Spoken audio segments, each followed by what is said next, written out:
Yeah, hold on a second, guys. I need another TV tray. Hold on a second.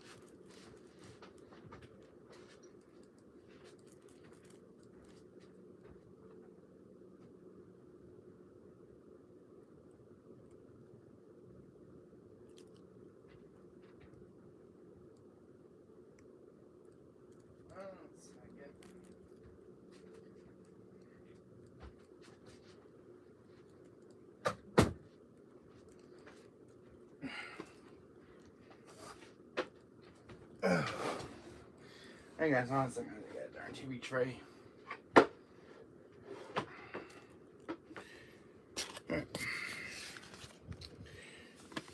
Oh, guys. Hope everyone can hear me. There's this.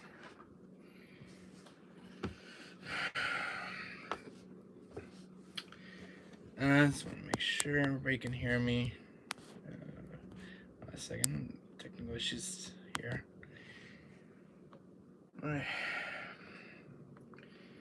One second, guys.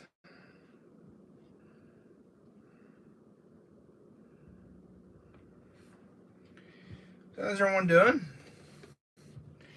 This is an unboxing video, guys. So, you guys saw in the picture, I got something really special today from Lemon Run Games. Just getting some up here.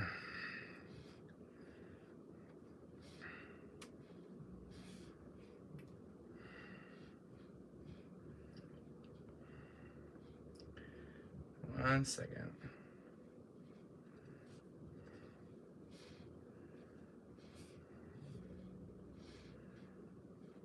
I was waiting for this to come in this morning, so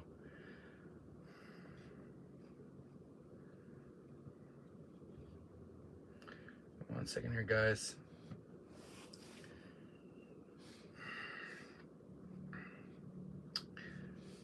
So how is everyone doing this morning?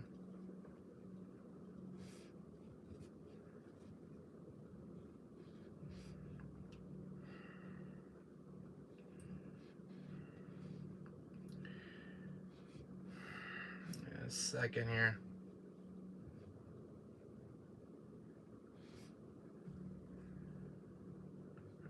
Link in chat.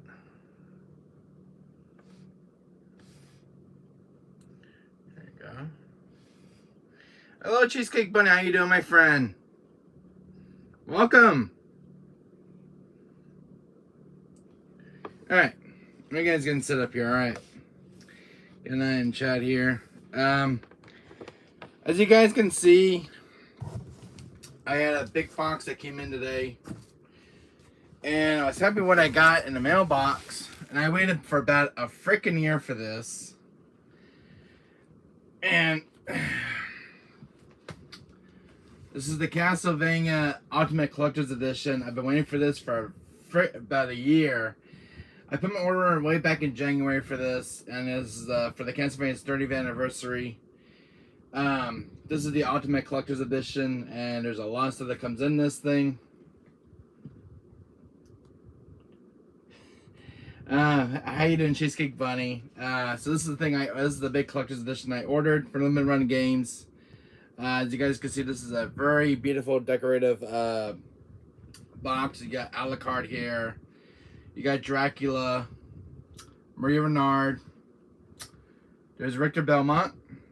And it's got this beautiful foil on it. And there's like the cast in the back with the moon. It's a beautiful box. This is going to be the unboxing one right here. And I also got a standard edition right here. This is Castlevania Sin of the Night and Rondo of Blood. Very cool. This is for the Castlevania's 30th anniversary. By Limited Runs. So I was happy to get this. I waited about a year to get my hands on this because I have Sin of the Night on PS1. So it was kind of cool to get this. Which I have 3 copies here from Limited Run Games. This is a total of 3 copies. As you guys can see, these are out of print now from Limited Run Games. So this is kind of cool for the Castlevania's 30th anniversary.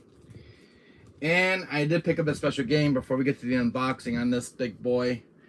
As I picked a very special game up yesterday, guys. I was looking at this game for almost 30 years, and it's a ps1 game. This is Mega Man Legends. As you guys can see, this is a very expensive game to get my hands on.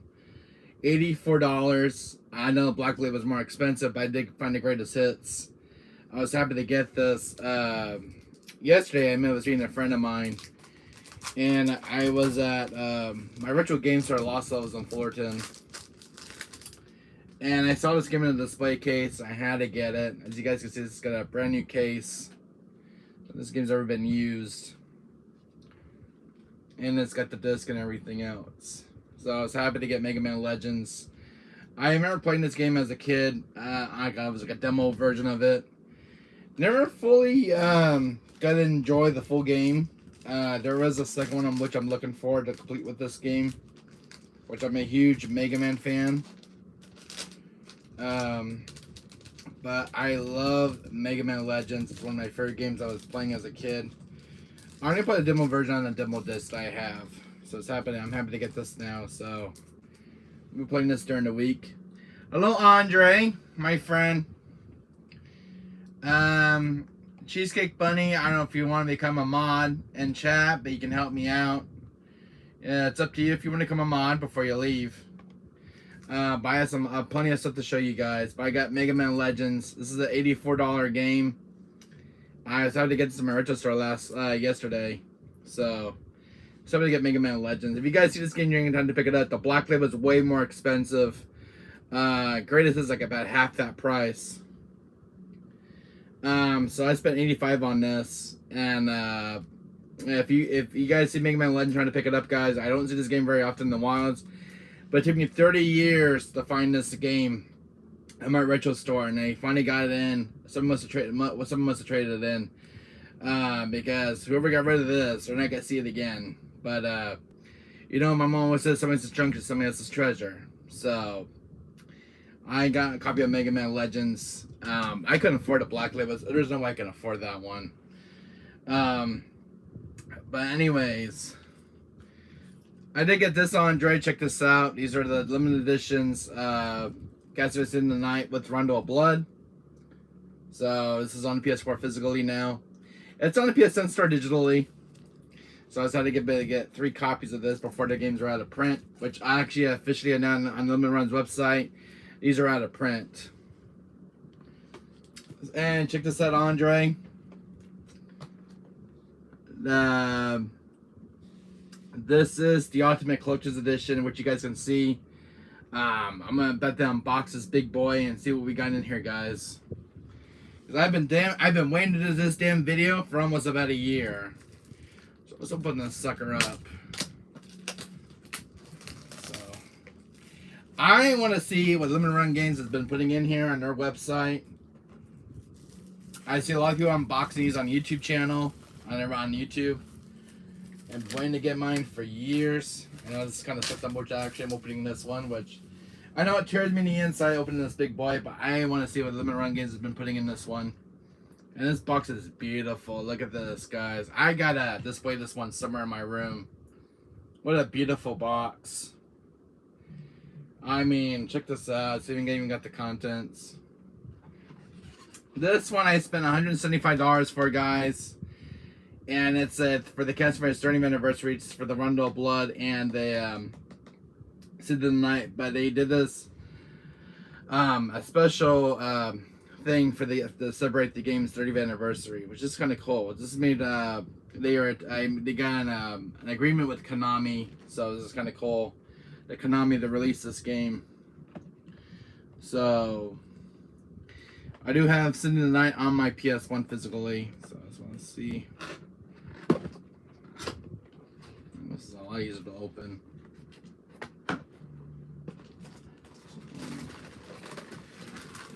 Oh my god, guys, just seeing this thing in person, this is like a kid's dream right now. Look at this coffin box. Now this is the save icon box from the game. And it's got this little thing you put the little the save data in it. This is the big giant coffin, very decorative. It was kind of cool when I saw this on the pictures with the Ultimate Collector's Edition. It's got this big giant coffin, and if I can get this thing open. So, I'm gonna scratch up the box here. So, oh my God, guys, check this out. Now, this is the certificate of authenticity. I got number 740 out of 9,000. As you guys can see, there was not many copies made for this Castlevania collection for Cinderella Under Blood, so I got number 740. That's my number. So this is a very limited run, which you guys can see it's very strictly limited. Only 9,000 were made of this, this box right here. So only 9,000 were made that were printed, including the game. Now it's out of print. But the orders were live all the way back in January of last year. If you guys missed it out, you guys are sadly unfortunate not to get it anymore now. As of right now, this was only a strictly limited run for the Castlevania 30th anniversary. So huge shout out Konami guys for releasing City of Night Run Blood, and a huge shout out again to Limited Run Games. So this is the deluxe edition. So there was like 3 different orders to get during the live pre-orders, and this was one that comes with the soundtrack with the game. So this is a very cool stuff. Oh, what the hell, my God, there's a lot in this box, guys. This we got here. Oh boy, there's like so much to look at in this unboxing.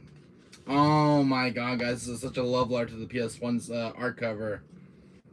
Now you can use this on your game right here. So if you don't want the artwork, you can switch it out for the old PS1's artwork, which is this is the only exclusive to the Ultimate Collector's Edition. And you got the Rondo of Blood side, which is kind of cool. So it's like you got the Rondo of Blood, which is also on the Super Nintendo cartridge, and then you get the PS1's cover art. So this is like a love letter to the game. So this is kind of nice. And right now I'm getting a bunch of nostalgia right now. Oh man, this is beautiful. I love these stainless steel cases. Check this out.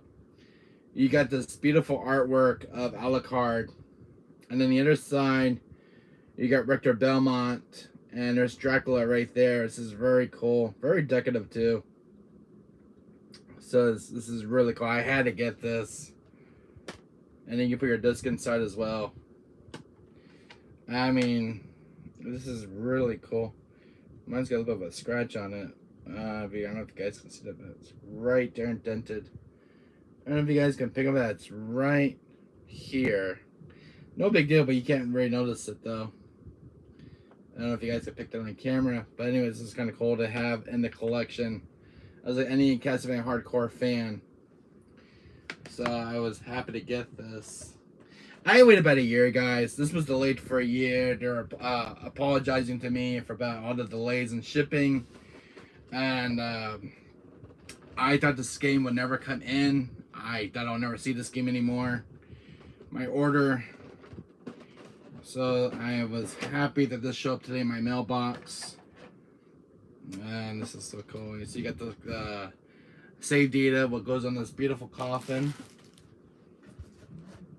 So it goes like this.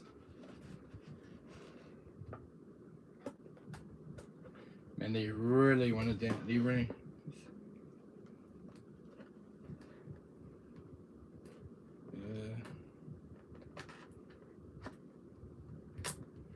It goes like this.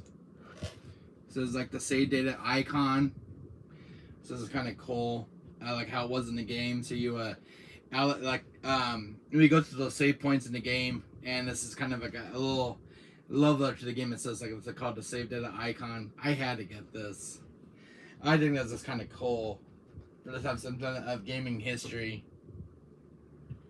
Oh, what else we got here? Oh, my God, they give you a lot in this collector's edition.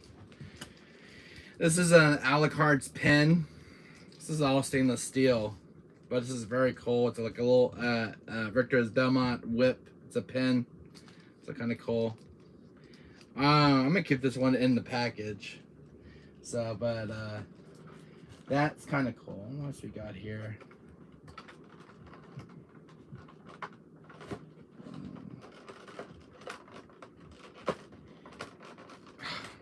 Man, they really put this stuff in straight. This is Alucard's sword. I can actually get this one done. Not damaging the plastic on this.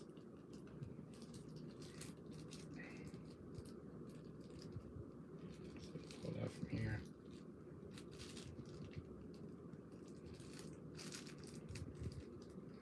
I think I got it. There we go. Wow. Alucard's sword. So this is a replica. It's a little bit heavy too. So this is like Alucard. This is a replica of Alucard's sword we get with the collector's edition.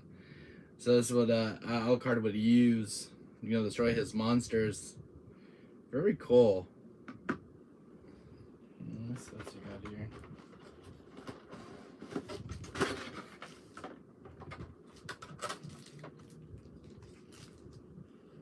This just came out. Oh. And you get like the little pin whip right here. Kind of cool. So you kind of put it on your shirt or something.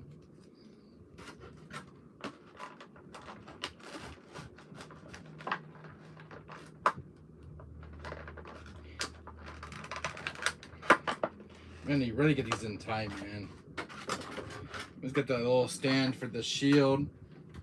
They're hard to get out. This is kind of cool. This is Alucard's shield. Very cool. So you got the shield will go in like in that stand. You got the sword. Very cool. I like this. I mean, this is kind of having spoiled stuff, but this is kind of cool. I like this. What else we got? A pair of scissors in it, not. So that's kind of cool. And this little unboxing video.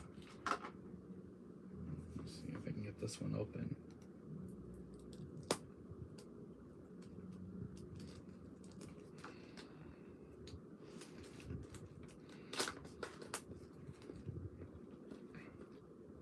I gotta see what's in here.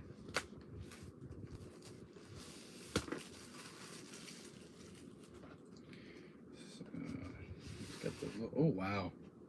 So you got the little sleeve, almost like a Nintendo box. This is kind of cool. Very cool stuff. How do you get this open? Oh God.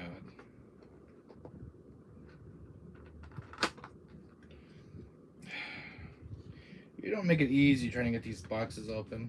What the hell? Oh. I'm gonna post area, guys. Oh man, I hate when they fold up the posters. I mean, you gotta get them in somehow, but this is kind of cool.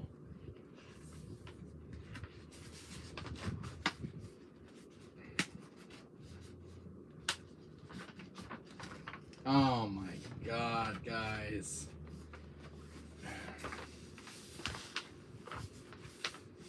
So, man, this is beautiful. This is 18 by 24.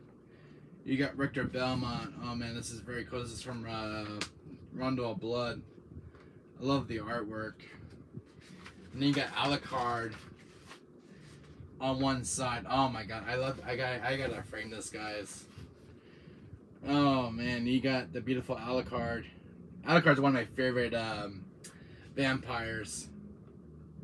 I mean, it's just kind of cool, but man, I hate when they fold stuff up like this. I wish they could just roll it up. It's like you really want to frame one of these, but they always kind of fold them up. This is kind of cool. I like this. But man, we gotta get all the increases out there on to frame this thing. That is cool. Oh man, I got my money's worth. $175 I spent on this. What's he got in here? Oh, this is kind of cool. Seeing some more stuff here. Oh, and this is cool, Andre. Check this out. Hey, Run-C buddy, what you doing? How you doing? This is the soundtrack. That's what I want a collector's edition. So this is the soundtrack for Sin the Night and Rundle Blood. I'm doing good. Glad to hear it.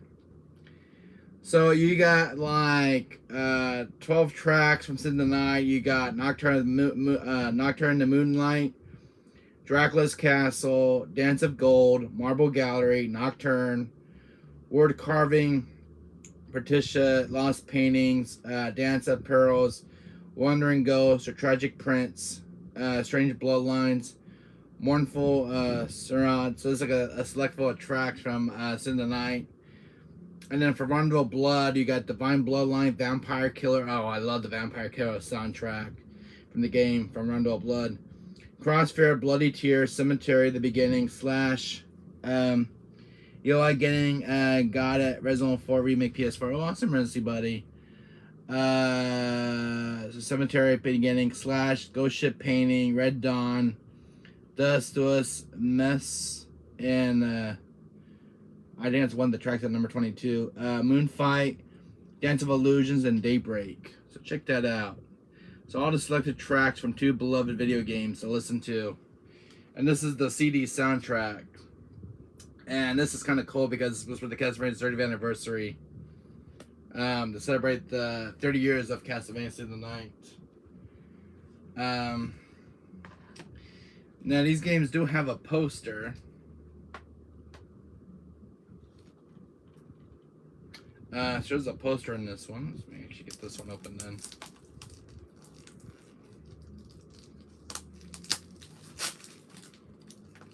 We're actually gonna unbox one of these video games.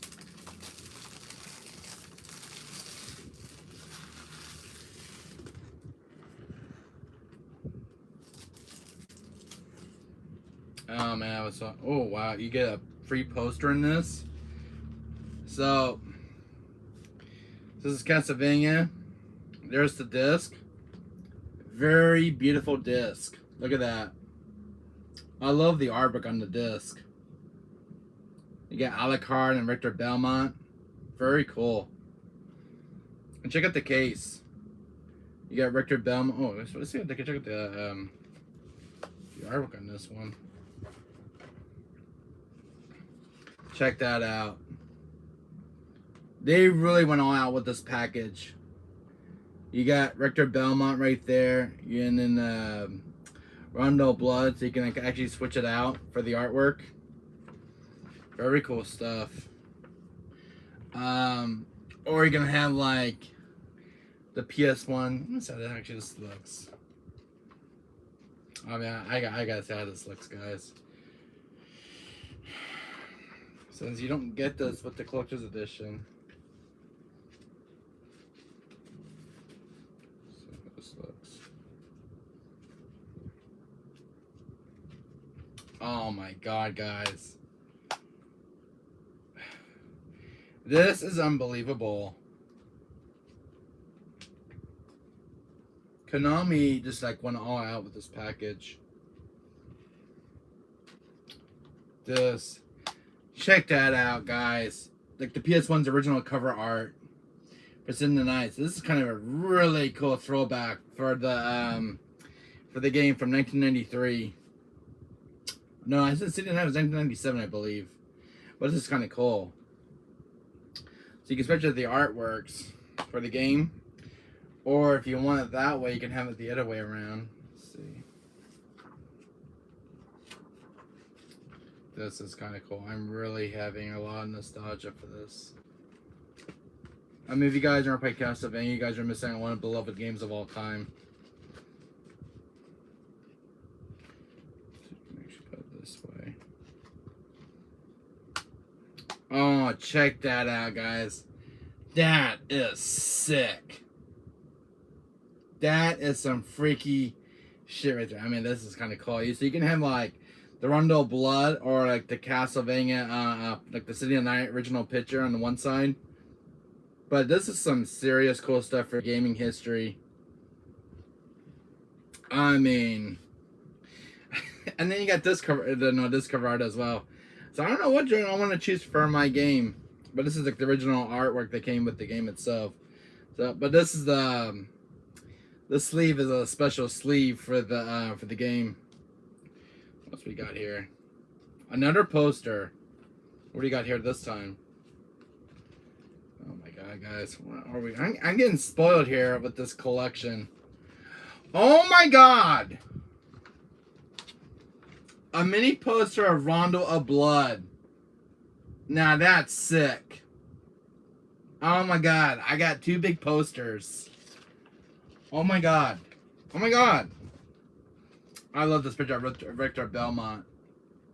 Victor Belmont is like one of my favorite characters from one of my favorite vampire hunters. Oh my god. They went out with this collector's edition. And I got two Castlevania posters of gaming history from two beloved games. Now this is the bigger one. So I thought Rondo of Blood would be on this one, but no, this is it's like I guess they did like the bigger one on this one. So you got a mini poster with your game. But I really love this poster. I think I should frame this, guys. What do you think? You guys think I should frame this in my room? I mean, you got Alucard right here. And then Rondo of Blood. Man, I wish they had these posters separate from each other. Because these are two good posters. I mean, man. I wish they gave me another one so I could have one of Alucard and then I have one on the other side framed. Because these are two beautiful posters. I mean, they're both good. I don't know, like, I wish it sent me one more. Because now, I'm a huge Castlevania fan. When it comes to Castlevania, I want to have like both pictures framed.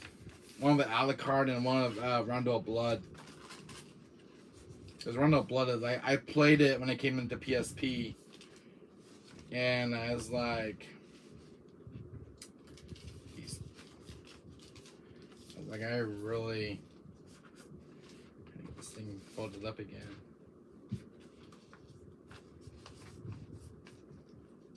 These are not easy to get back into folding positions. But man, they gave us a lot in this collector's edition. I mean, all of that out of this one box. And this is beautiful.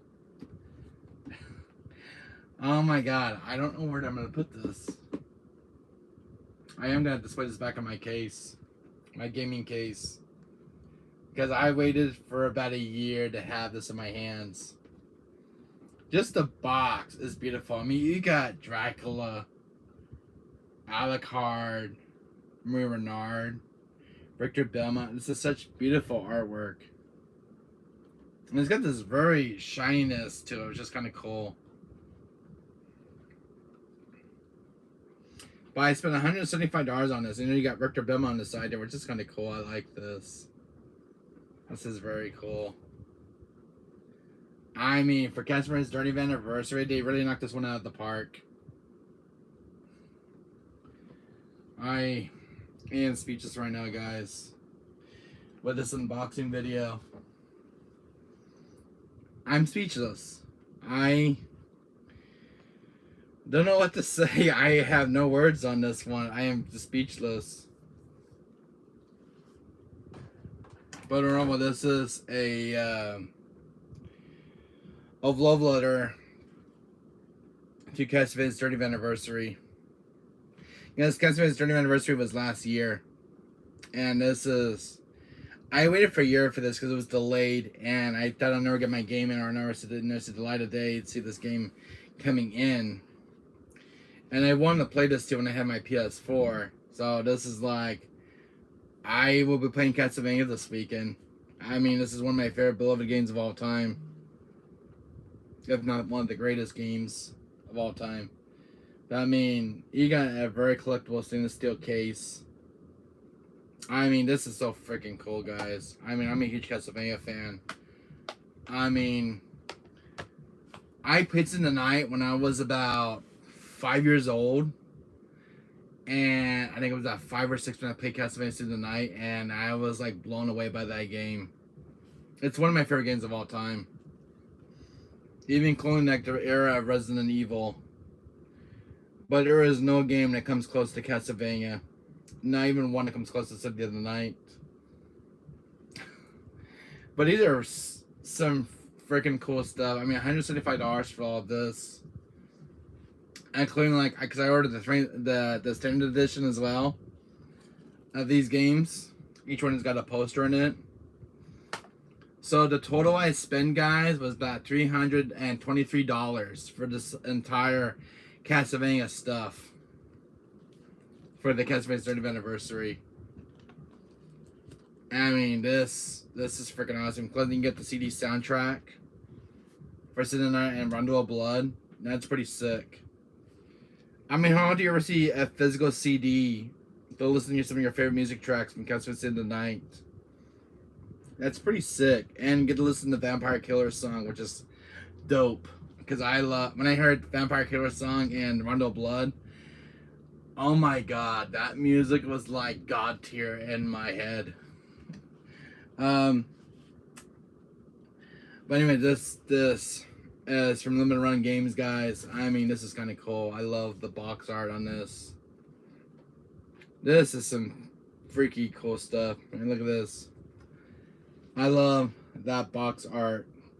You got Alucard here, Richter Belmont. Some of the bosses are here on the cover art. And then Dracula himself. I love this cover art. This is kind of cool. It's like one of those. I think for what they went with this collector's edition, they went for like the NES style box. Cause some of the boxes would come like a lot of the. Cause I never played NES growing up, but NES will come like these big giant boxes. But this is kind of cool though. I like how they went for this kind of approach for the 30th anniversary. But that is kind of cool. Castlevania Requiem. They can get this on the ps1 store digitally. But I played this when it came out digitally, but I really wanted the physical version of this game to preserve the game's legacy. I mean, when I heard Sitting the Night was getting announced for PS4 physically, I mean, I stayed up all night waiting for the pre-orders to go live. And because Rondo of Blood was getting, Rondo of Blood was being included with Sitting the Night, but I cannot pass this game up in my heart. I cannot pass this game up because Sitting the Night is one of my favorite childhood games growing up with, including Rondo of Blood. But when I saw the pre-orders going live for this, because you can get this even at GameStop physically, and I'm like, no, this is a game I cannot pass up. And I also have one other Castlevania game in this video. I did find it after all at my store. If I'm not mistaken, what the hell is it?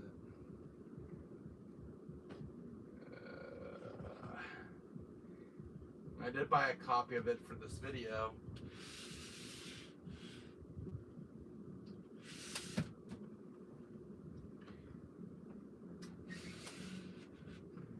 I did buy it. Let's see.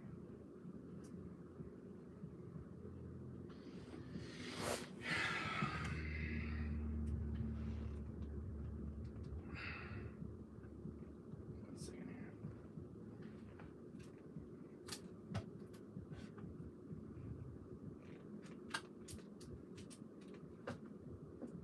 Oh, here we go.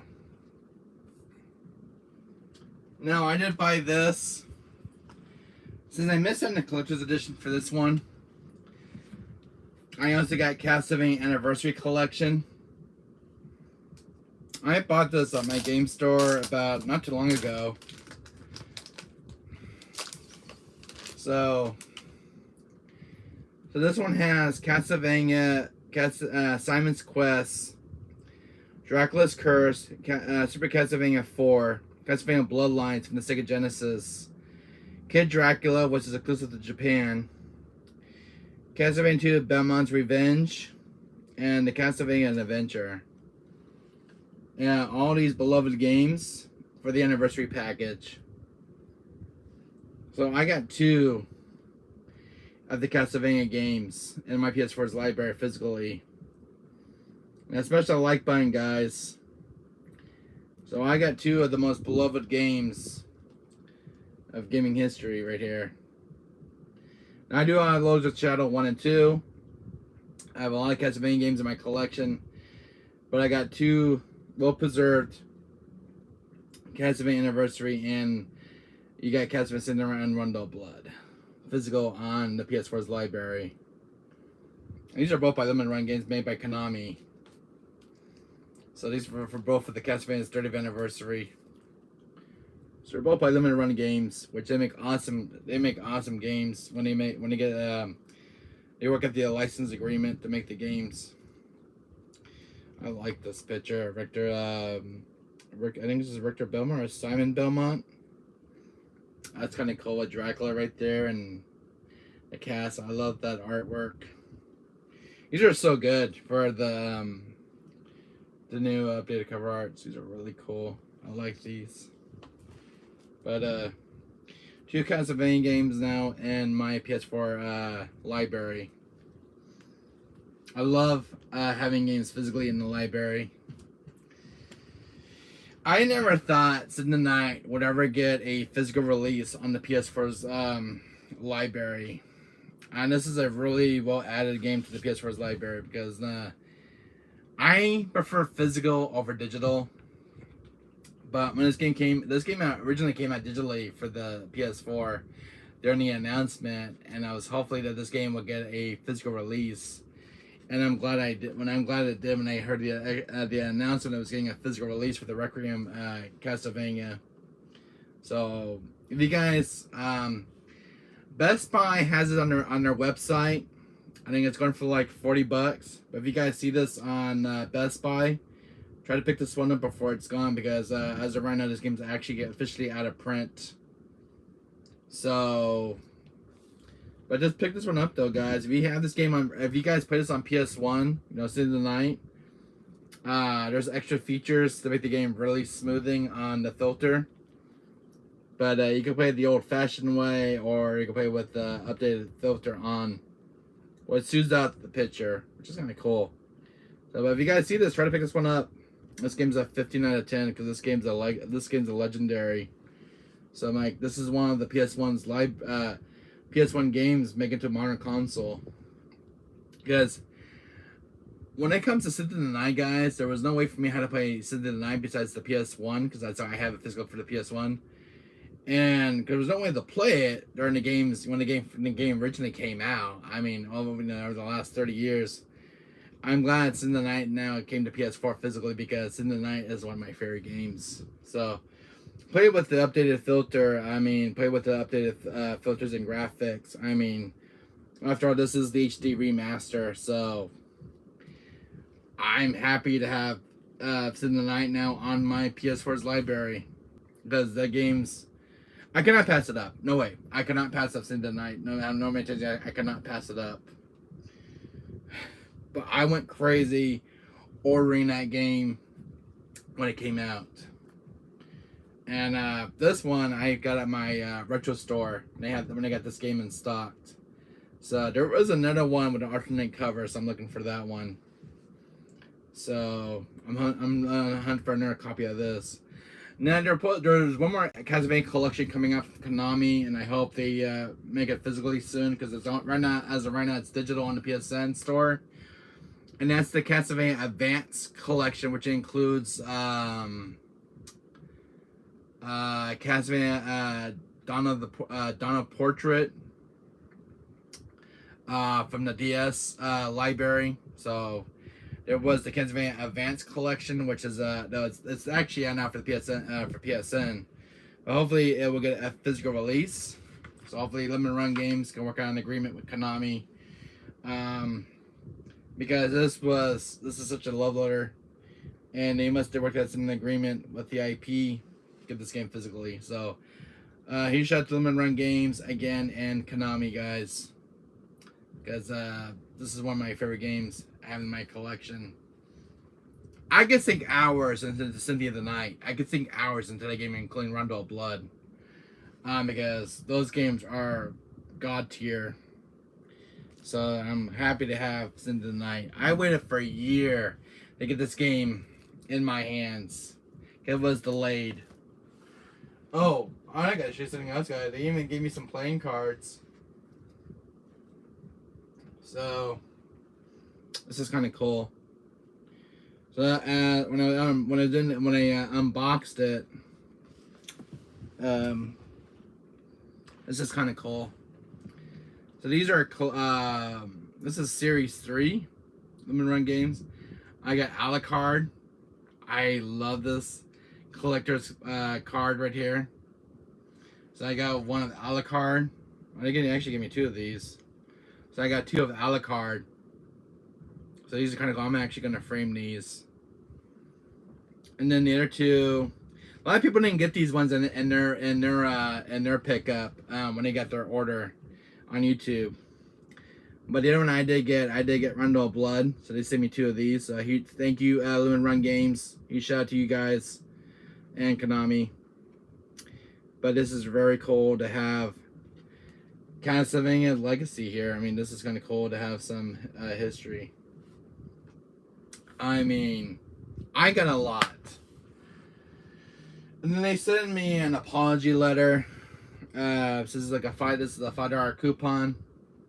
So they sent me an apology letter and say they were sorry for everything else with the shipping and stuff. So they sent me a $5 coupon for Limited Run Games. So I might use that to order In Isolation, since In Isolation is getting a physical release on the Switch. So that game will be added to my Switch library because I love In Isolation. I was excited when that game's getting a re-release physically on the Switch. And there was like a collector's edition, which includes the Nostromo, the Sevastopol little mini replica ship. So I'm thinking about getting that with the game. So, and you got a ton of stuff with the collector's edition. So, but this is very cool to have. I mean, I'm speechless with this unboxing video. Anyway, smash that like button, guys. But this is some amazing stuff. I mean, I don't know what I was expecting for this collector's edition, but they went all out with this package. I missed out on the Castlevania Anniversary Collection, because that one actually has a picture frame, and it's a music box wings that it lights up to, and you wind it up, and it plays Vampire Night Killer. And I missed it out 2 years ago, and I wish I would have got it because it comes in this nice, beautiful collector's box. And they had this giant picture that has it's a big giant music box and it lights up. It's got a little Dracula and Richter and Simon, and it's a very cool looking thing. I saw it on YouTube, and then during an unboxing video, I'm like, damn, I wish I would have got this. But I'm glad I got this one. I am glad I got the Castlevania Requiem game physically. So at least I got this one, but I did miss out on the anniversary one. But I did buy the game though. Unfortunately, I wanted to get the collector's edition for the anniversary one. Unfortunately, this game is no longer available on Limited Run's website and the collector's edition. So I'm kind of missed out on that. So maybe I'll find one on eBay and have it ordered. Get it on the collector's edition if some are still available. But that sucks. So hopefully they'll do another Castlevania collection for the anniversary. So hopefully they'll do the Castlevania Advance one physically and make that game physical, because right now it's only digital on the PS4's library. So that'll be another cool Castlevania game to see, to make a dream come true. Have that one physical, because it's got some. It was like what? It was like 5 games announced for the Advanced Collection for the anniversary from the DS's library, from the Nintendo DS's library. Portrait of Ruin was one of them. Order of Ecclesia. And there was another 2 Castlevania games from the DS that were announced with the Events Collection digitally. So hopefully you'll get a physical release, because this one took forever to get a physical release for Sin Night Emerald Blood. So this is kind of nice to have now in my collection. So hopefully Limited Run Games will do one more Castlevania pre-order soon. So I'm waiting for that. But this is kind of cool. So I don't know what I want to have on my. I think I'm gonna leave it with. I don't know if I should leave it with this one, because this is actually a special cover art. So it's kind of cool. So I don't know if I should leave it with this side or the castle one. You guys can tell me. But I think I'm gonna leave it with this one, because this is kind of cool. I like this. I mean, this is so good, so I don't know which one I want to pick out. And then we got this one as well. So I don't know what do you guys think I should put? Which one do you guys like better for the cover art for the PS4's cover? This one, or this one, or the backside with the castle from the PS1's cover art? What do you guys think I should leave it with? You guys can tell me in chat. Right now, I don't know what they're all good for cover arts. But it's just kind of I don't know. It is so good. So what do you guys think of this video, guys? Of this Castlevania stuff. I don't know if you guys ever played Castlevania growing up, but I'm happy to get this. So I woke up this afternoon and I saw this box. They came in a big box like this. I'm like, well, hopefully my game came in. You know, so I got an email from Limited Run saying my game was, you know, my order was coming in. But man, of all the Castlevania art pieces, I mean, I gotta put this around my bookcase, guys. I mean, this. Oh man, I love that box smell. But this is kind of cool. I love this. I mean, this is all hand drawn too. I mean, when I was looking at the stuff on their website, I mean, do I just want to go with the plain old, you know, standard edition, or because there was like 3 different ones to pick from, and they had like the collector's edition, which is the deluxe, which comes with the soundtrack and all mini poster, or this big boy, which is 175. I'm like, well, you know, I might just treat myself and, you know, pick this up, because, you know, you got the collector's edition, you know, the little deluxe edition that comes with it. I mean, you're gonna like own one for like 175, and I really wanted this because I want something to put in my room to display Castlevania's Legacy. So I'm glad I got this, and only 9,000 of these were made. So I'm glad I got this now, holding it in my hands, because when I saw the picture of this thing, I thought it was like, gonna be big, but it's a pretty good, decent size. So this is kind of cool though. I really love this. Really cool. Konami Unlimited Run. I mean, this is kind of cool. Let me ask you guys a question in chat. Do any of you guys have this in your guys' collection? Anybody in chat? Do you guys own one of these? For your guys' PS4, if you guys ever pre-order this, you guys gonna get one of these in your guys' collections? You guys can tell me in chat. Did you guys ever get this game as well? For your guys' PS4? If you guys love, I love collecting physical games. Did you guys ever get this or this one from Limited Run? You guys can tell me in chat. But that is something I'm not gonna let go of anytime soon. I mean, If someone want to buy my entire game collection, that one I cannot partner off with. No, not with this one. No, I cannot partner with.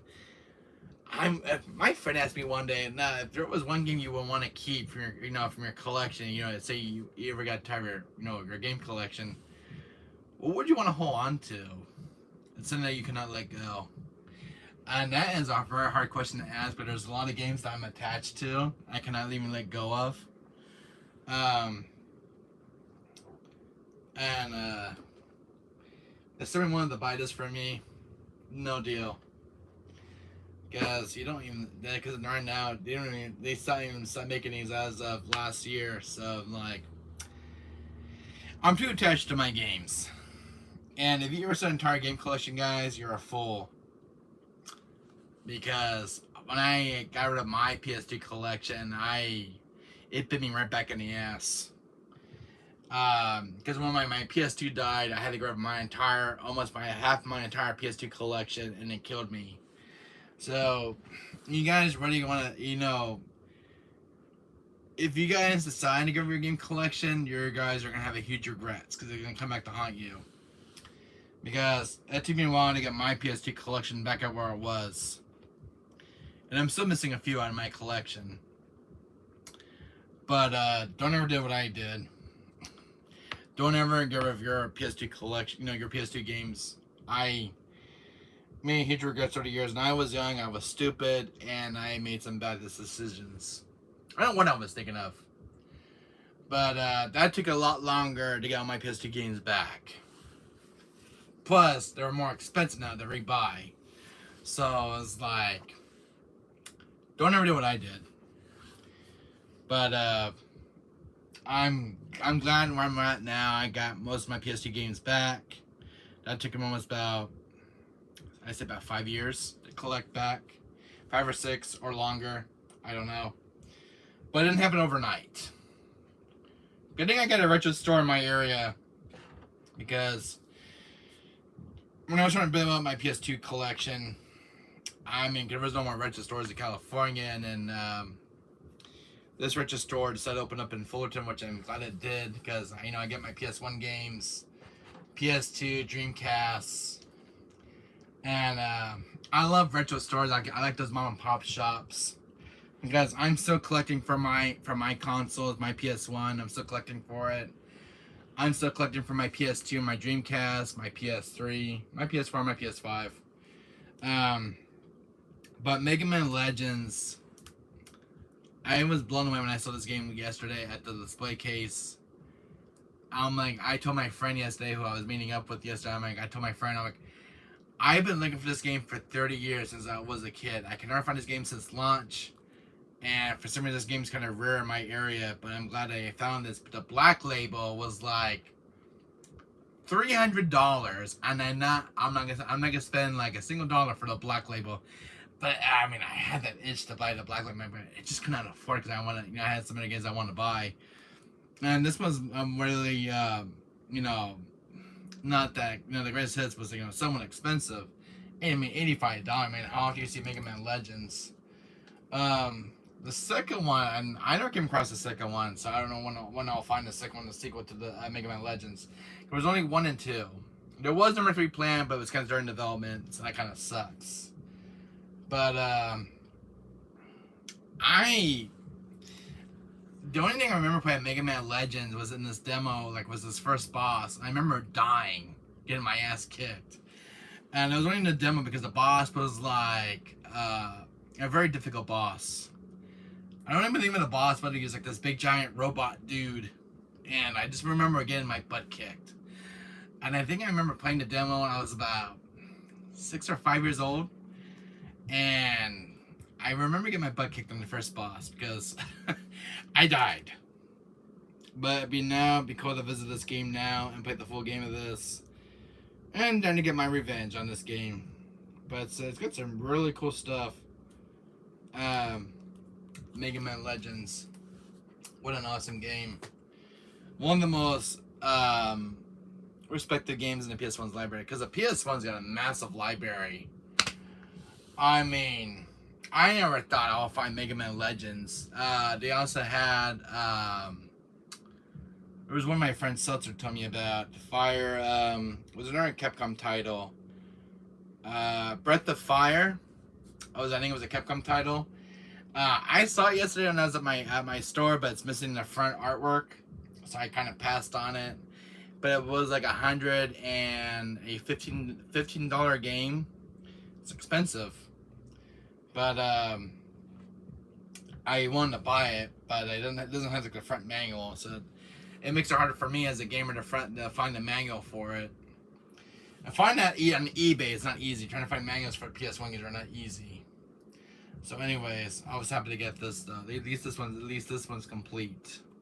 So I'm happy to get this in my collection, and this one's gonna stay with me because I have Mega Man X4, 5, and 6, and Mega Man 8, and now I got Mega Man Legends. I'm only missing the second one. I'll have the PS1 collection complete with the Mega Man games.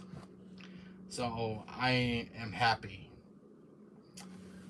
One game I've been trying to find, and I would love to have it for my Castlevania Symphony Night Greatest Hits, is I'm trying to find Castlevania Symphony Night Black Label.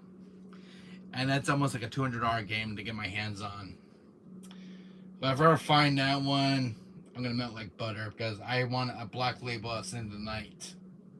So, there's also another Castlevania game my friend was telling me about yesterday. He works at the store. Castlevania Dracula X Chronicle, which is on PS1. If you find that one complete, and it's only Black Label only, there's never Greatest Hits, I don't believe, but if you've ever found a complete Black Label, it's a $200 game.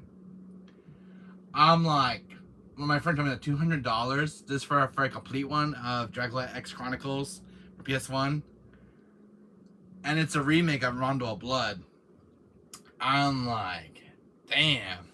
Yeah, Sin the Night and Rondo of Blood, Dracula X Chronicles are both like $200, almost like $200 games on the PS1's.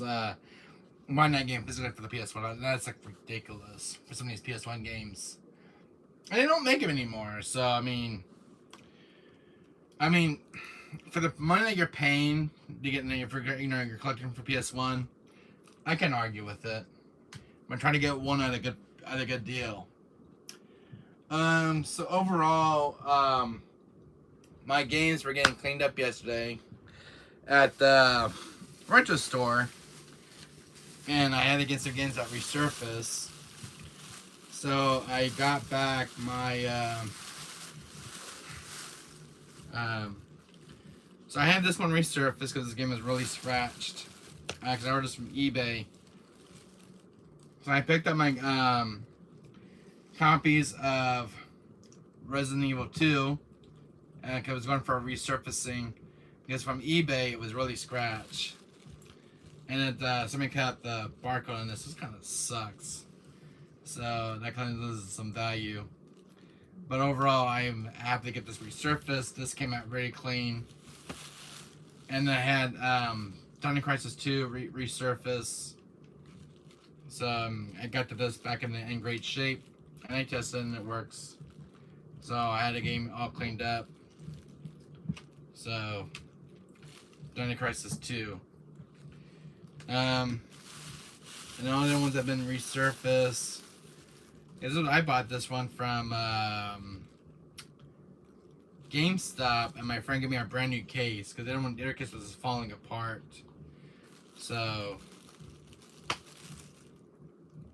kind of cool to have this. My friend gave me a third-party PS4 case, so the other one just kind of fell apart because the middle part where it holds the disc, it get completely fell apart. So this is nice to have a new case for this one. So thanks to my friend. The other thing is, I both have these resurfaced. Because these discs need some cleaning up, so I got them cleaned up. I have a special machine that cleans Blu-ray disc. And I had this one recleaned because this game crashed on me during a live stream. I had this reclean and Indiana Jones. So, and they all been tested after they've been cleaned. So I picked those up yesterday and was at my store because they called me yesterday because they're all done for cleaning. So that's the games for my personal collection. So I had them resurface. So chat's awfully quiet today.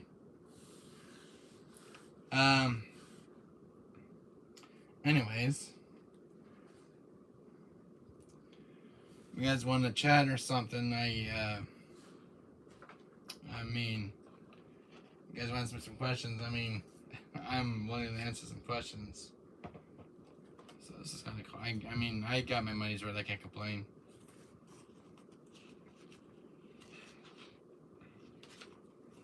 Then it goes back inside the case.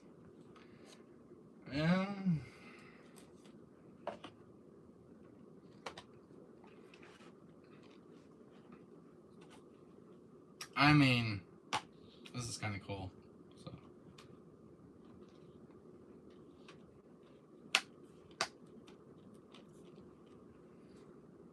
Man. What is this going to do? Oh, it's for the anniversary game. This goes back in its sleeve.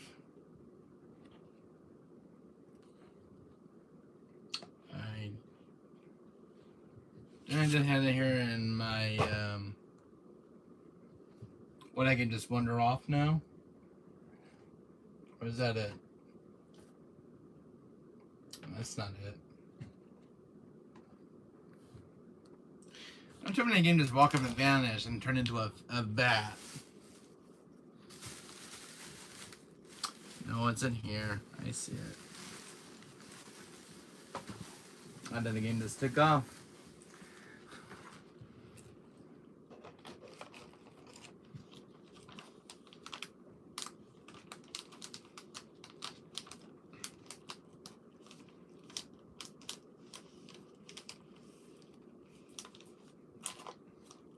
I kind of have this one on a special sleeve.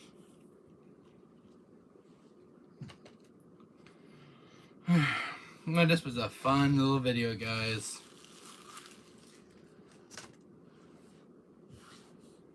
So, I think we should get this one back in.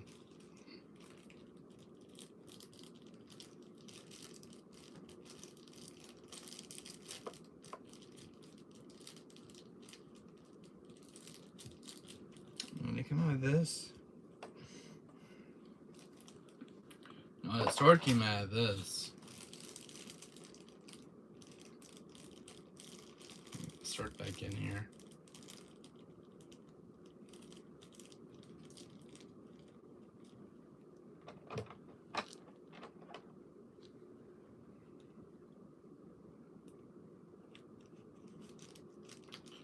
I can just get this one back in here.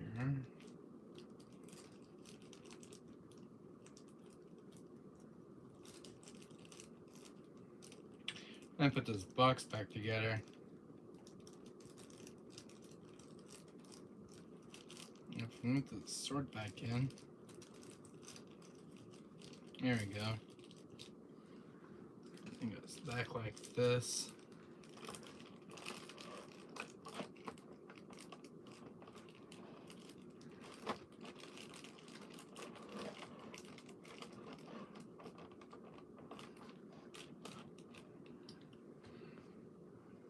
And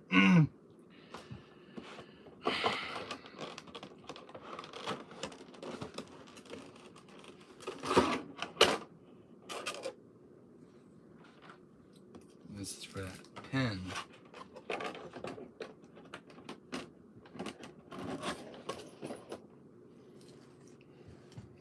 So overall, guys, I want to get how'd you guys enjoy this? This is gonna go like this pen. Oh wow, very detailed. It's a little pin. I don't know if you guys can see that, but Very detailed Richter's whip with the little spike balls. These are the little pins. So really cool spike ball, very detailed. And it's got like this thing in the back, so you can put on your shirt or something. This is kind of cool. So I'm happy to get this.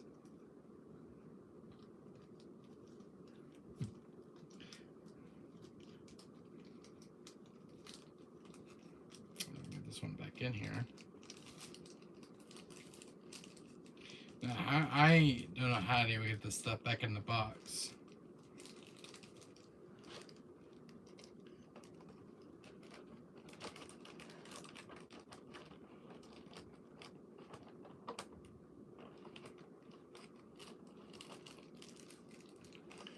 I don't know how to even get these back in the box.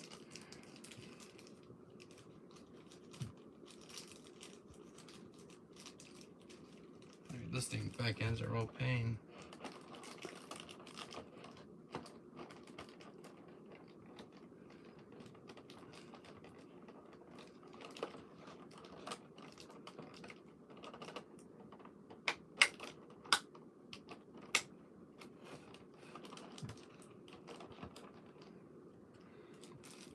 That's one.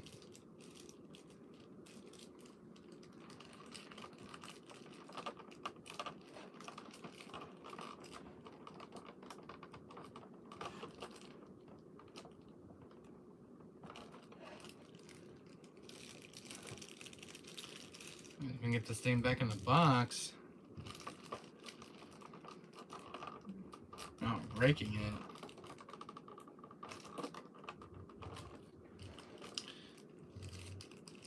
Man, even when they make stuff like this, is making it easier. Very hard to get this one back in.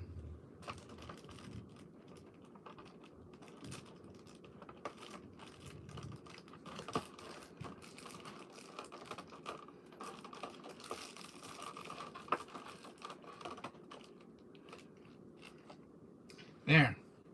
Finally. Let's go back in here. So overall, this was a really fun video, guys.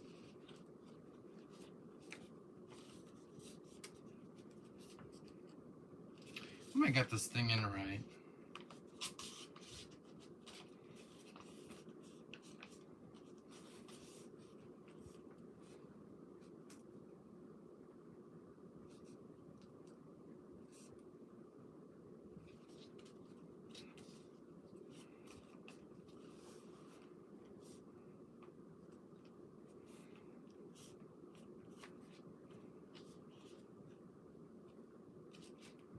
I hope I got this in right.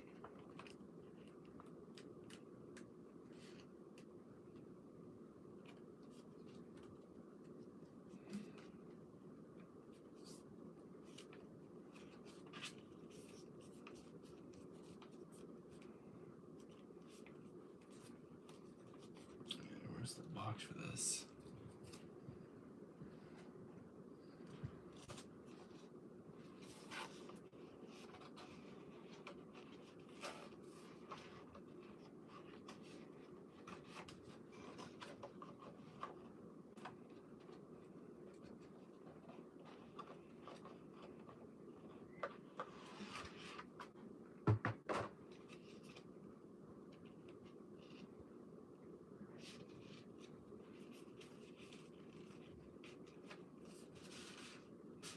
That's where the poster goes.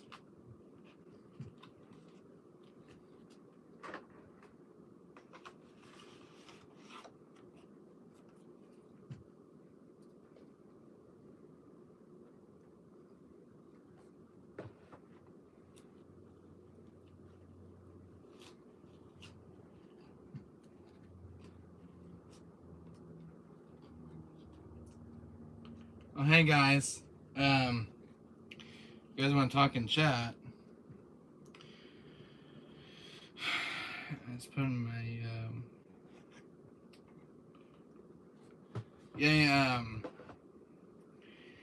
so I got my Castlevania stuff in the mail. I got some really cool collector's cards. These are kind of cool. A lot of people didn't get the Richter Belmont ones, so they sent me very cool collector. The one with Alucard and Richter. Very cool playing cards. These are actually collector's cards with little stamps on here. So Series 3. Very cool. So I got these right on top of my box. Because I have number this is the Serial Authenticity. So I got number 740 of 9,000. Only 9,000 were made.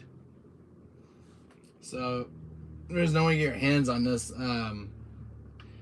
Castlevania Requiem stuff from Limited Run.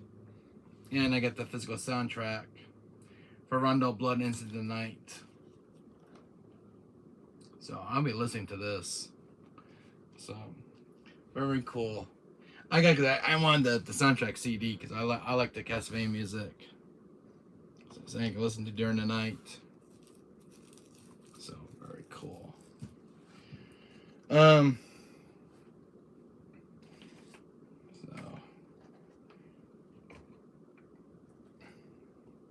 yeah, this is really cool. I have a stainless steel case with Alucard. So you put your disc in here if you want. So this is kind of cool. I mean, these are really well done. Stainless steel case. A lot of people got this one in their collector's edition. And then the one with Rondo Blood, Richter Belmont. These are very detailed. I love the artwork. And Dracula. And then you got Marie Renard, Richter. I love the beautiful artwork. Especially this one with Alucard. I like this. This is for the Castlevania Requiem anniversary last year. I'm like, I cannot pass this up. So I was like, this is a treat. And plus, I got 3 copies of the Castlevania stuff. So I was happy to get my hands on the Castlevania. Stuff when it was announced.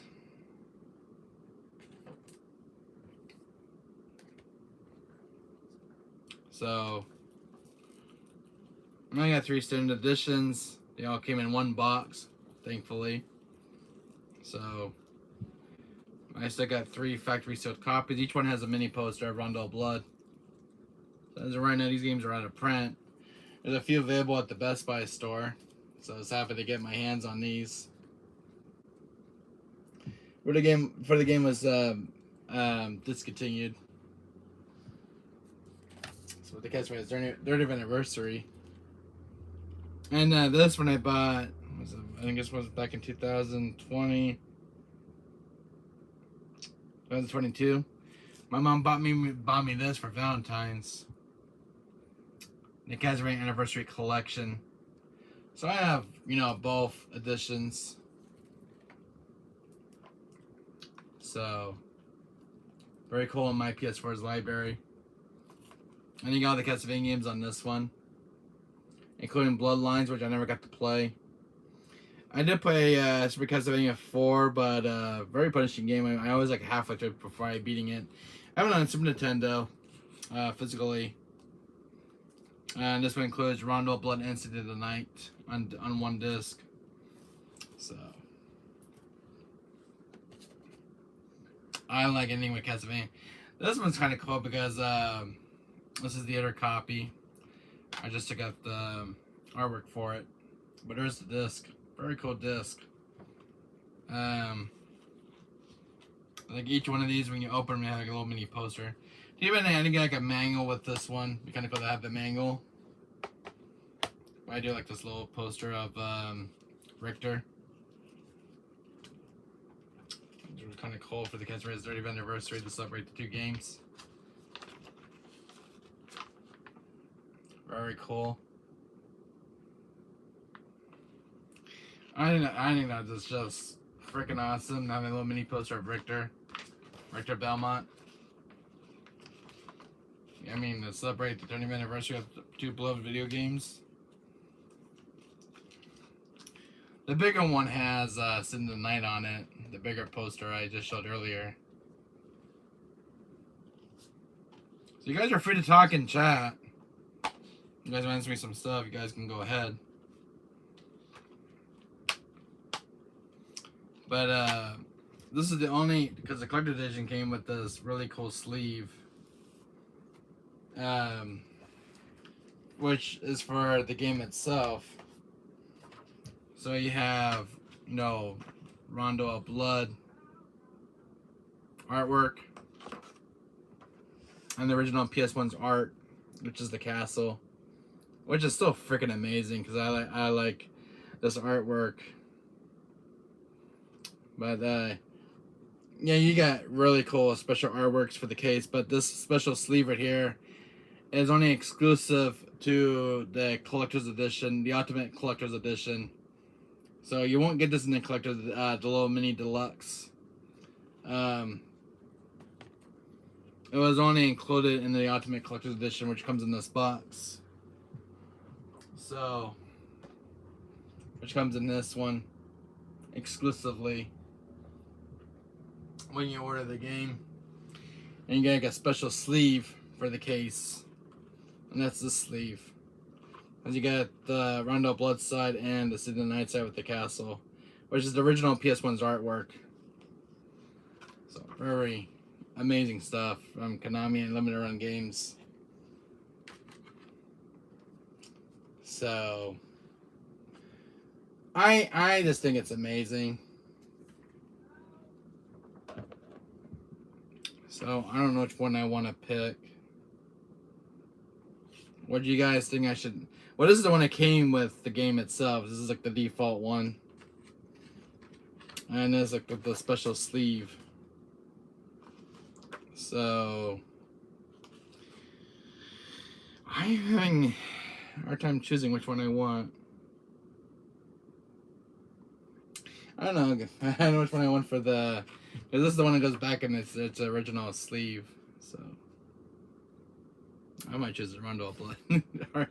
Rondo of Blood. So this is kind of hard to choose. So I mean, it's some pretty cool stuff.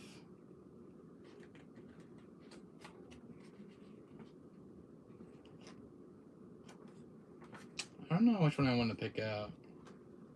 What do you guys think I should put in chat for this case? Because all the other ones came with their original default sleeves. And which one I should choose for my front artwork? And they're so, you know, it's so hard to choose from.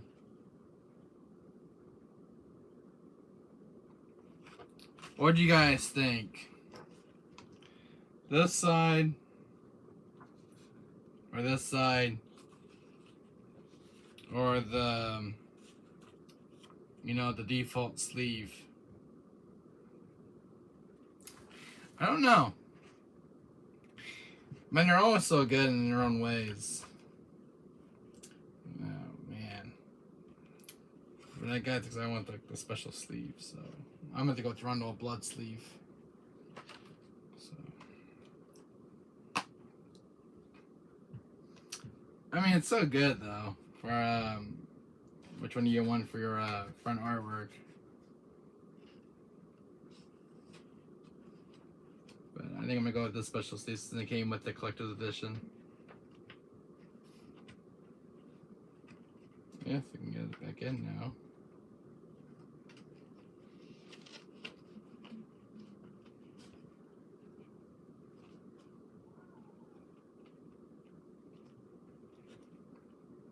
Well, I think I'm gonna choose Rondo of Blood side. I think this is kind of cool. So let me go with this one, kind of have it separate.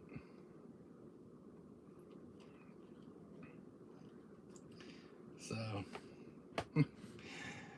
this is hard to choose which one I want. I don't know. You guys could tell me in chat. I mean, that's the special sleeves. You wouldn't see that very often with the game. So I don't know. Which one do you guys like better? I mean, there was like 3 different sides to choose from, so it's like, which one do I want?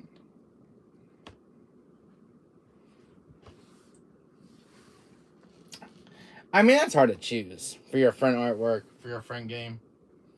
So it's like, and then I get the sleeve right here, so. I wonder if you can actually put this in with the other sleeve. I wonder if it will fit in. Probably not.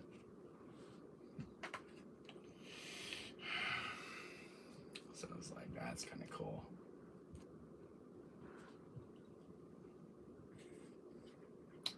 How do they have this?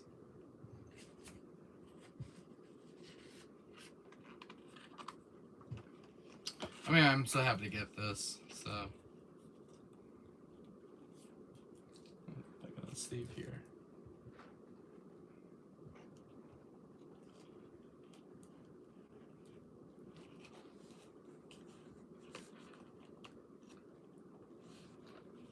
I put everything back in this damn box. Take this out first. I want to scratch up the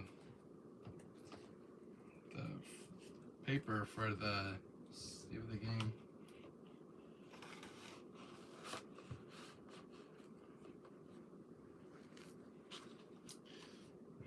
Back in this one box. There you go. And then what do I do with it? Well, overall, guys, this is kind of cool. This goes back in here as well.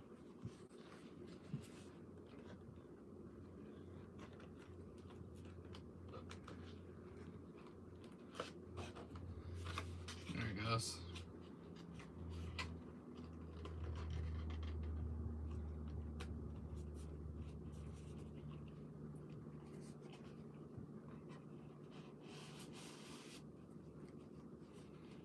So now I got that back in place.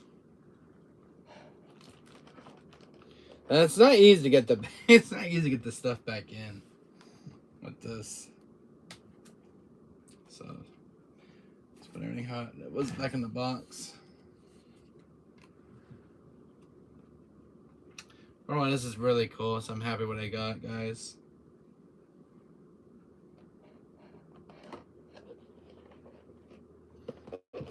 Beneath this box. There you go. So what do you guys think of this unboxing, guys?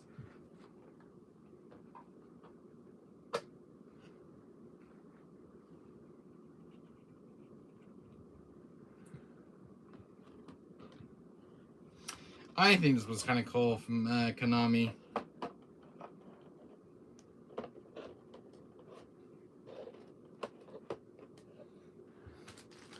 I mean, this is pretty sick.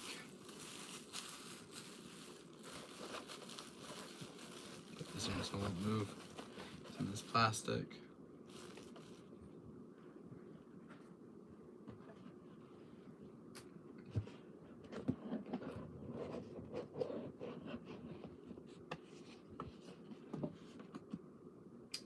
Yeah, that's pretty sick coffin. The save icon box.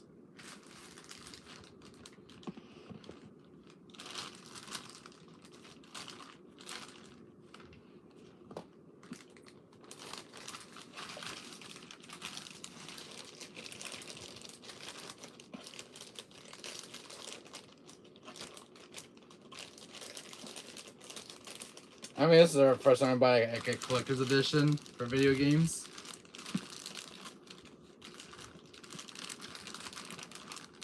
This is pretty amazing, guys. So hit that like button, guys, and smash it. It goes back in the original box here.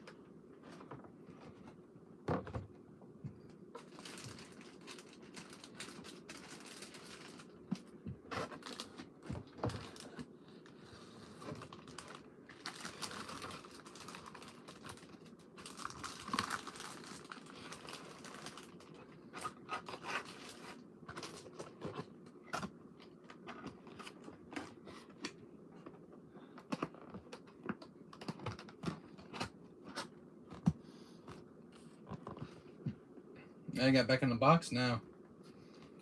That's how they had it. I did break the seal off this thing, so I'm going to put somewhere on my bookcase now. So, I'm glad I got this. Only 9,000 were made. Oh, this goes back in the box. I put it back inside the coffin. This goes back in the original box. I hate these damn sleeves at times. Well, ripping the box.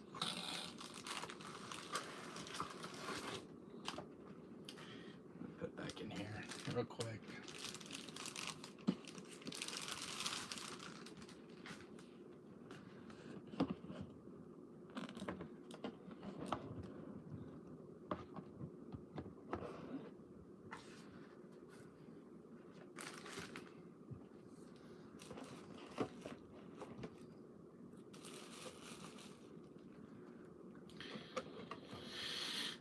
So what do you guys think so far of this unboxing?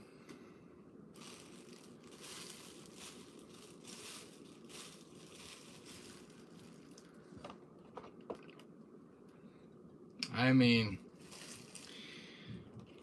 this is pretty amazing.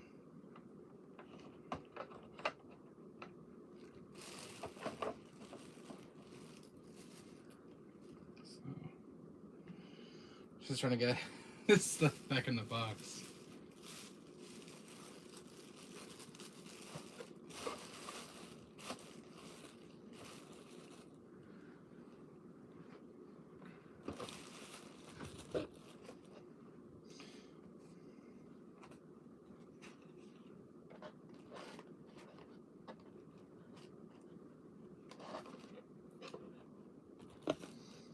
And that plastic came off the original box itself.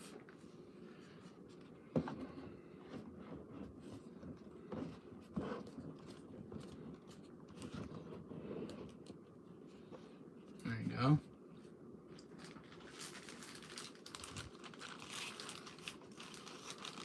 I waited for a year for this thing to come in.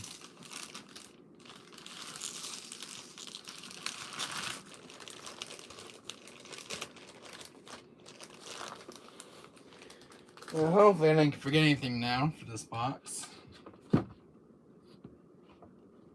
I don't think we'll ever see one of these ever again. There's this one special for the Advanced Collection one. When it gets a physical release.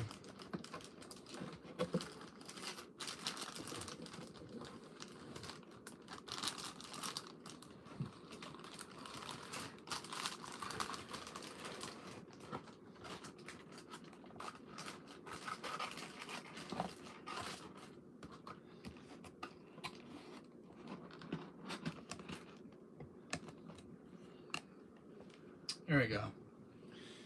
Oh, back in the box.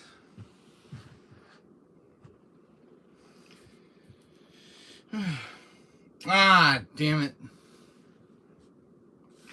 You know, I'm gonna shoot myself in the foot. This goes back in the box itself. I put in the stainless steel case. Like that.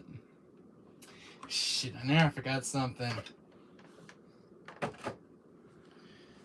Oh, I get this again, guys. I know I was forgetting something. Like, why? Oh no.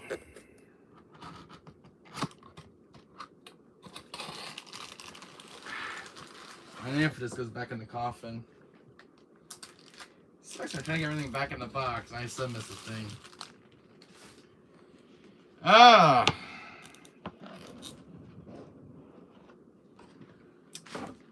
It's not there, they had it too.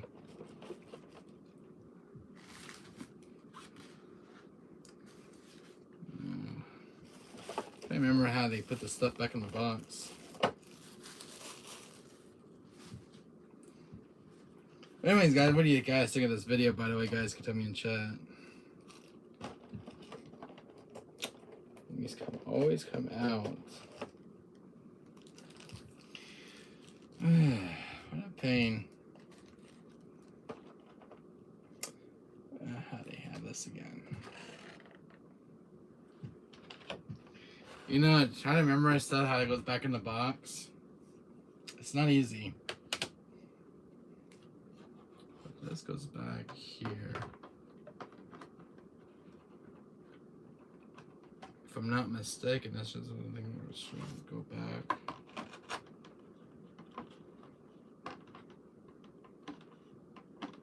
Right? No?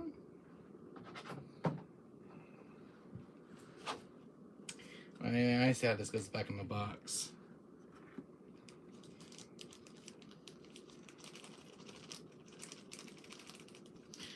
You know, you guys want to check me while we're doing this. Trying to remember how this stuff goes back in the box is not an easy task.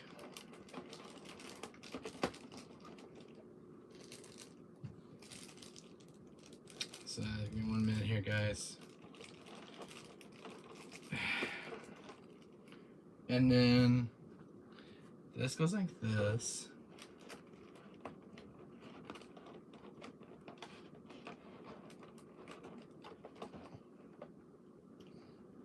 And this, I believe,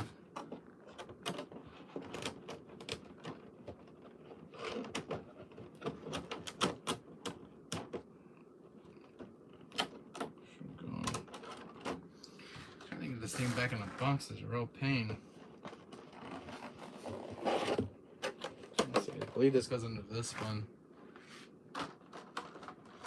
Yeah, I believe that's how they did it. Yeah, that's how it was in the box when you open it.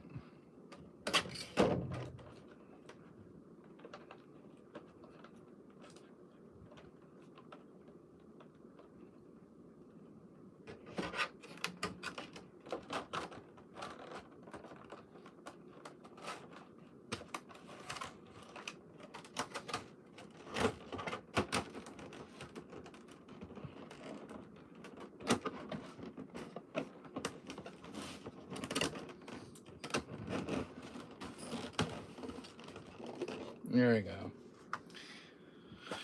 Oh my god. I'm just trying to get that bottom part back in.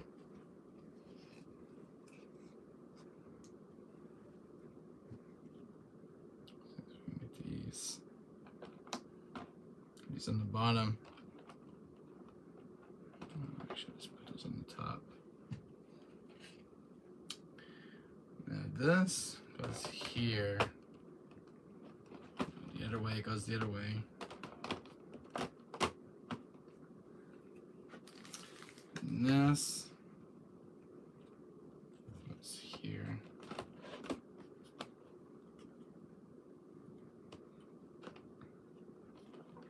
Maybe I should put this on the bottom.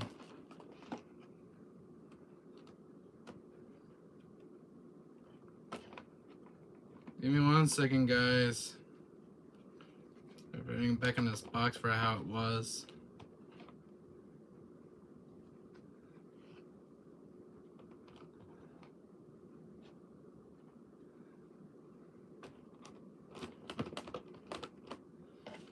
There you go. Got it back in the box how they had it. And this goes back like this. This goes back here. Memorizing your head is not easy. Alright. Now everything's back in its box, in its proper place. I'm like, how do these two pieces go back together?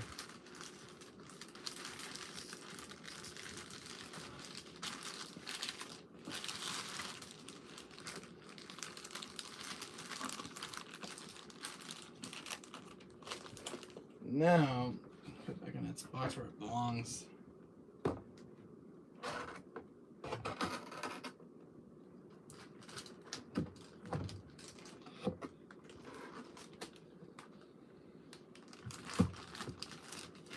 damaging the box itself. Right.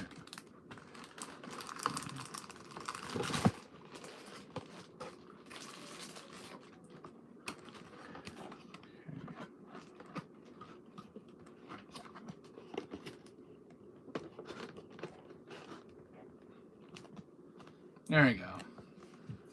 Got it back in the box.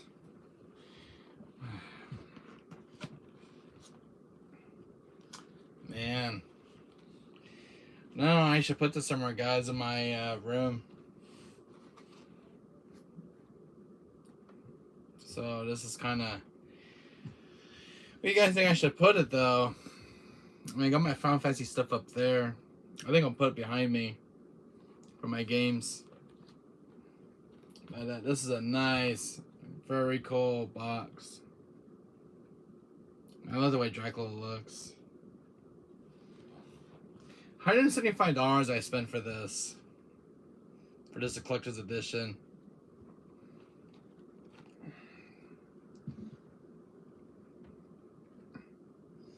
I mean, this is some pretty cool stuff. And it came in this box. So this little, that big box came in this. So they had it separate when they shipped it. So they're gonna get one box. Oh man, this is a cool video, guys. I'm glad what I got from Limited Run Games. I mean, if you guys don't know about Limited Run, you guys go check out their website and Google. Just type in Limited Run Games, and they do some amazing stuff. And they team up with publishers and developers. When it comes to the old games like this, then I think in about they make the announcement in about a month. I'm pretty just go live. So this is the night version. I was doing the unboxing. This version of Sin of the Night has the special version. I think it was only included on the PSP, which is the recorded dialogue and stuff. It's not the same as the US version that's on the PS1, which I wish they reported that one over. But they pay a lot of money to get this one version of the game, which was never released for Sin of the Night. I think it was only released once on the PSP for the Dracula X Chronicles. For the Castlevania re-release on PSP, and then it got re-released again on the PS4. So that's the more alternate version of Sin of the Night, which has like different dialogue, which is never released in the US. So, but it's cool to have because they spent a lot of money to get that version of the game re-released from Konami. But it's not an easy version to get. So that's the version that got ported over, and not the one from the PS1, which kind of sucks because I was reading during the game's development. So, but overall, guys, that was one of the coolest unboxing videos I ever did on my channel, and a lot of people on YouTube got this. They're doing a lot of unboxing ones of this one right here. And I believe I'm the 9th, 10th YouTuber to unbox this from Limited Run Games. So, but this is such a beautiful box. I mean, I think this is the most coolest Castlevania box I've ever seen. I mean, this is really going to go look well in my next videos when I do my streaming. So, something really cool for Castlevania Legacy. Maybe when I can see something similar for Legacy of Kain.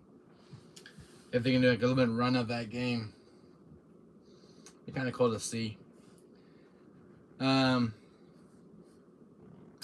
Overall, guys, this was a very cool unboxing video. I mean, including a PS1 game that was in this video, Mega Man Legends. I need to run the top of the box when I was opening up my box up. But this is cool. I put one of the sealed ones in the box. So, and I took the special sleeve from it. So, I mean, I'm happy. I am very happy with this. So, as a huge Castlevania fan, this is a love letter for like a little kid of me at heart. So, I am speechless. Don't know when this was gonna come in. I was gonna do this video last year and nothing happened.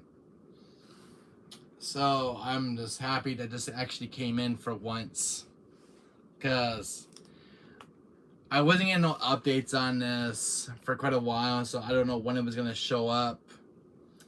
And then I got a good email. I think it was 7 months. Say there was it finally arrived to the U.S. and they're all going for inspection. And once they pass the inspection process, they're going to be shipped out.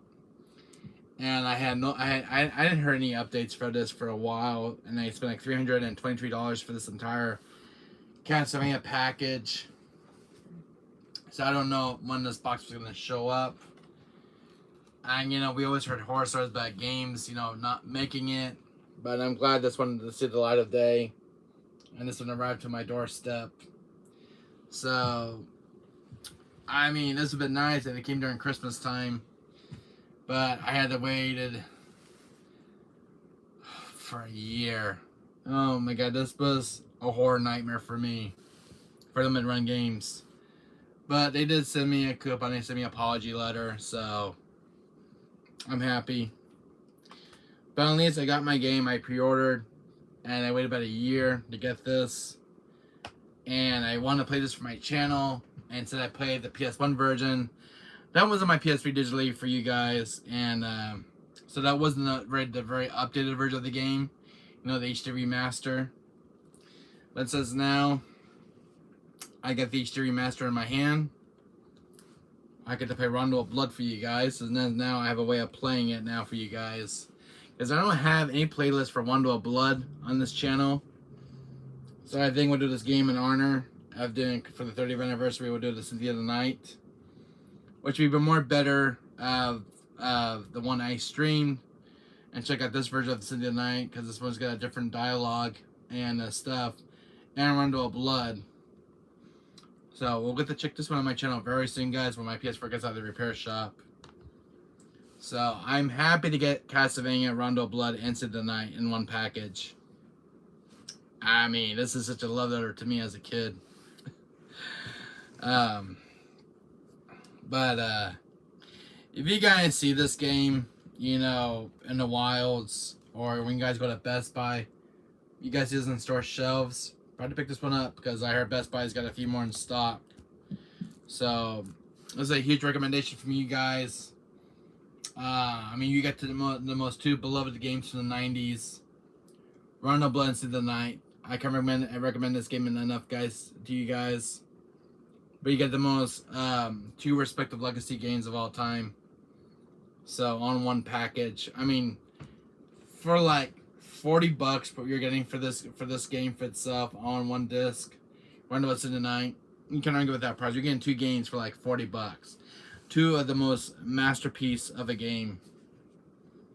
I mean, I was happy this game got a physical release. I mean, this is a game I've been waiting for years to see Rondo of Blood on the bigger screen. As I remember playing a little bit of Rondo of Blood when it was on PSP. And I'm happy now to play this game on a bigger screen, because I love Rondo of Blood. I love the music in that game. It's so freaking awesome. So, getting this game right now as a gamer, it really means a lot to me, because it's one of my most respected games and one of my favorite games of all time. I mean, there is no game that comes close to Castlevania, you know, besides Resident Evil and Dino Crisis, but Castlevania is a game I have no words for it. But anyway, overall, this was a nice from Konami to release this game again. So the Konami's game back on track, you know, releasing more games now from their vault. And I did watch last night. I watched the Metal Gear Solid 3 remake, and they're releasing the Master Collection Volume 1, which includes Metal Gear Solid and two Metal Gear Solids, two Metal Gear games from the NES library. So you're gonna like Metal Gear 2, Metal Gear 1, Metal Gear 1 and 2, Metal Gear Solid, Metal Gear Solid 2 Sons of Liberty, and Metal Gear Solid 3 Snake Eater, the original, and they're Metal Gear Solid 3 Delta remake. So, I mean, Metal Gear Solid comes out this year for PS5, the remake, and I'm looking forward to playing it and playing the original Metal Gear Solid once again on modern consoles. So hopefully they'll have updated graphics and filters for Metal Gear Solid 1 since they're re-releasing it. So it's nice seeing that game getting some love yet again. I mean, I love Metal Gear Solid. I mean, it's one of my favorite games of all time. One of my favorite franchises of all time from Konami. So I was stoked seeing Metal Gear Solid 3 getting a remake. I was blown away by next-gen graphics. I mean, the original game still rocks to this day. I mean, I don't know how good the remake's gonna be, but I hope they knock the remake out of the park because it's done by Blooper Team. Blue Point Studio, who worked on Shadow of the Colossus and Demon Souls remake. So hopefully they'll knock Metal Gear Solid 3 out of the park because I love Metal Gear Solid 3 Snake Eater. So seeing the remake on PS5 with new gen graphics and visuals is going to be a stunning game and a masterpiece. Because this year has been pretty good. I mean, you got Dead Space remake this year, RE4 remake. I'm waiting for the release date for Silent Hill 2 remake. Another favorite game of mine of all time, and Alone in the Dark remake, which is the remake of the original '90s game. I think that was the original one. I think I love Alone in the Dark was exclusive to the PC, so it's nice to see the game getting a remake and some love. And Metal Gear Solid, which is a huge surprise at the PlayStation Showcase I was watching last night on Maximum Dude's channel. I mean, I was blown. I saw all the games that were announced. I think the two biggest games I've seen that were announced was Spider-Man 2 for the PS5 and Metal Gear Solid remake. Those were like two biggest winners in the entire PlayStation Showcase. The rest, no words for. But the ones I'm really looking forward to is Metal Gear Solid 3 remake and the Master Collection that's coming out and Spider-Man 2. So, but the rest of the games that's shown on the PlayStation Showcase is they were like meh. So there was a lot of indie ones, but there weren't something I'm not interested in playing. But there was a very cool Metroidvania game that was in there. It's kind of inspired by Castlevania. It was kind of cool looking. So I don't know about that one. But that won't even come back till next year. So, but I am gonna pre-order Metal Gear Solid remake number 3 with the Master Collection and Spider-Man 2. So I did watch the PlayStation Showcase last night. I was up till like it was an hour, so I stayed up till like 3. So it was a long showcase because I missed out and I was out that day, so I got to rewatch it. So that was kind of cool. In the PlayStation Showcase, I thought they were going to show off like the Superblaze DLC in the PlayStation Showcase, but it was the RE4 VR mode. So I'm surprised RE4 remake is getting a VR mode. It looks pretty sick and dope. I mean, I never played VR, but it'd be kind of cool to play RE4 remake in VR mode. It'd be kind of cool to see. So that's in development. So Capcom is supposed to have a showcase next week for the Superblaze DLC for RE4 remake, and Capcom's having a showcase next week, so I'm going to be watching it. and see what Capcom's been working on. Maybe they'll have some new announcements for like Code Veronica Remake or Dino Crisis or something, because it's gonna be an hour-long showcase for Capcom. So hopefully we'll get some more RE4 Remake update for the game itself, for Mercenaries. Hopefully they'll have some original content announced, and maybe some other games they've been working on, like Code Veronica. Maybe a Code Veronica announcement would be nice. Or a Dino Crisis Remake announcement for Dino Crisis, because it's Dino Crisis turning 23 this year. And it'd be nice to see the game getting some love and attention from Capcom. So, because Capcom has a lot of IPs that need some love and attention. If it's my 2 more requested games from Capcom to remake, if Capcom's hearing me out right now, guys, if Capcom's watching this video, if my 2 requested games from Capcom to be remade is Code Veronica from Resident Evil Code Veronica and Dino Crisis. It would be my 2 requested games of getting remakes, because Code Veronica, in my opinion, has not aged very well. It's definitely aged, because the game came out in 2000s.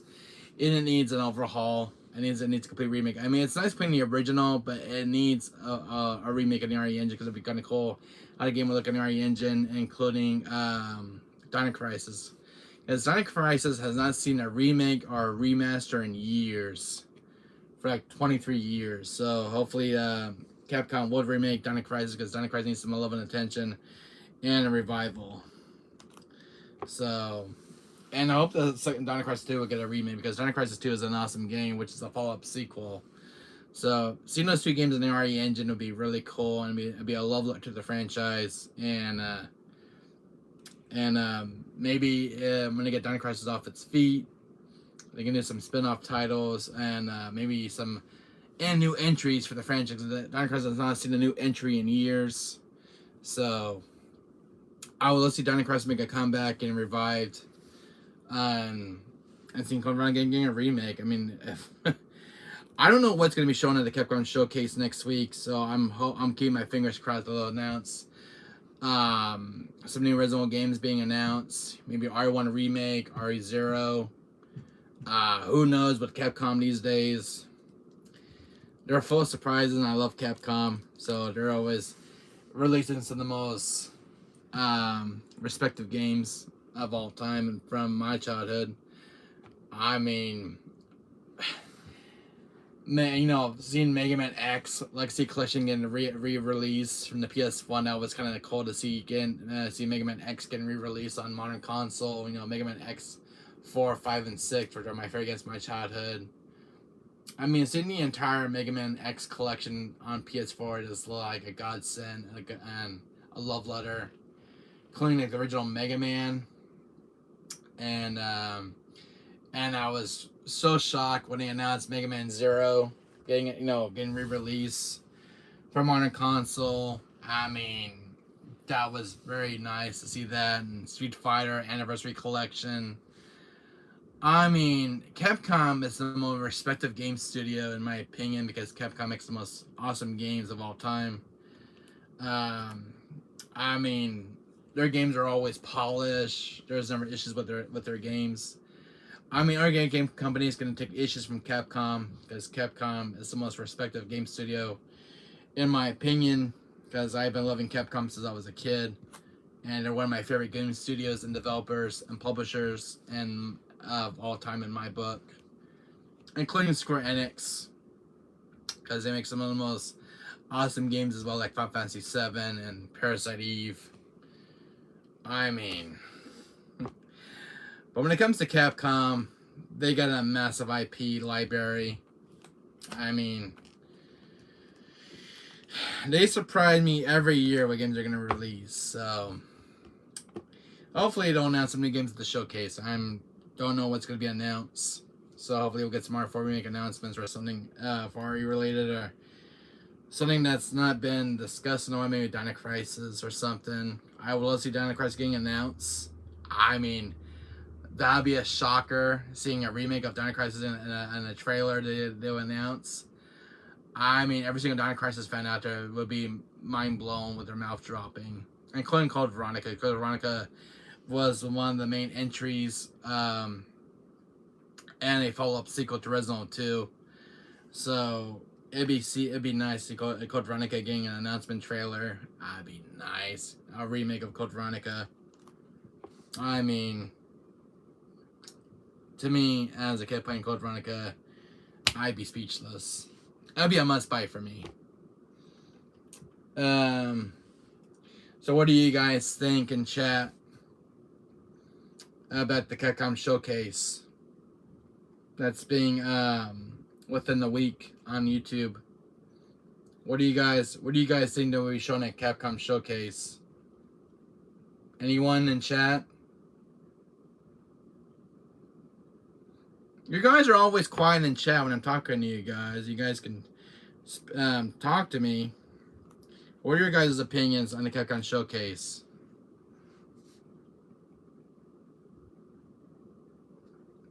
Chat's really quiet today.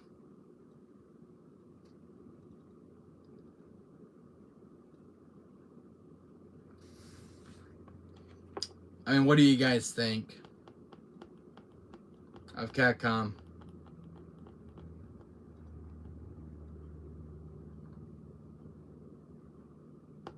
Anyone in chat?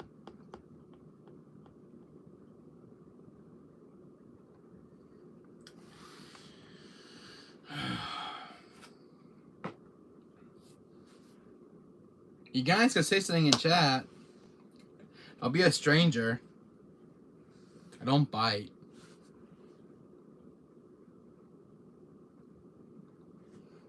So what do you guys think? I'm asking your guys' opinions.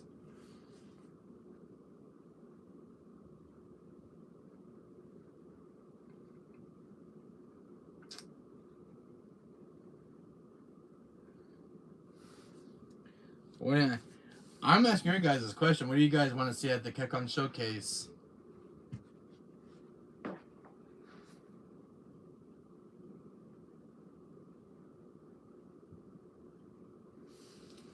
So, chat's always quiet. Something about my YouTube channel, guys. Nobody wants to talk to me in my chat at times. It's very unfortunate. Even when I ask questions.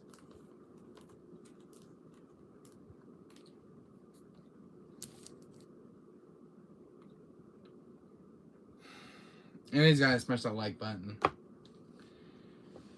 I don't know if there's a chat on my YouTube channel. It's always quiet. I mean, I do these videos. I go out of my way to do these videos for you guys. But it sucks when nobody doesn't talk to me at times. It's one thing I don't like about YouTube. So when I do streaming at time, I stream certain games, my chat's awfully quiet. I mean, it sucks. You know, being a YouTuber is fine, but it's nice when you have people talking to you in chat. But something it just gets quiet. I don't know what's going on with YouTube lately. So I'm thinking about moving my channel to another platform. Not Twitch, but hopefully a new platform will take over YouTube soon. I'm thinking about going over to Kick. Hopefully they'll send up a PlayStation, because Kick is a cool platform. I don't know how long I'll be doing YouTube for, because there's nothing. I don't get like a lot of subscribers on my channel. I mean, I get 200 subscribers, which is fine. But when I do live streams, I barely get any people to talk to me in chat. So, I mean, I'd love to see YouTube change, you know, for creators. Because when it comes like to video games and stuff, copyright claims and stuff, it's not fun.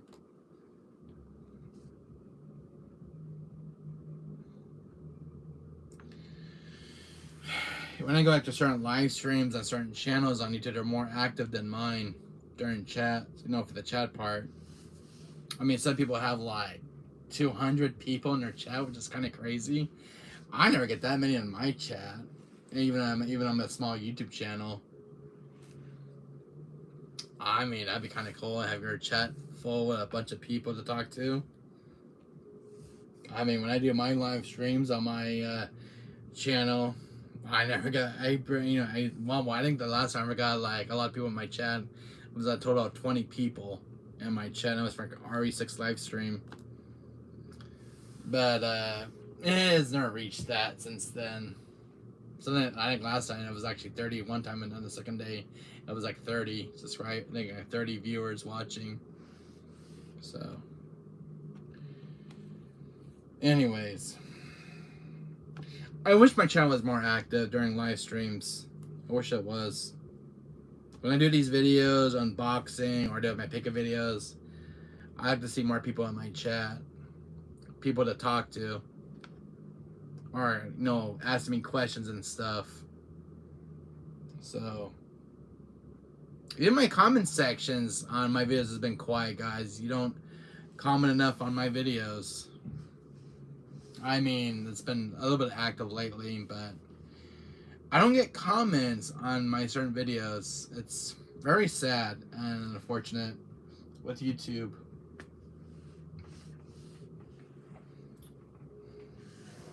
So, I mean, as a YouTuber, guys, I'm kind of expecting a lot from YouTube. When I do my videos, I'm expecting a lot, like views, likes, my chat being busy and stuff during live streams. And since lately, it's been very boring. Because when I do like certain games on my channel, there's nobody come watches me anymore. I mean, I have you guys, but sometimes I do other games, people just don't come.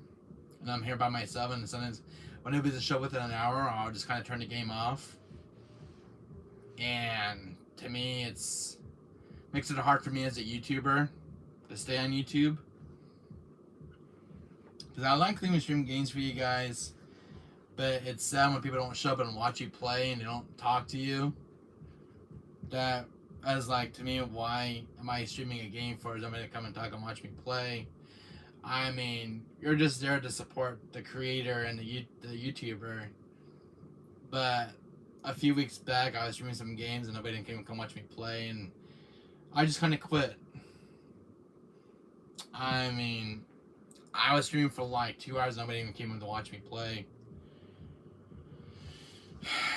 Because when I do like older games like PS1, PS2, and PS3, I use my tablets to record because I don't have that capture card, a camera, I don't have all that good stuff like most YouTubers do on YouTube. I just work what I have. Especially a middle class family. I'm not filthy rich like other YouTubers. I wish I was, but I'm not. But I don't know. I get the feeling people don't watch me anymore on YouTube. I do like certain games. I mean, I get game requests. I mean, I love doing game requests on this channel. I wish more people would talk to me more often in chat when I'm live streaming.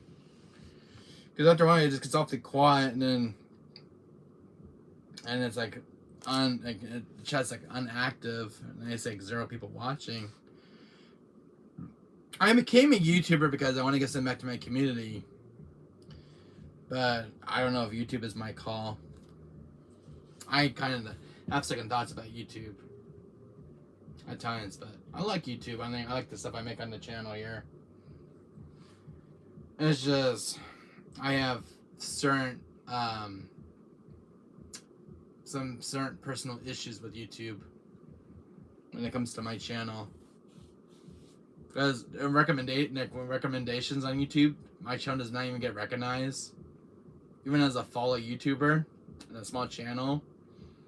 And YouTube can be such heartless at times towards my channel. And I wish my channel get more recognized and more love that it deserves. Because my channel is more for like retro and modern gaming. Preserving the legacy of retro games.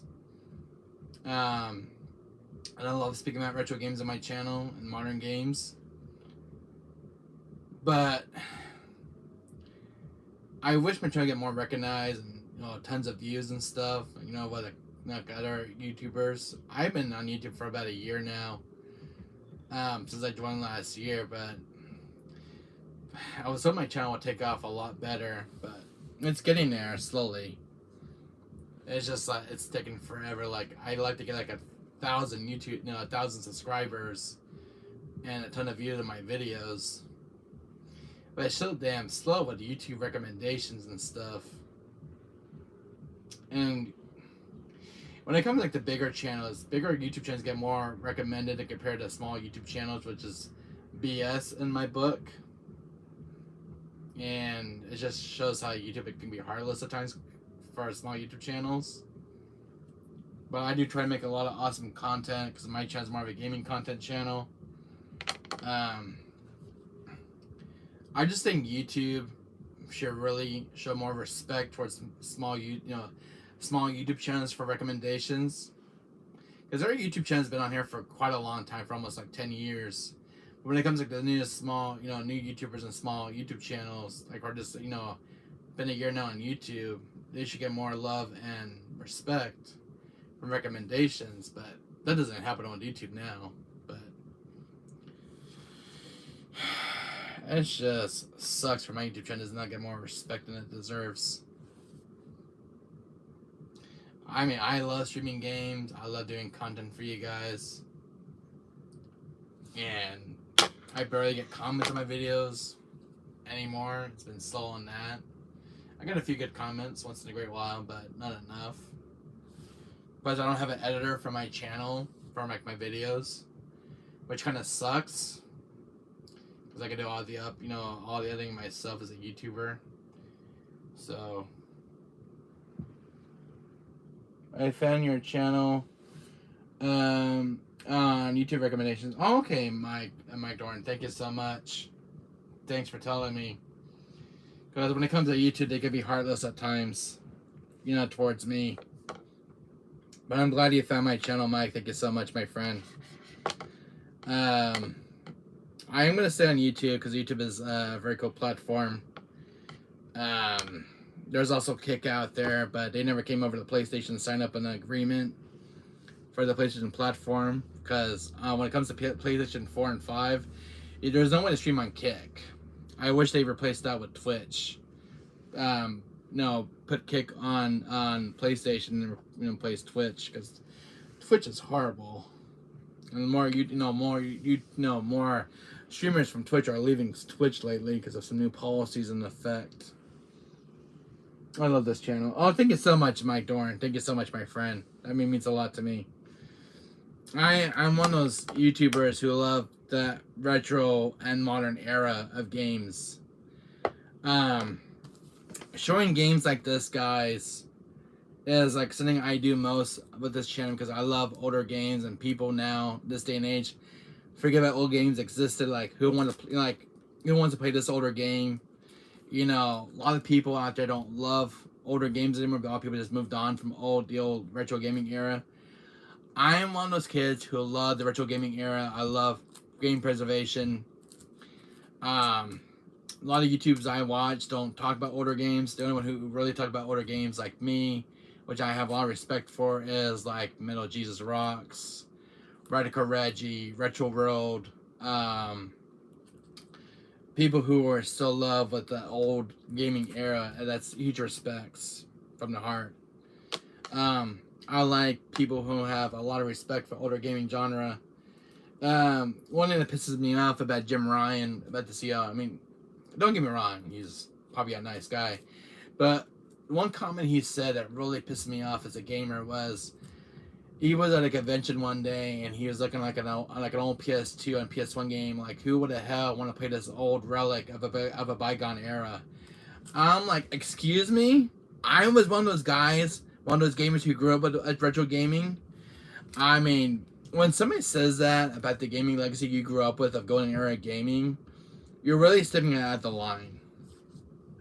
But when I heard Jim Ryan saying that, that really pisses me off. I'm like, when he was watching on older games like PS1 and PS2, like, who want to play these older games of a bygone era? I'm like, I grew up within that era. I love older games. I have so much love for these games, and they're such love and fun to play with. It's just that sad that people don't respect retro gaming enough. But I was one of the kids who was born with retro games, and I have no regrets. And I'm glad I grew up with PS1 because PS1 was a huge legacy in my life. I mean, if it wasn't for PS1, I would never got into video games. And sticking around with Sonic PlayStation for the last 30 years as a PlayStation fan, because I was more of a PlayStation kid, more than Xbox. But this is what I do on my channel, guys. I talk about retro and modern gaming on this channel here. But I love showing these kind of games because I want, you know, people who are starting to get into PS1, people who don't know about PS1. It's good to talk about these games because I hate to see these games getting ignored and forgotten in an obscure era. But this is what I do, guys, on this channel. Is talk about older games and preserving their legacies. People who want to get into retro gaming, I mean, it's never too late to get into retro games. You know, with PS1 and PS2, it's never too late to get into those genres of retro. But this is what I do on my channel, guys, and talk about retro games. This is the thing I love. It's a hobby of mine. But this is what I do, guys, on this channel. I'm a retro and modern gamer, and I do a lot of pickup videos, game requests, and I love talking about retro games. It could be Game Boy Color, Game Boy Advance, you know, PSP, PS Vita's Legacy. I mean, this is what I do on this channel, guys. You want to see, like, and even Dreamcast as well, because Dreamcast has been a new addition to my channel. But I love talking about older games and modern games. You know, even recommending games to friends. I mean, I love doing this kind of stuff. It's a hobby of mine. I mean, if I didn't grow up with video games, who knows what I was doing with my life? Who knows? But I'm glad I got into PS1 when I did as a kid. I mean, I'm glad I did because it was a perfect time when I was born. And it was like, if was this gonna be a thing for me, you know, growing up with. And my question was answered. I had a green thumb for gaming. I mean, I tried to play guitar as a kid, but I wasn't very good at guitar. But I was more good at gaming than anything else, and PC games. So, I mean, I was born with a gift. So, I mean, we're all born with gifts. You know, a lot of everybody can play guitars and stuff. But this is why I became a YouTuber, guys. I like to share my legacy with you guys about gaming. So, because I was around for 30 years of PS1's era, PS2, PS3, you know, PS4's legacy, and now the PS5 generation. I mean, I've been with Sony for almost 30 years. And it's nice seeing the last 30 years of PlayStation's history evolving. I mean, seeing games evolve from the 90s to like the late 2000s, and it's just mind-blowing and stuff. And I learned something new about PlayStation, guys, and I don't know if you guys want to hear this from me right now, but if you guys are willing to listen to me, please. PlayStation and Nintendo, my friend told me more about this story yesterday at the game store. PlayStation and Nintendo were teaming up at the time when it was coming to the the PS1, and there was like a prototype of a PS1 from Nintendo. And if it wasn't for Nintendo backing out their deal, PS1, PlayStation would never been around. We remember got PS1 games, PS4 and PS3 and PS5. But I am kind of happy Nintendo did back out their deal when PS1 consoles, being made. But if Nintendo didn't back out their deal, we never had PlayStation, guys. It would have been all Nintendo for the next 30 years. And I don't know how that future would look. It's kind of scary. But now I'm glad that Nintendo backed out their deal when they did. And seeing PlayStation, PlayStation as its own, and Nintendo doing their own thing. But when my friend told me this story, it was kind of like a horror story. If Nintendo didn't back out their deal, there would have never been PlayStation. I'm like, that's give me a new eye and perspective on PlayStation and Nintendo's history with each other. But I'm glad Nintendo backed out their deal when they did. But if PlayStation wasn't around and it was just Nintendo only, I think me would be a little more. I think I never done my channel, but I'm glad PlayStation is around, and I love PlayStation because they make the most awesome games of all time. But if it was just Nintendo and the Nintendo back out their deal, I don't know how that would look for me as a gamer. And if Nintendo not back, we wouldn't even have PlayStation games like this or PS4. None of these games wouldn't even exist, guys, if Nintendo didn't back out their deal. When it came to like that prototype of a PS1 and Nintendo thing, when they were merging at the time, I'm like, if they didn't back out, I would probably back out as a gamer. I would probably want to stick with Nintendo for the next 30 years. If it was just Nintendo only and no PlayStation or Xbox. Well, Xbox will be around, but there'll be no PlayStation. There'll be no rival against Xbox. But I'm glad that PlayStation has its own thing. Xbox has their own thing. PlayStation and Xbox are going head-to-head to the last 30 years now. And they're still going head-to-head at it. Nintendo doing its own thing. But my friend was telling me this yesterday. I'm like, wow. So you guys would be a surprise if Nintendo did not back out. This game would never even existed. It would just be Nintendo for the next 30 years. Hello, Seltzer. How you doing? I learned something new about PlayStation and Nintendo's history with each other. How you doing, Seltzer? What we're talking about, Nintendo and PlayStation teaming up. Because you just joined the stream. When I was coming to that prototype of a PS1 Super Nintendo. If Nintendo did not back out their deal, Seltzer, games like this would never existed. This would never existed if Nintendo did not back out their deal. But if Nintendo did not back out, it'd be Nintendo for the next 30 years. And I don't think I could handle that as a gamer. I'm doing well, Seltzer. Thanks for asking. But if Nintendo did not back out, and PlayStation was not around, I would never became a gamer. I never want to team up with Nintendo. Never. If I look at that future of gaming with Nintendo for 30 years and PlayStation didn't even existed, F that, I am out. But I'm glad Nintendo back out their deal when they did. Because if Nintendo didn't walk out their deal with PlayStation at the time, games like this wouldn't even existed. I learned that yesterday from a fellow friend of mine who worked at a game store. And it just gave me a new perspective on video games in general. But I'm like, can I handle 30 years of just being Nintendo and PlayStation didn't even existed? Who would rival the Xbox? It would just be Nintendo and Xbox going head-to-head at each other. But I'm glad PlayStation's around because PlayStation is the king of games. And it's the only big rival against Xbox. But I'm glad PlayStation's around. I'm glad Nintendo back out their deal when they did years back. But my God, I couldn't even handle 30 years of Nintendo just being Nintendo itself and just Xbox. As a gamer, I couldn't handle that. There was no way I could handle that, Seltzer. No way. I mean, I learned a dark history about Nintendo and Sony when they were teaming up. I don't know if you heard about that story. But if PlayStation was around, I couldn't even handle that. I'd probably quit as a gamer. And if I stick Nintendo for the next 30 years, no. I'm more of a PlayStation kid. I would never want to stick with Nintendo. I never do. I love Nintendo games. I'm just not a big fanboy when it comes to Nintendo.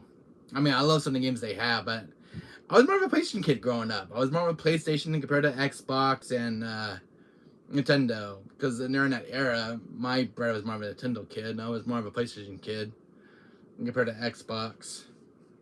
But I'm glad Nintendo back out of deal when they did. Thank God for that, because I don't know how to look at that future with Nintendo only and no PlayStation. How the hell would you handle that as a gamer? Nothing to rival the Xbox. And it'd just be Xbox and Nintendo, but no PlayStation. How the hell would you look at that for 30 years if Nintendo went through with their deal when they were making that PS1 prototype? How would you guys look at that? You guys give me your honest opinion about that theory. How would you guys take it if PlayStation didn't existed? How would you guys like it? Would you guys hate that feature of gaming? Or if PlayStation didn't even existed and it was just Xbox Nintendo only? If Nintendo went with their deal with Sony?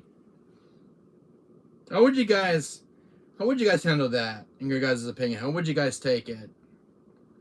If games like this didn't existed and Nintendo went with their deal? How would you guys take it? Would you guys quit as gamers? If you have to stick with Nintendo for the next 30 years? And no PlayStation? I know I would back out of it. Well, Capcom, Konami, and Square Enix, and other big companies that make games have nothing to do with this console war. And that's true, Seltzer. But if Nintendo went with their deal with Sony, making that PS1 prototype, there would be no more PlayStation. My friend told me that. There would be no PlayStation. No Final Fantasy VII. No Parasite Eve. Not even Mega Man.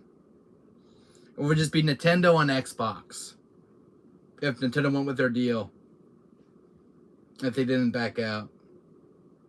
But I'm glad they backed out when they did. But this is some dark history between the PlayStation and Nintendo. And when I heard about that yesterday, I'm like, shit.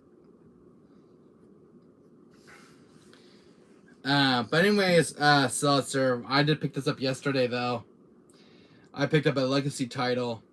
Mega Man Legends. I've been looking for this game for 30 years, Seltzer. And you're probably wondering how the hell I found this game. But unfortunately, this beloved beauty, I rented this game at a display case at my retro store. Going for $85. And the black label, I couldn't even afford it. But someone who was a huge gamer collector got rid of this game, and I'm like, this is a game that's very expensive to find, and out of print. But I found one that was complete. And that was yesterday with meeting a friend of mine. But overall, Seltzer, I got some games to show you, buddy. I got my order in from Limited Run Games. I did get this beloved beauty. This is for the Castlevania anniversary. This game was delayed for almost about a year from Limited Run Games.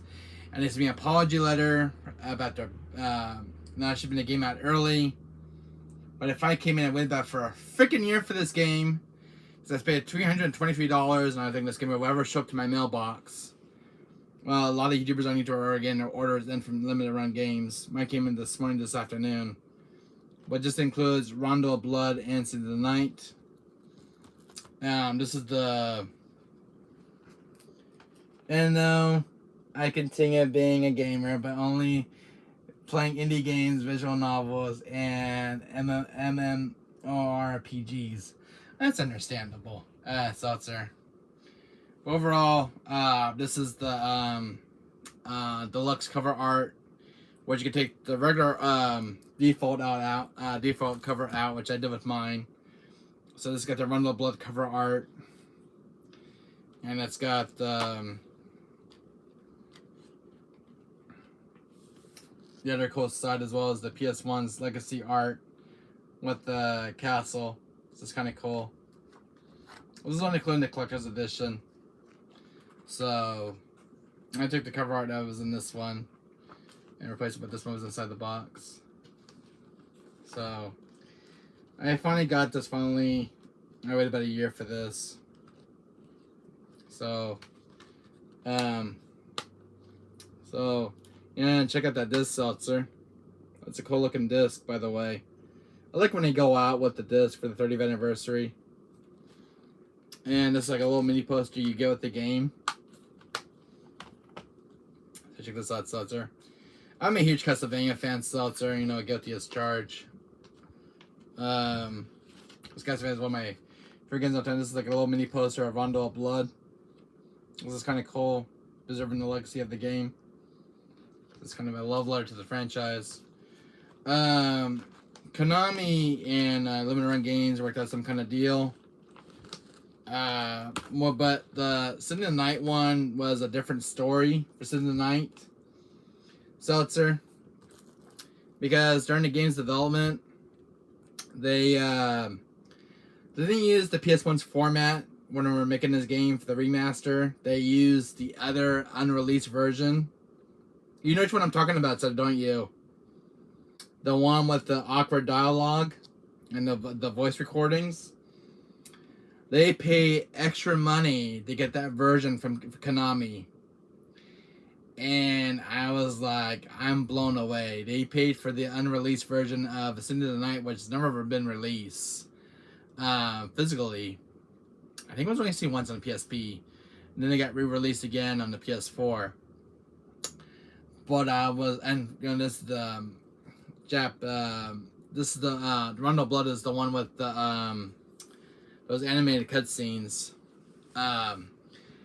But I was reading the game's development, and I'm like, they didn't port over the PS1's format of the Symphony of the Night for the, because I like that one with the original voice actors, voices for Alucard and Dracula. But I haven't heard this version of Symphony of the Night.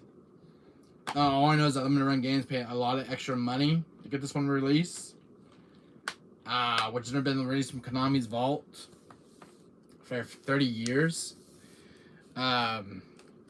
So I'm gonna play it on my PS4 when it comes out of the shop. But this is an unreleased Symphony of the Night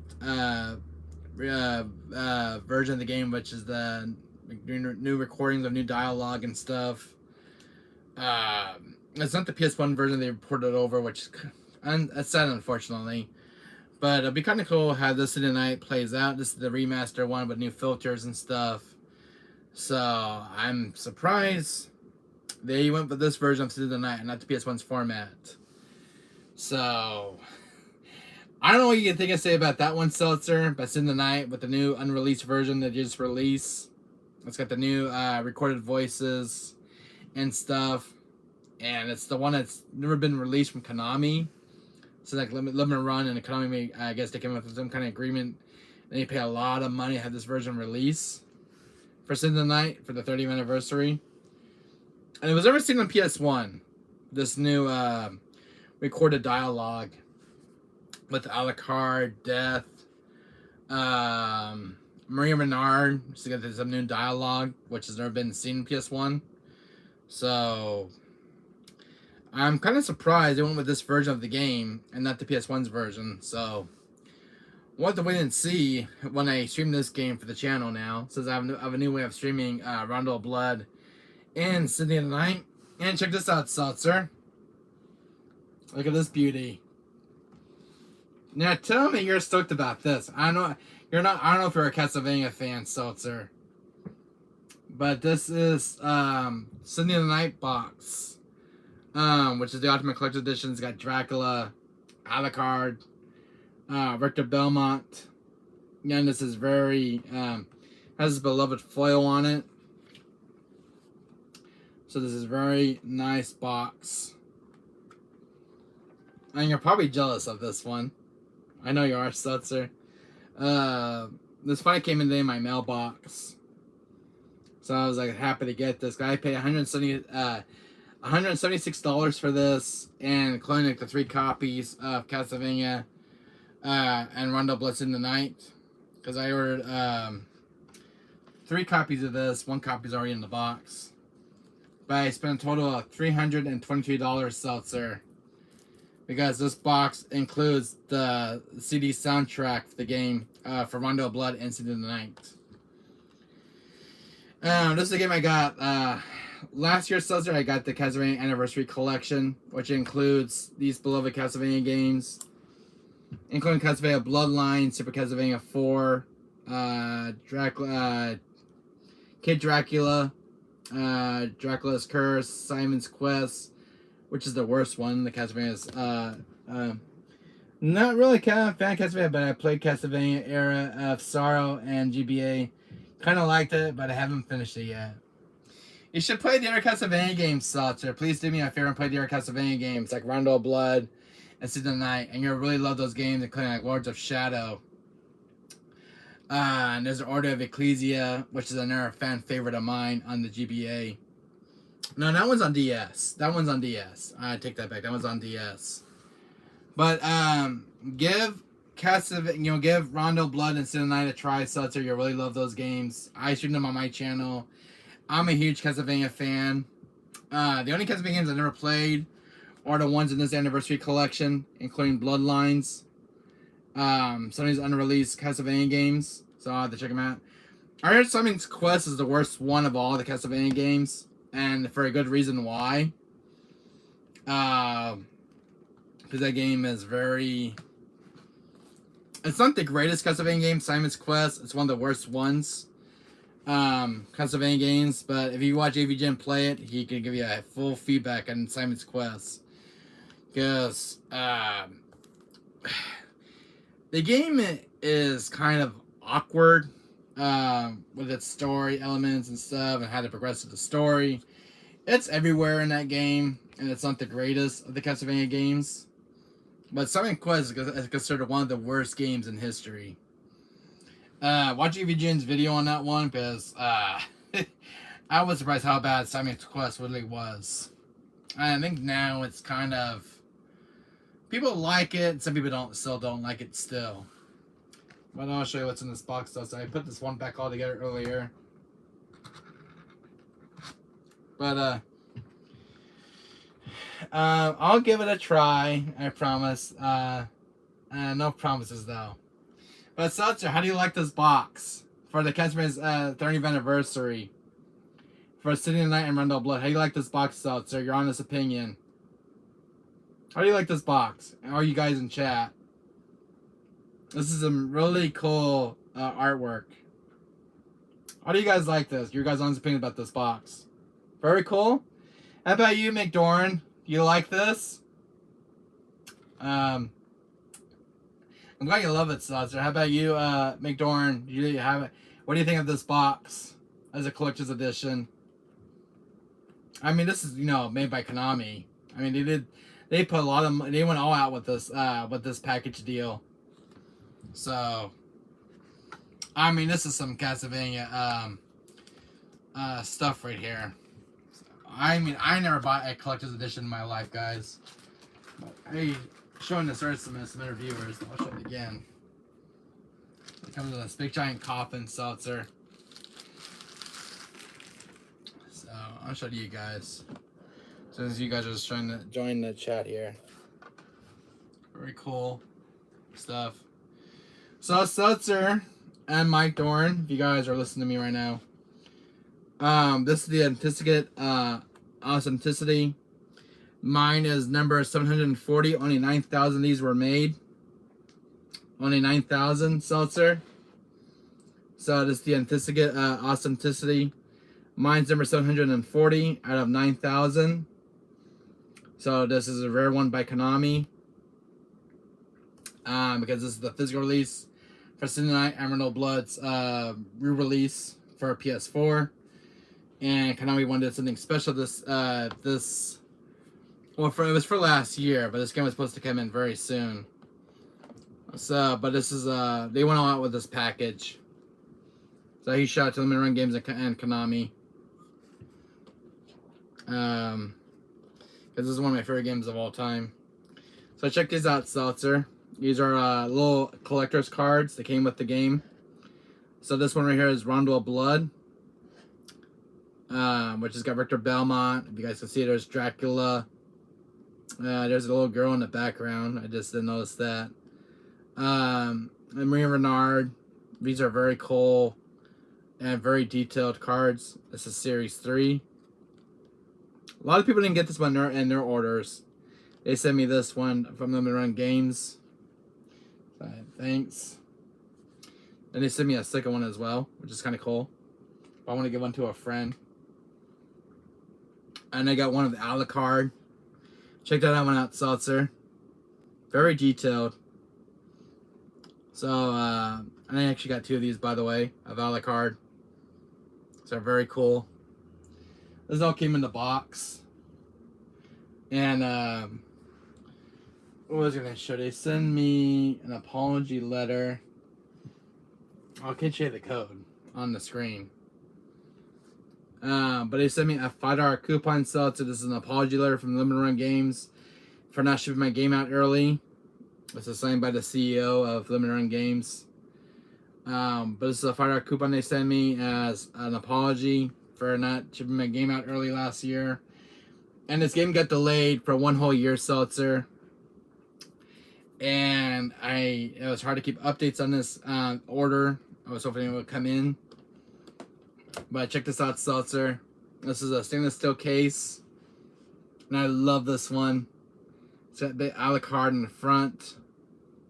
The box is very decorative. Here's the spine. Castlevania. I love the way this one looks. And then you got Richter Belmont. Very cool artwork for the game. That's what I love about the gaming stuff, guys. Here's the box, seltzer, and this is the deluxe edition. Because they had separate orders for the game itself. They had like the standard version for like $40. They have this one and the big box, which I just showed you. But this is a very cool artwork. You got Richter there, a la carte. No, I thought that was an invitation from a la carte to visit his castle. Yeah, I thought so too. But this is very cool. They went with this Nintendo box style seltzer. This is kind of cool NES history right here. So they went for this NES box, and this is very well. This is some cool gaming history right here. They went for like this NES box style because all the games from NES came in this kind of box, and this is kind of nice. And I love how Limited Run Games got a love for this kind of retro genre, and that's a huge respect. So it's got the little kind of like this little stamp like Nintendo uses, which is kind of cool. I think that's kind of freaking sweet. So that's like the sleeve and like the main box right here. Very cool. I kind of like that.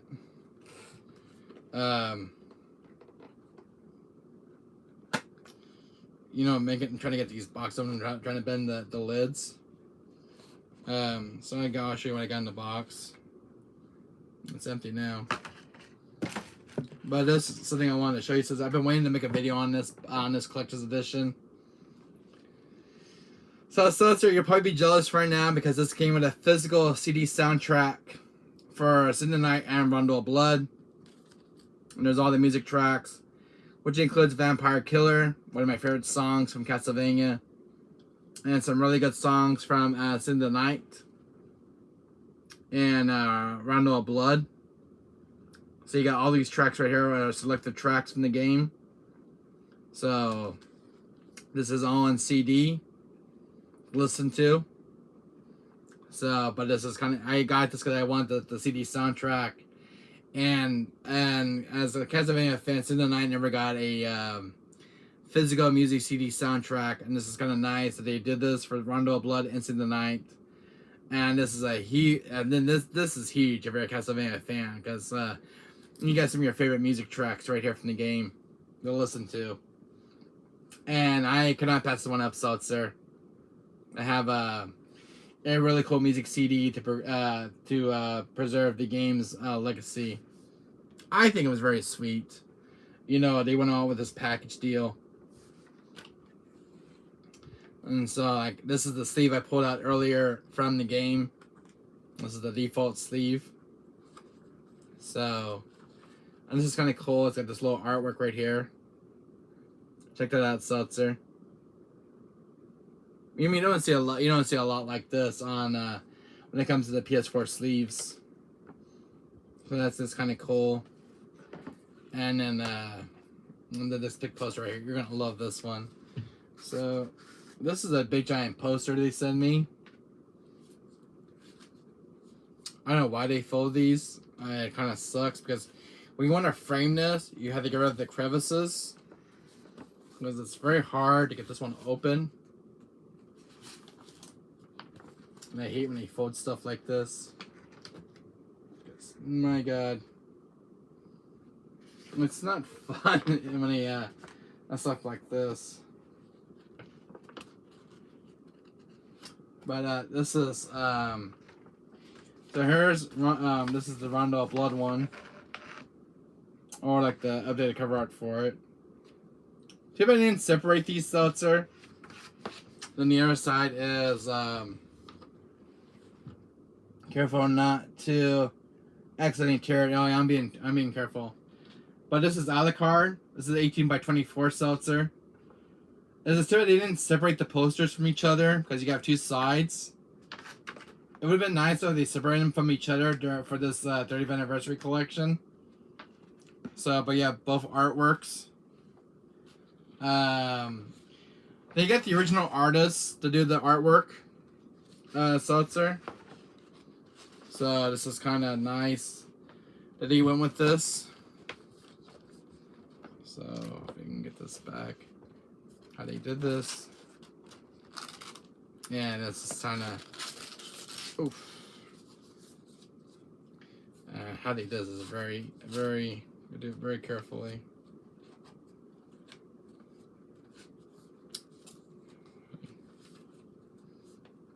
I think so. They had it. Yeah, there we go. But very cool artwork. So you got the original artist to do this. The original Castlevania artist who did all the artwork. That's kind of nice. And it's a she. So this is the other part. The coffin. So you get the little save data icon seltzer. What you put inside the coffin here. I showed this earlier on camera. I'm gonna show you this. Yeah, I know you're just kind of cool. Like this. Isn't that cool, seltzer? See the icon with the coffin. That's how you would save your game. And it says data saved. I think it was just kind of cool that they did this because it's kind of preserving the game's legacy from the game itself. I think it's kind of a love letter to the game for City of the Night. Data saved. You go in this little room and you see this little thing that kind of beats like a heart. And then when you click on it, it turns into a coffin for Alucard and it says data saved. I think that was just kind of freaking cool that they did this. You know, making, you know, I think this is kind of cool. I mean, they went out with this package deal. So, it's a love letter to City of the Night. Then right here, if I can get it. This is Rector's Belmont's whip. This is that kind of cool. So it's a pen. So you can, you know, put on your hat or something. But it's a very cool pen. Let's hope you won't get a corrupted save file. Alright, yeah, I hope I won't. But isn't that kind of cool, seltzer? Rector's Belmont whip for the collector's edition. So this one's from Rondo of Blood. So it's kind of cool art, you know, very, very detailed whip with spike ball. But you never notice, you know, we look at Rector's Belmont's whip, is I never knew it had spike balls on it. I think this is pretty sick. I mean, making Rector's Belmont's whip, this is kind of a huge diehard fan. I think it was kind of cool they include this for the collector's edition. So some, you know, some really cool stuff, and there's a love letter, you know, to the franchise. I had to get this one right here. So this is Alucard's sword. It's a replica seltzer of Alucard's sword. And it's pretty heavy too. So I don't know what kind of material they use, but it's not plastic. But it's, here's a replica of Alucard's sword. That's pretty sick. I mean, if it was any more bigger than this, I probably have a bigger sword to slay vampires. But that's pretty cool sword that you use in the game, and you will lose it early on in the game because Death will take it away from you. You have to find it later on. But there was a little cool Easter egg. It's in the night. There's a sword that's called Alucard, and it's not the same sword. Cool, but don't dare use it as a toothpick.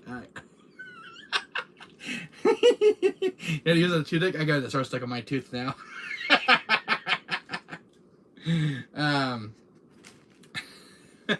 I almost use this as a toothpick. All right. What is this kind of cool? So you love this. Yeah, the box here.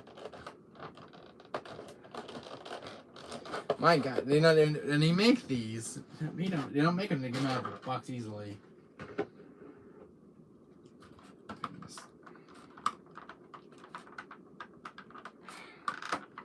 My God, you really gotta get your fingers in there and do it. But here's Alucard Shield. Isn't that kind of cool, Seltzer? So you got the sword and shield of Alucard. This would be kind of hard to hold if you had to put this on an action figure. And you would hold it like this, kind of something like that. Alucard would hold it because you hold it like this and you have a sword going like this. Kind of cool. But yeah, that is very cool stuff. So look at that, very detailed. Alucard shield. You wish you used this early in the game. And it's got this little back area. Very cool. And it came with a stand too, which I didn't even notice. Let's see.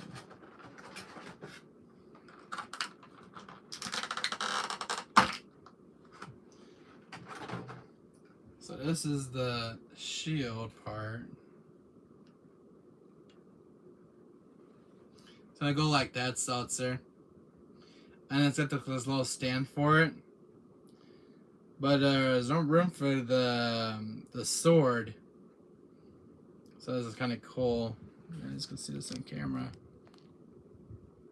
So here's like the thing that sits on the base right here. Kind of cool. So there's no room for the sword. I don't know how you would do this. Probably like this. Say that's how you do it with the sword. There's no way to how you want to get the sword in. Probably like that. Yeah, I think that's how it would go on the base with the sword and shield. That's kind of cool, don't you think, Seltzer? So it gets like this little stand for the shield. I think this little Castlevania box was just kind of cool. In the game, that's some little accessories. And it comes in this beautiful box, which is going to go on my bookshelf. So this is a really cool thing. Yeah, I agree. So this is for the Castlevania's 30th anniversary for Sin the Night and Rundle Blood. So they're celebrating the game's anniversary by doing this. So thanks to Konami and Limit Run Games for doing this. Because I originally had this game on ps1, Seltzer, and the PSP. The Castlevania Dragon X Chronicles. But it's nice that this game getting a physical release. Preserving the PS1's game's legacy. Sin Night's got some new filters, Seltzer. We can smooth out the filter style of the game to make it more soothing on modern console. They went out with all the filters for this game, including Rondo of Blood as well. So they had some new graphic fidelities for the game. They make it more high res compared to the PS1's format. So this is more how the way to play the game now, the definitive way. So, and see how the game looks. So that's on the back of the screenshots. It's very high res for the remaster, but they haven't reworked the game for modern console. So that's like what they did with Mega Man X when they're porting over for PS4. But it's nice when they go either way, preserve the game's legacy like this, and putting on modern console, upgrading the fidelity and visuals, not changing too much of the game itself, but added some life improvements. I think this is nice because I like this box cover art, which is kind of cool for the game itself. So it was kind of cool that he did this for the anniversary. I mean, that's the first time I see Alucard and our front cover art for a video game. Victor Belmont, Dracula, and Maria Renard. Really cool. They got the artist to do this for the cover art, which is kind of cool. I just think this is the most thing that Konami's ever done for Castlevania for its re-release. So, I mean, this is some really cool Castlevania stuff. I mean, Alucard, Richter. This is like the inside of the game. When you go on the inside of the game, you just the cover art that you would see when you open it. But this is very cool stuff. I've been wanting to do this video for quite a while, Seltzer. I had to wait about a year to do this video for the unboxing, and I'm glad I did this for you guys. So smash that like. I'm just getting, this video gets tons of views and likes, because I don't know how often you ever see Castlevania stuff on my channel, guys, for unboxing. This is a rare video, and I hope this video gets tons of likes. Morning, bro, Wesker. I have never played Castlevania and sounds sad. I'm sorry, Ton. But this is Alucard Sword and Shield. Hit that like button, guys. Smash it. I want this video to get tons of views, because this is a rare Castlevania unboxing video on my channel. And this video deserves every love it gets and like, because this is for the Castlevania's 30th anniversary. So this is Alucard Sword and Shield. I spent a total $323 for this box set, because the big box right there was like $175, and the physical copies were like $40 each. So you get the Sword and Shield. So this is some really cool stuff. Get the little save icon, which is kind of cool. Ton. So this goes inside the coffin. This coffin right here.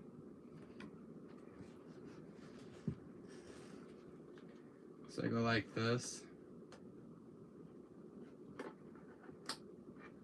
So your dad has been saved. So this is kind of cool, Ton. This is from Castlevania of the Night. They made this big giant coffin.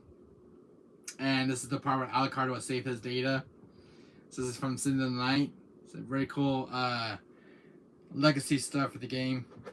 You won't see this ever again because now it's out of print. But I think this is really nice that Konami did all this. And here's a data save in the coffin. Yeah, data save in the coffin. So this is a really cool poster you're gonna love.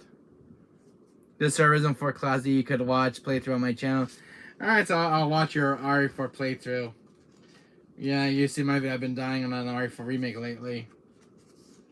So I'm gonna show you this, Ton. You're gonna love this. If you're a huge Castlevania fan like me and diehard since the 90s. They got the original artist to do this artwork. So this is Alucard. It sucks that he put, two backs of two posters, and they wish they had them separated from each other for the collection, for the 30th anniversary. But this is all hand drawn from the artists.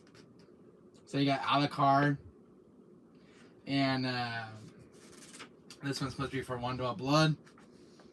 So you got Dracula, Mirenard, Richter Belmont. Hope we have streams in the future. Yeah, I hope so too. But this is kind of cool, Ton. Castlevania Requiem. And Alucard. I mean, this is part of gaming history, guys. For the game itself. I mean, this is nice. I can't remember out for doing this package. I mean, I won't see this ever again in the next 30 years. Who knows? I heard that Konami's got one more for us Castlevania fans. They're supposed to do. They're supposed to make an agreement soon with limited runs to do the Castlevania Advance Collection from the DS library for modern consoles. It's a digital right now on the PSN store, but eventually they're going to do a limited run physical release. Yeah, I saw these cards in Castlevania. Oh, awesome. Also got this really cool soundtrack, Tom. Check this out. You're going to melt like butter, my friend. Check this out. This is an official release soundtrack for Wandel Blood and Sin of the Night on music CD with all the music tracks. from the game, like Vampire Killer. You saw those music tracks right there. So you got a total of 25 tracks for Wonderwall Blood and 12 tracks for City of the Night. So these are select music tracks from the game. But this is a very cool love letter for City of the Nights and Wonderwall Blood's 30th anniversary. And they went all out with this package, guys. And this is a kind of a cool, an official CD soundtrack for Wonderwall Blood and Castlevania City of the Night for the first time ever. Producing music from the game itself. So you can listen on your CD player and listen to the iconic music of Castlevania. I mean, this has got some of the best music as listen to as a kid. Like Vampire Killer is one of my favorite tracks. But this is really cool. Hit that like button, guys. Smash it. I hope this video gets tons of videos and likes. Because this is my first unboxing video on this channel here. So this video deserves every love it gets because this is actually Castlevania. So this is one of the games that means a lot to me. Growing up as a kid. And I also beat Kuon about 8 years ago. Kind of creepy Japanese traditional game. I never played Kuon. I heard it's a very creepy game. This is kind of cool. This is a stainless steel case. And this is kind of what they did for this one. And no blood, and then you can put your game in here as well. So this is the stainless steel case. And you get the back art as well. So it's Castlevania Requiem on it. Very cool stainless steel case with original artwork. So, I mean, this is a die-hard thing for any Castlevania fan.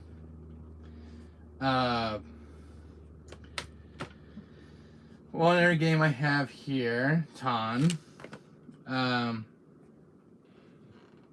This car just dropped on the floor.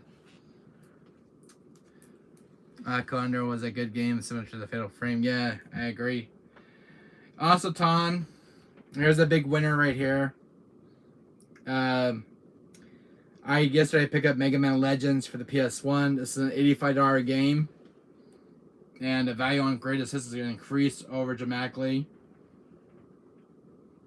Oh, Volnut. Yeah, that's his name, Volnut. Took me 30 years to find this one, Ton. 30 years. I remember playing a demo version of this, but never the full game. I never got to play the full game when it came out. It was only the demo version I played. I got to the first boss and I died. Because I was about like 5 or 6 when I played this game. But it was only the first level in the demo. And I'm glad I got this now. But $85 game for greatest hits. And Black Label was way more. And this one's only half that price. I'm looking for Mega Man Legends 2 right now. I'm on the hunt for it. So I have the 2 respective Mega Man games in my collection. Save him from the moon, and he's still stuck there.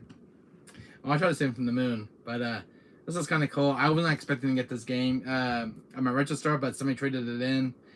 Some game collector, I guess, must have came in and traded this game off from their personal collection. It's kind of a shame that when people get rid of their beloved games, they won't see them again. But the game goes to another good home who really wants this game for their collection. Mom always says there's somebody's strength, somebody's treasure, and this game was coming home with me. And I picked it because I told my friend, yes, I've been looking for this game for 30 years since I was a kid, and I'm glad I found this. I remember seeing this game in the Game Informer magazine, and I wanted to pick this game up, but I could never find it at launch for my PS1. And now, since I got the game now, I waited 30 years to get my hands on this game. So, I got that for my collection, and it's the only PS1 game I picked up yesterday, my retro store. What else? There's something else I was gonna show you guys. So I went to the store yesterday, and my games were getting cleaned up for resurfacing. As you guys can see, I got my games back yesterday. Seltzer and Ton. So I got my Dino Crisis 2 copy all cleaned up. This is a game I ordered from eBay. When I get into this, came in, it was all scratched. But this is Dino Crisis 2. It's been resurfaced and tested. So I had to get it cleaned up because the disc was originally scratched. came from a collector. But this game's got the original manual and it's complete.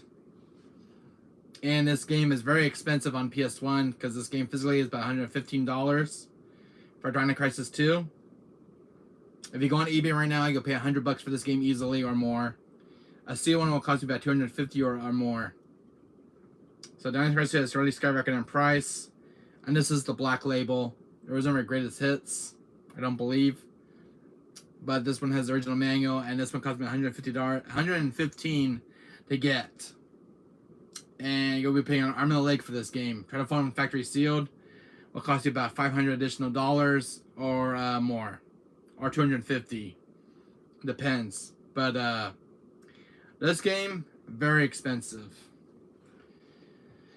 on eBay, and it's ridiculous for the price of money you're paying for that game. But I didn't care. I wanted a complete copy of Dino Crisis 2, so I didn't care about the money I was spending for the game. That's expensive, yeah. $115 for Dino Crisis 2. And Mega Man Legends, I was surprised it was $85 for Greatest Hits. Because I got it at a retro store. But this one, eBay, about $115. For a C1, will go about for $500. $250 if the game fluctuates from time to time. But a complete used copy will cost about $115 or more if it's in good condition. But this one, I spent $115 for.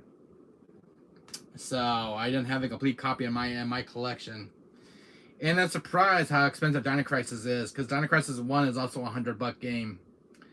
Dino Crisis on Dreamcast about $175 for the Dreamcast version of Dino Crisis on first Dino Crisis on Dreamcast, about $175, which I paid for that one to get that one on the port. And I bought a single copy of Dino Crisis 1 during COVID. That was cost me about $100. And I'm surprised how much the Black Label has went up lately. And Dino Crisis has been an expensive franchise lately because the reason it's gone up so much, but it hasn't been no re-releases nor remasters. Usually when there's a remaster, the game will bring down the price a bit when there's a remaster. But since Capcom has not made any new re-releases or remasters for this game, it's skyrocketing in price, which is ridiculous. I don't know if you heard Seltzer, but Capcom is having a showcase next week, and fingers crossed they'll announce a Dino Crisis remake, Code Veronica remake. It's gonna be an hour-long showcase next week for Capcom. Capcom's having a showcase next week on YouTube. Fingers crossed they'll announce Code Veronica remake, God willing, because I've been asking for a Code Veronica remake for years now from Capcom. RE4 remake has already been done with. They're supposed to announce the Survey's DLC and Ada and Wesker for the Mercenaries and the Water Level. That'll be announced during the Capcom Showcase. Hopefully they'll announce some new Resident Evil games and maybe Dino Crisis for once, because Dino Crisis has not been seen as a remake or a remaster in the last 23 years. So hopefully that Dino Crisis will get an announcement at the Capcom Showcase for a remake for the first and second game. So hopefully this Capcom will get revived for once, because I've been waiting for 23 years. I'm 30 years old right now, and time is ticking with this game to get revived. And Capcom's having a showcase I read about, so there's been some rumors that maybe this game might show up during a showcase, and maybe Code Veronica, which has been rumored to be shown, because Capcom's been working on a Resident Evil game project. And it's one of the old entries, and I think it's gonna be Code Veronica, because Code Veronica has been on their playing cards for quite a while now. So there's been some discussion lately about Dino Crisis lately, and some articles that I've been reading. So Dino Crisis and Code Veronica could make an appearance at the Capcom Showcase next week, and if it gets shown, I'm gonna blow my casket, guys. I'm gonna blow my casket, because seeing Dino Crisis getting remade as a diehard fan is a love letter that's being seen, because this game needs a lot of love. 1 and 2, these are the most awesome games on the PS1's library. PS1's got a great library of games when it comes to retro gaming. But it'd be nice to see this game's legacy to live up to its predecessor, getting a remake. I mean, using RE Engine's a powerhouse to be messed with. The games that the RE engines produce is like mind blowing. Resident Evil 7, RE Village, RE4 remake looks so damn good. RE3 remake. I think the Street Fighter 6 game is using the RE engine as well. But it'd be nice how this game would look at the RE engine. You know, see Regina updated with her character model. Rexy, Raptors. It'd be mind blowing how, you know, including Dr. Kirk, how he would look like in the RE engine. I mean, this game, I hate seeing this game being ignored for the last 23 years. Dino Crisis 1 and Dino Crisis 2 are my most respective games in the gaming genre. There's not a lot of dinosaur games out there, but Capcom's listening to this video again. Remake Dino Crisis 1 and 2 and remake Code Veronica, because a lot of RE fans have been asking for Code Veronica for many years, and as a standpoint, Code Veronica has not aged very well. It's definitely not aged. Time hasn't been too kind to that game, but it'd be nice to see at the Capcom Showcase. I'm having my fingers crossed, guys, because I've been trying to keep up with Capcom's updates lately with their video games. There was a original game. I didn't say which one it was, but one game is getting remade lately, and I have a feeling it's Code Veronica, because there's been a new article that I read this morning about a original game being remade from the ground up, and I think it's Code Veronica. And there was one other game that's being in development for quite a while now, and it had to be Dino Crisis. There were some articles about that as well, so hopefully they'll make some announcements at the Capcom Showcase next week, because God willing, I want to see something at the Capcom Showcase from Capcom. So, but we'll see, Seltzer. We'll see. Overall, I did get I have my game resurfaced save Resident Evil 2. This is one I got from eBay. But what's wrong with this? Don't ever do this to your game, guys. Don't ever do this. Whoever took some scissors to this game, someone cut some scissors and really cut into the artwork of this game, and I'm very disappointed. And you guys can see why when I'm about to turn the back of the game. Look what they did to the artwork.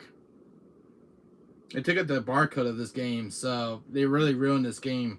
Somebody did stick to a pair of scissors and cut it. I was disappointed when I got this game in my mailbox.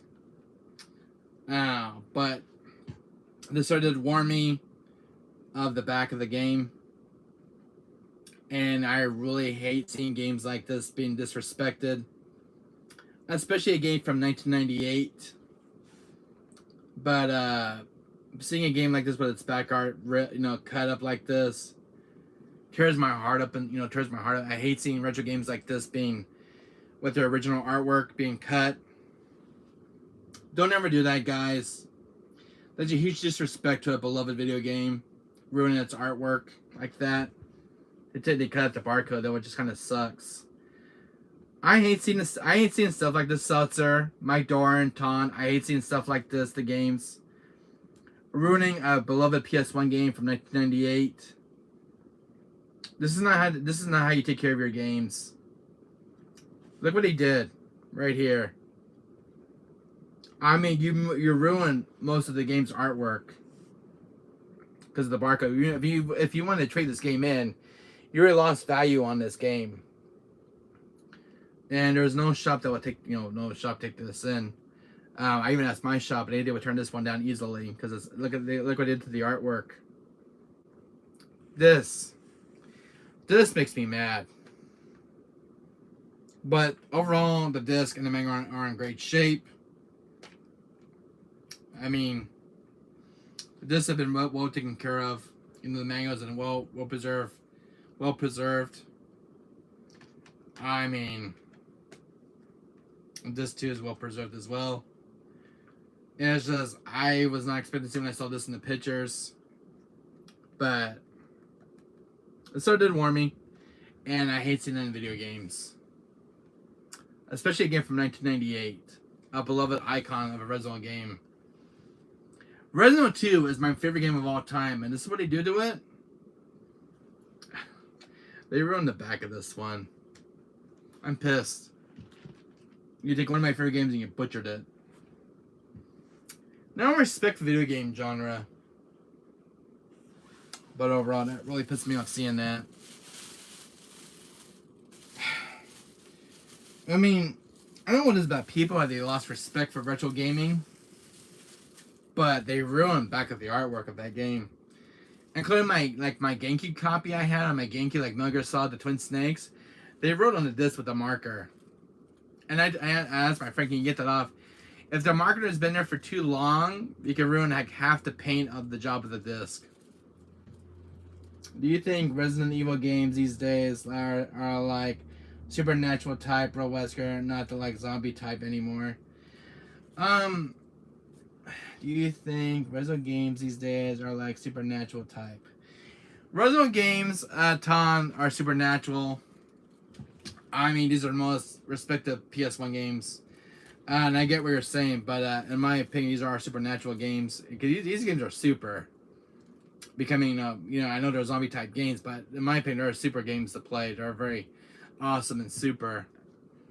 And Resident 2 is one of my favorite entries into the Resident franchise, including Resident 3 Nemesis. But Ton, these are super type games. Because these games I love as a kid, and I always try to make this game to a friend. If you guys get into retro gaming, play RE2. You can't go wrong playing this game. The modern remake is fine. But when it comes to the original game, the original is the one I start off with because the original game holds a lot. I have a lot of memories with. And a lot of fun memories playing Resident 2. Resident 2 is a phenomenal game from 1998. And it still is. I mean, the remake just honored its predecessor. But when it comes to B scenario, the B scenario in this one is like awesome and it's scary because of Mr. X. But RE2 is a phenomenal game. It's super. It's a 15 out of 10 game. I saw this game in the Game Informer. When I saw this game in the Game Informer magazine, I had to buy it. But I love RE2. It's so damn super. This game is phenomenal. I mean, Ton, if you never played Dino Crisis, 1 and 2, play these, my friend, and play them. You won't go wrong playing Dino Crisis 1 and 2. These games are meant to be wreck and riff. These are my highly respected games. Resident 2 and Dino Crisis. I love the older genre of gaming, and I don't know if I told you the story, Ton, but Jim Ryan one day pissed me off. One day he said in the comments saying he was watching a game one day of like a PS2 game, like who the hell want to play this old relic of a game, and who can stand playing old Tank Control games. And like when I heard that comment from the CEO of PlayStation, that really pissed me off. I'm like, excuse me, you're stepping out of lines there, man. I grew up with retro gaming. I'm not gonna let someone, bring down my parade of a retro game. And like he said, who the hell want to play an old retro game of an old relic? An old game like this, or PS2. A guy, I don't mean to say anything mean about it, but a guy who has no respect for older games. But when he said that comment that one day in a video, I'm like, that really pissed me off at older games. Like, who the hell want to play a game like this of an old bygone relic? I'm like, excuse me, I grew up playing those games. I'm not going to let someone write down on my parade. I told you a few months that I had given up Banana Crust years before, and I think it's too hard for me. Are you want me to help you? I mean, I love Dino Crisis. I know how you feel, Ton. When I first played it, I kind of gave up too when I was first scared and playing it because the game does not hold your hands. But it's a phenomenal game, Ton. I mean, you should give the game a second chance or a second chance. Dino Crisis is a favorite game of mine. I mean, I'm pretty much a master at it. I mean, when it comes to Dino Crisis 1, I will die a few times because Dino Crisis 1 is a very punishing game. Play this game. Try to play. Alright, I'll give you a deal, Ton. I put this game in hard mode and I died. And this game is very punishing on hard mode. Yeah, maybe I won't try it again soon. You should. Dino Crisis. This is what I do on my channel, Ton. I love retro gaming. I love showing games like this on my channel because a lot of YouTubers now don't show old PS1 games anymore. They don't talk about them. and they're just kind of like they're sitting in the dust era, like nobody forgets, you know, in an obscure era, like people don't forget about these older games because people this day and age forget about older games existing, and it's really sad how older games get treated now these days with no respect. Um, I'm one of those older '90s gamers who love these older genre of gaming, and it's a thing I still love to this day because these games mean a lot to me to this day, and I still play them. But when I heard that comment, like, who the hell want to play old relics of an old game? And when I heard that, just pisses me off. I'm like, even more, just hearing about this already pisses me off even more. But these are the games I still go back to and play a lot because a lot of people now play modern games now. They don't want to play the older games anymore because of the crappy tank controls. Because a lot of people don't like tank controls. I love tank controls. I mean, these games are phenomenal. I mean, because it's you suck at the game. You know, because you're a newcomer to the retro gaming. You know, people during this age, because people can't put up with the tank controls of these games. I mean, you gotta have a green thumb playing these games because the game will not hold your hand. There was no tutorial in these games, guys. There's no tutorial in PS1 games. If you can't learn the game, by the time the game starts up, but the enemy gets you get your first enemy encounter, you're pretty much screwed and effed up. Because when I played games like this as a kid, I didn't read the manual, and I thought the game would have tutorials. No, there's no tutorials in PS1 game. Including Resident Evil 1, there's no tutorials. You either learn the game, or you get screwed. That's how these games are designed.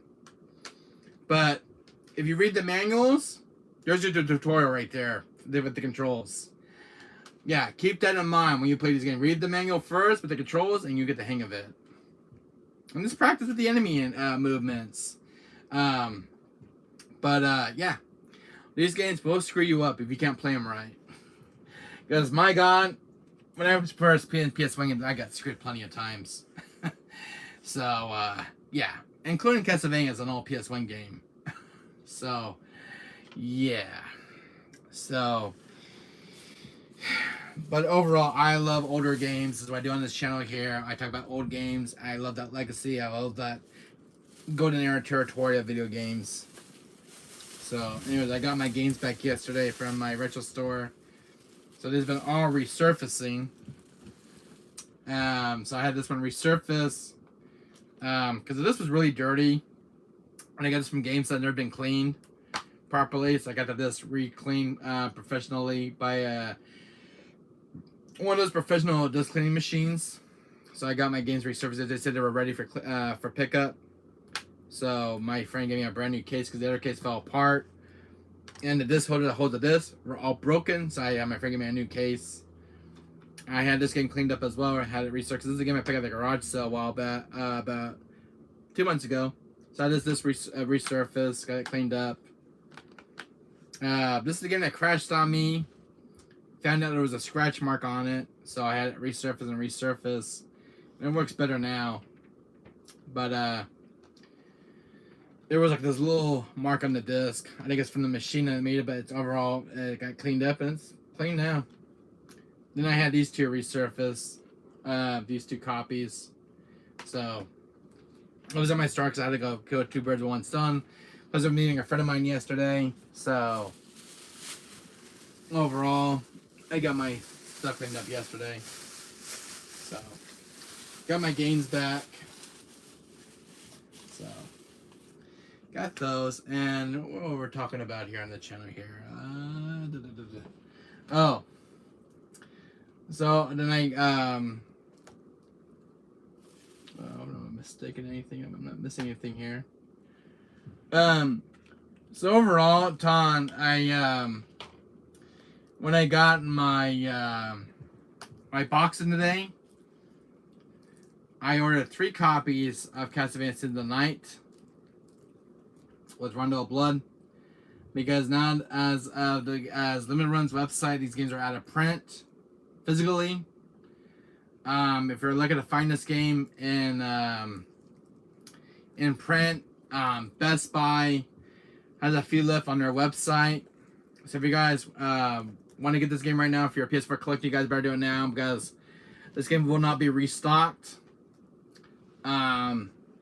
Best Buy has a few more copies left in their stock for this collection. So if you guys want to get a physical copy of Sin the Night and Rundle of Blood for your PS4, this is the more definitive version of the game. They get for the collection. Super recommended game, guys. You're getting 2 games for like $40. 2 of the most respective games. City of the Night and Run No Blood from the 90s. But if you guys can find this game, it's still in print. I think Amazon might have a few left. And Best Buy, it's on the only websites I still see that still have a few left in stock. After it's done, it's gone. There's no more in print. Konami's going to make any more of these because Konami and Limited Run were in an agreement with this game for the license. So if you guys don't get this now, you ain't gonna see it anymore. If you guys want this physically for your collection, because I love physical games. I love preserving games like this for their legacies. This is for the 30th anniversary. Sin the Night, because Sin the Night and Run the Blood both turned 30 years old last year, and Konami wanted something special for the game to celebrate it and its legacy. So this is the most. Those are the games that have been. Sin the Night was the one that's been ported over from PS1. Rondo Blood was a. It came to the US, but it's Dracula X Chronicles. The one that's on PS1 is a remake. That one right there is the original one, which I think was exclusive to Japan. Never got re-released. So, and I do have one Castlevania game here in my collection for the PS4. This is another one by Limited Runton. You might love this one. This is the Castlevania Anniversary Collection, which is some of the old Castlevania games. It says Castlevania Simon's Quest, Castlevania Dracula's Curse, Super Castlevania 4, Castlevania Bloodlines, Kid Dracula, which is a Japan exclusive, which was released in the US. Castlevania 2, Belmont's Revenge, and the Castlevania Adventure. So you got all these titles on one disc. Castlevania Bloodlines is a Sega Genesis version, so that's kind of cool. They put this on this collection here, preserving the game's legacies. Super Castlevania 4 was a Super Nintendo version. I believe Simon's Quest and Castlevania, I don't know about those two, if they were Super Nintendo or NES. I believe Castlevania 1 and Castlevania 2 Simon's Quest are NES titles. And I think Dracula's Curse as well. If you guys know about some of these other games or from like the NES, I know Bloodlines is from Sega Genesis. Simon's Quest and Castlevania 1, I think. Simon's Quest, I believe is an NES title. But overall, you got the legacy of most of the Castlevania games, the Castlevania franchise. So there are some screenshots. I believe this one right here is the Game Boy Color version in black and white. So this is how they format the games to work on modern console. I don't know how they got these games to work on modern consoles. They must have the original source code intact. Because without the source code, it'd be hard to get the game to run on modern console. I'm surprised that Konami still had the original source code for City of the Night and Run No Blood. Which I'm surprised that that source code was still intact. Those games running on modern console, because without the source code, it's hard to get these games to run from a 90s era. So as long as you have the source code on file for these games, you can get them to run on an HD remaster. I don't know how they do it with these older games, getting them formatted to modern gaming and PS4. I don't know how they do it with these older games. It must be a lot of work what goes into the game, making it for it, get it to run. Like Mega Man X, Mega Man 0, because Mega Man 0 is from GBA. How they get it to work on modern consoles, I have no idea how they do it. Like even Mega Man Battle Network, which is also GBA. I don't know how they make these games run on a monitor. They're taking a GBA title and putting it onto a disc. That's amazing how to get the game to run properly. Even getting the game tested first. Um, but these game developers and publishers, it surprised me. Like, bring an older PS1 game and bring it to PS4 formatted to work on the console. Like, even like getting Dino Crisis 1, because Dino Crisis was released digitally on PS3, and I'm surprised they get these games that work on these consoles. It amazes me. Like Final Fantasy VIII was Final Fantasy VIII was a PS1 title that was getting ported over to the PS4. But what happened was they lost the original source code for the game, and so the game had to be reworked from the ground up, and they had to make a new source code for the game because the original source code was actually lost for the PS1 version, and so Final Fantasy had to get reworked for PS4. So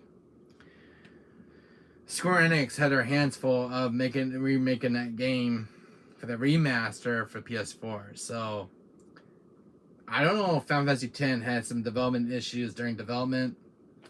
Because when it comes to original source code, it's hard to get the game to run. There was a horror story that I read about, an article about RE1 remake when it was coming to the PS4 and PS3 because the source code was lost. Half the source code was lost in time, and some of the rooms in the game had to get reworked. When they came to RE0 as well.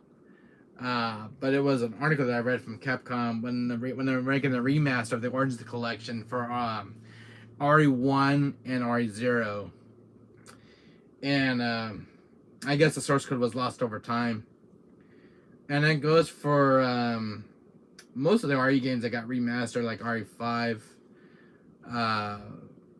I guess when source codes get lost over time, it's hard to get the game to run properly. So, because they had to rework a lot of visuals, graphics for the game itself. So, it just goes to happen with remasters, but new subscriber just joined your channel. Hello, Kenneth Mullen. How you doing? How are you? Welcome to my channel. I'm Retro and Modern Gamer. I talk about PS1s and modern games on this channel. But anyways, welcome. We're doing a Castlevania unboxing video on this channel. So welcome to my stream, by the way. How are you? And I go by Wesker's Gaming Archive, by the way. So it's gonna kind of archive of video games on this channel. I'm a huge physical game collector. I collect a lot of physical games. I've been collecting physical games for almost 30 years, since the PS1. Because I've been with PlayStation for almost 30 years.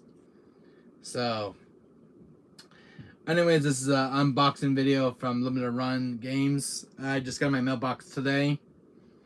So they sent me some stuff. They sent me an apology letter this morning for my order not arriving on time. Of all the delays that it got, because I got delayed for 1 whole year. I had to wait for my packages to come in. But anyways, welcome to the channel. My order that came in for Castlevania Requiem, Senate and Rundle Blood, my number is 740 out of 9,000. So only 9,000 of these were made for the game's 30th anniversary. So, anyways, welcome, Kenneth Mullen. Welcome to my channel. So overall, in my box here that I got, the Ultimate Collector's Edition, what they call it. This is, it came in today in my mailbox, and I'm just doing an unboxing video of what's inside of it. But this is what I got in my mailbox. I waited for a year to get this in my mailbox. I spent $176 for this one, for the Castlevania 30th anniversary, from Limited Run Games and from Konami.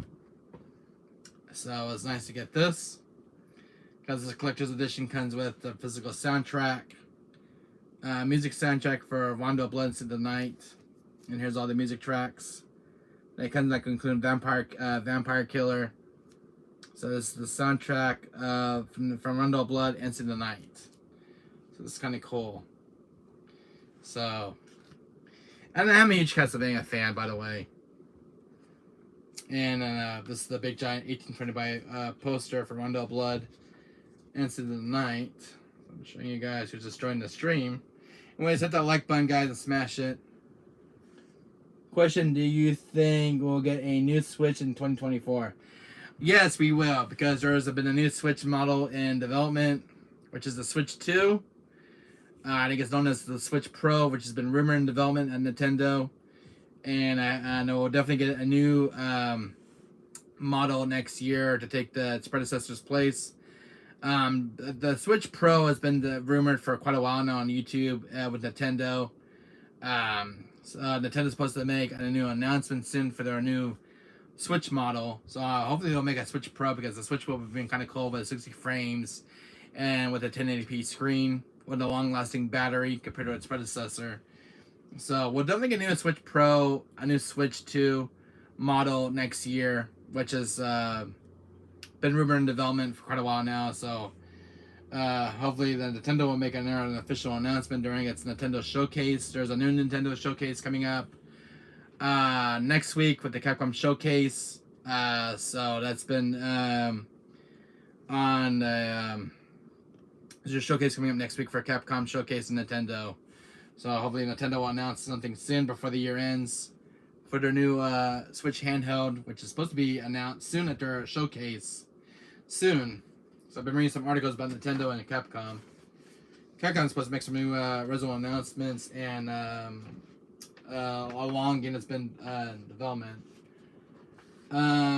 There's been discussions for a remake of Code Veronica and a Dino Crisis game from Capcom. There's going to be a Capcom showcase next week for Capcom, and hopefully they'll announce Dino Crisis and Code Veronica and the separate DLC for the RE4 remake.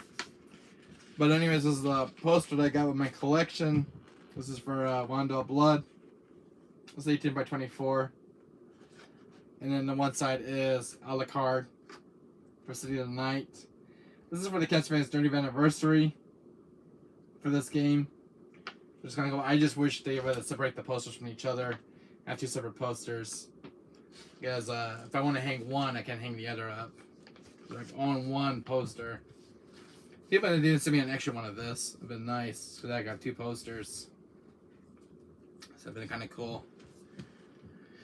So that came in my collection in this big box. And then I got this in my mailbox as well. It's in that big giant box it came with. A stainless steel case for Sin the Night and Rondo Blood. This is kind of cool. I actually love this. So this is like, they went out with this package deal. And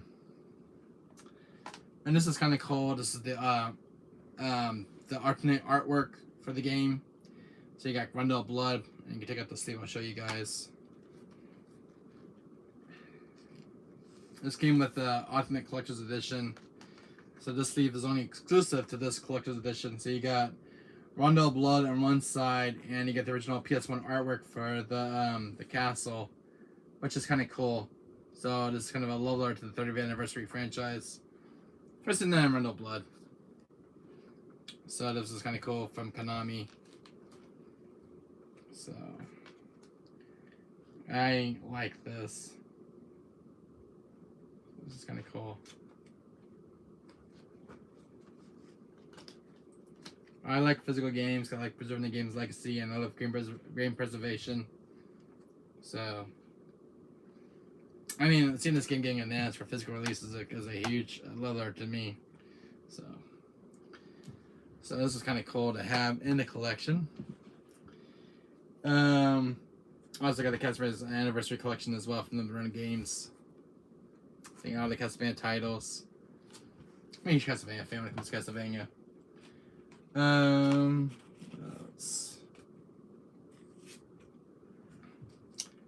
this is like the default artwork for the game. It's kind of cool. And then you got this little artwork right here, which is very cool. I like this. So I kind of switched it out for this one. This is the exclusive sleeve for the game. So I like that. I think it's kind of cool they went out with this package thing. And then I got like a la carte sword. This is a replica. It came with the package. This is an official replica of a la carte sword. And it's very detailed. You guys can see on camera. Very detailed with the pommel. It's kind of cool. I like this. And then you got Richter's Whip. This is actually a pen. So you guys can see the artwork up close. Very detailed. With the ball and chain. This is from Mundo of Blood. And you got little pins here so you can kind of clip it onto your hat or something. Kind of cool. So I was happy to get that as well. And a replica of a la carte shield from City of the Night. This shield is so sick. So you lose early in the game too. But this is kind of cool. So it even sits on a base like this. So it sits on a base. And then you can put the sword like this.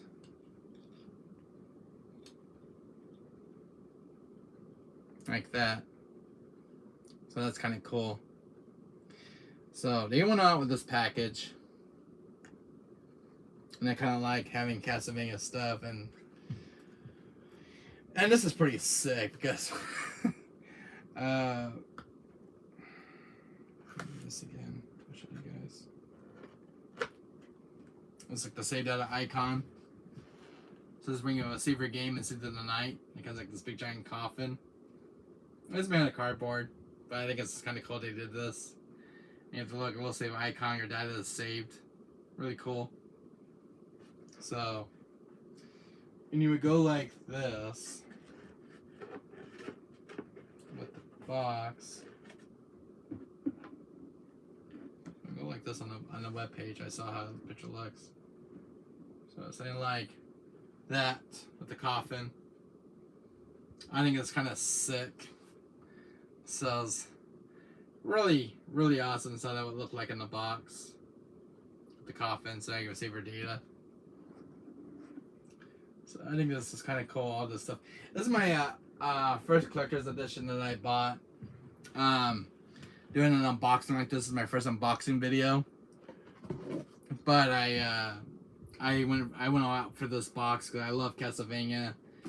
And having all the characters with Dracula, Alucard, Maria Renard, Richter Belmont. I love the way this picture looks. Very cool. And it's got this very shiny foil. And then you got Richter Belmont on one side. I think it's Richter Belmont on one side. Yeah, it's Richter Belmont. He's got Richter Belmont Alucard. You guys can see it properly. But there's Alucard and Richter Belmont, and it's kind of hard to see. But very detailed artwork in the box. So, I mean, $175 I spent for this. I mean, I got my money's worth. So, and it went on display on my gaming bookcase. So for Castlevania, because I love Castlevania so much. So I think it was just kind of cool. I'm not gonna see those again because only 9,000 were made. So I'm like, I went all out. I spent a total of $300. And it's got this cool box as well. So I kind of went with this NES style box for the game. It's kind of cool for a gaming history. And it has like this little NES sleeve. Kind of goes over the box. So very cool. This kind of like the soundtrack, you know, everything else that comes in the box. So I think that was just kind of cool. They went all out for this. So I don't know if you guys got this for your guys' collection, but it's definitely I really want for my collection as well. So let me drop some playing cards over here. A second. I hate when you drop stuff on the floor.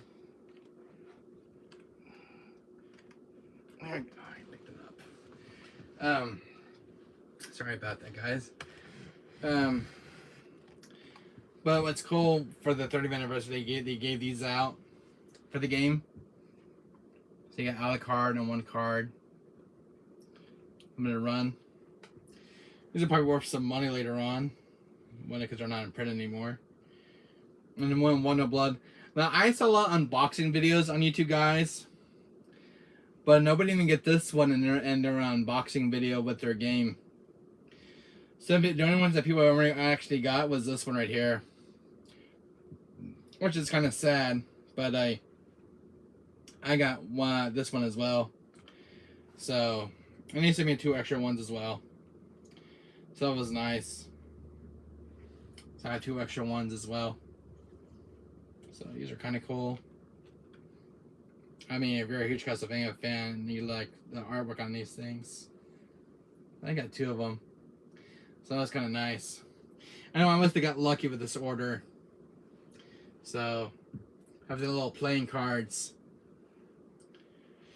So this is really a treat. I don't ever see anything like this for quite a while for Castlevania, unless they do on their anniversary package. The only one they haven't done yet is the Advanced Collection one, which is only digital on PSN right now. But if they do a physical release, I have to go out for it because that's the one. It's the next one I'm gonna pre-order for the physical release. So when you do that, I am on the train for that one. I did miss out on the Castlevania Anniversary Collection Collector's Edition, which comes with a music box. It has like a picture, portrait that lights up. So I was like, I missed out on it. I saw people unboxing their videos, and I really wish I would have got it. But I didn't, unfortunately, and I missed out on it. So, anyways, this is a pretty cool unboxing video, in my opinion. I mean, you're getting the poster, you're getting a stainless steel case, the coffin, which is a CD icon box, the poster, and I believe there's one other poster I didn't show you guys. If you guys are starting the stream.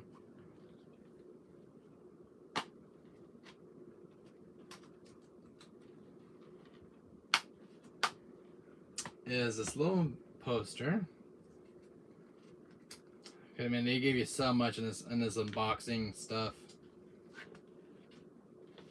And a little mini poster of Rondo of Blood, which is freaking awesome and sweet. This is the same artwork that was used for Super Nintendo's cartridge.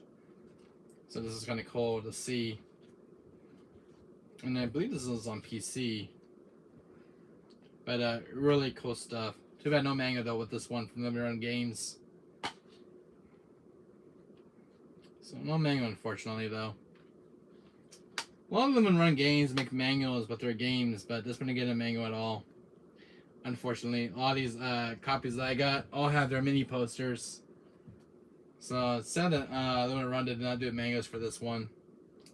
But nice to have like a little manual for it. Maybe they made one, I don't know. But this was a cool video, guys. I mean, this was my first unboxing video, something really cool on the channel instead of like those I don't know, my video game pickup videos, but this unboxing video was my first. And I promised you guys I was gonna do this last year, but I never got a chance to do it. So it's now I kept my promise. I made this video for you guys. So hopefully I'll get to play some music in my videos. I'm thinking about putting some music in my pickup videos here. Let me ask you guys a question. You think I should put music in my videos? These kind of pickup videos that I do. Unboxing ones. Because I was thinking about, when I do like my unboxing videos, I could put some music on from the soundtrack. Let me guys, if I should do something very close. What do you think, Seltzer? Should I do something different with my videos? Do my pick of it? I could put some music on like on the CD player, and put some music on during my videos. I see a lot of people do like some music in their videos. So I don't know if that should be a thing in my videos, guys, for my next project. I'm always want some, I'm always trying to improve my channel in some way. If you guys want to put some music in these videos, I can. So sir, let me know if I should do some music in my videos. Mike, Doran, Andre, anybody in chat, if I should put music in my channel and my videos here. Only for these videos, these pickup videos. I know they're kind of quiet. I know they're not the best. But when it comes to the games, that's what you guys are probably looking for. If you guys want to put some music in here, I will. And I hope that's okay with YouTube, because I don't know how that works with YouTube. So I don't know, guys. If you want me to put something, let me know. Oh my god, this thing is magnetized. Oh my god, look at this. I don't know what should happen. It's sticking to this one now. Oh boy. Yeah, if you put a magnet, it actually sticks to a magnet because it's metal. It sticks to my one of my iPad protectors. So, but overall, what do you guys think of this video? You guys can tell me in chat. So, I had fun doing this. I really did. So I think this is a very cool thing that I did for you guys. So, my room's a disaster. My room's a complete disaster. I'm looking for the white sleeve that goes with this thing.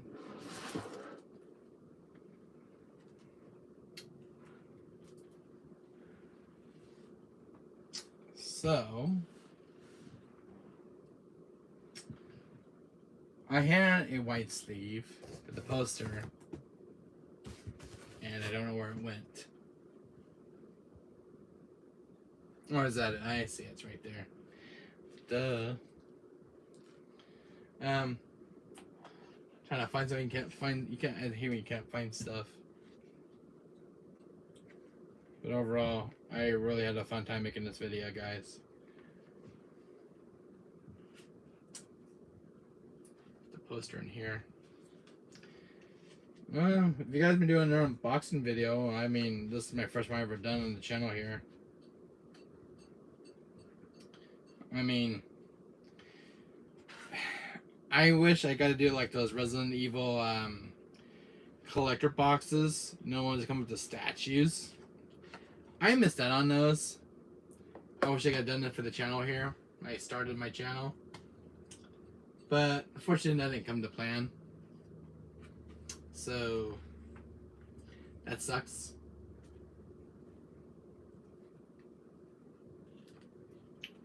So I'm just gonna put this one back here.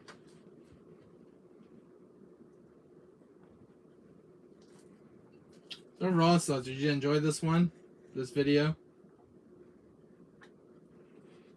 If you're still here in chat.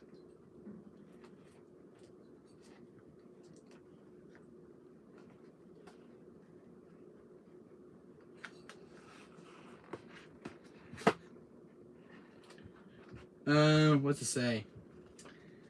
That would be a good, but there might be a problem with the copyright stuff. Ah, shit. You might get a copyright claim or worse, a strike, so be careful. So what I mean, so YouTube takes the fun of everything.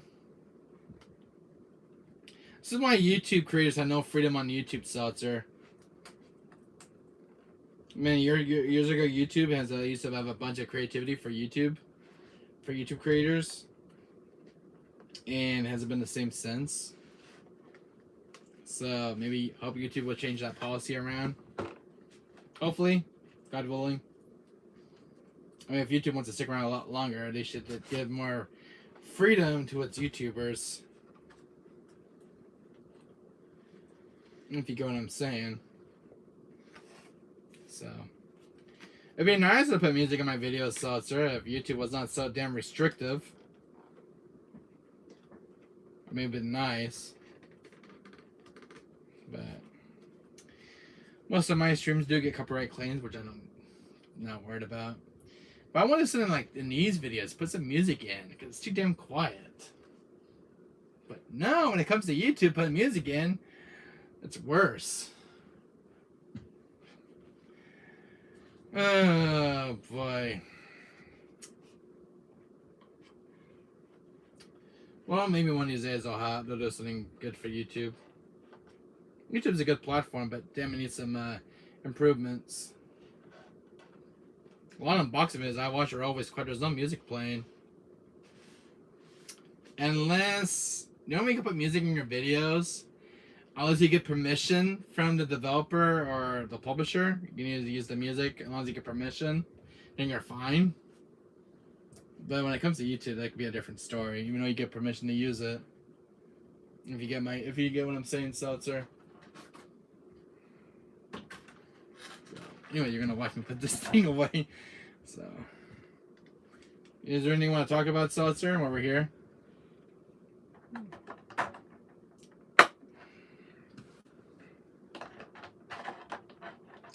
Putting these things back are such a pain. I'm trying to break these things; are not easy to get in.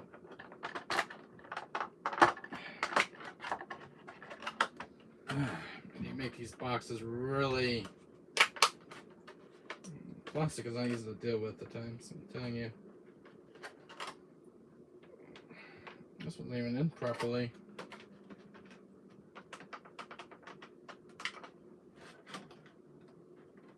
I don't think that's actually in. Or did I screw that up wrong? This is not the way it goes. This goes like this. Actually, it was like this. There we go. I got it. That's the opposite way. So, Seltzer, do you like these unboxing videos? Should I do more of these on my channel, or no? Do you like me doing these these big giant collector boxes videos? This is my first one on my channel ever. That's a YouTube for you, but it's easier to deal with the copyright claims and then strikes. I agree, Seltzer, I agree. Some of my copyright claims have already disappeared from some of my live streams of some of my video games. So, I don't dispute them. I just let them go away on their own. Which they do go away on their own after a while. Maybe after a year has passed, they go away. When they do nothing about it, they just go away on their own. So, I had a copyright claim on one of my videos, but it went away after a while on its own, even to dispute it. It just went away all of a sudden one day. That's what happens with YouTube.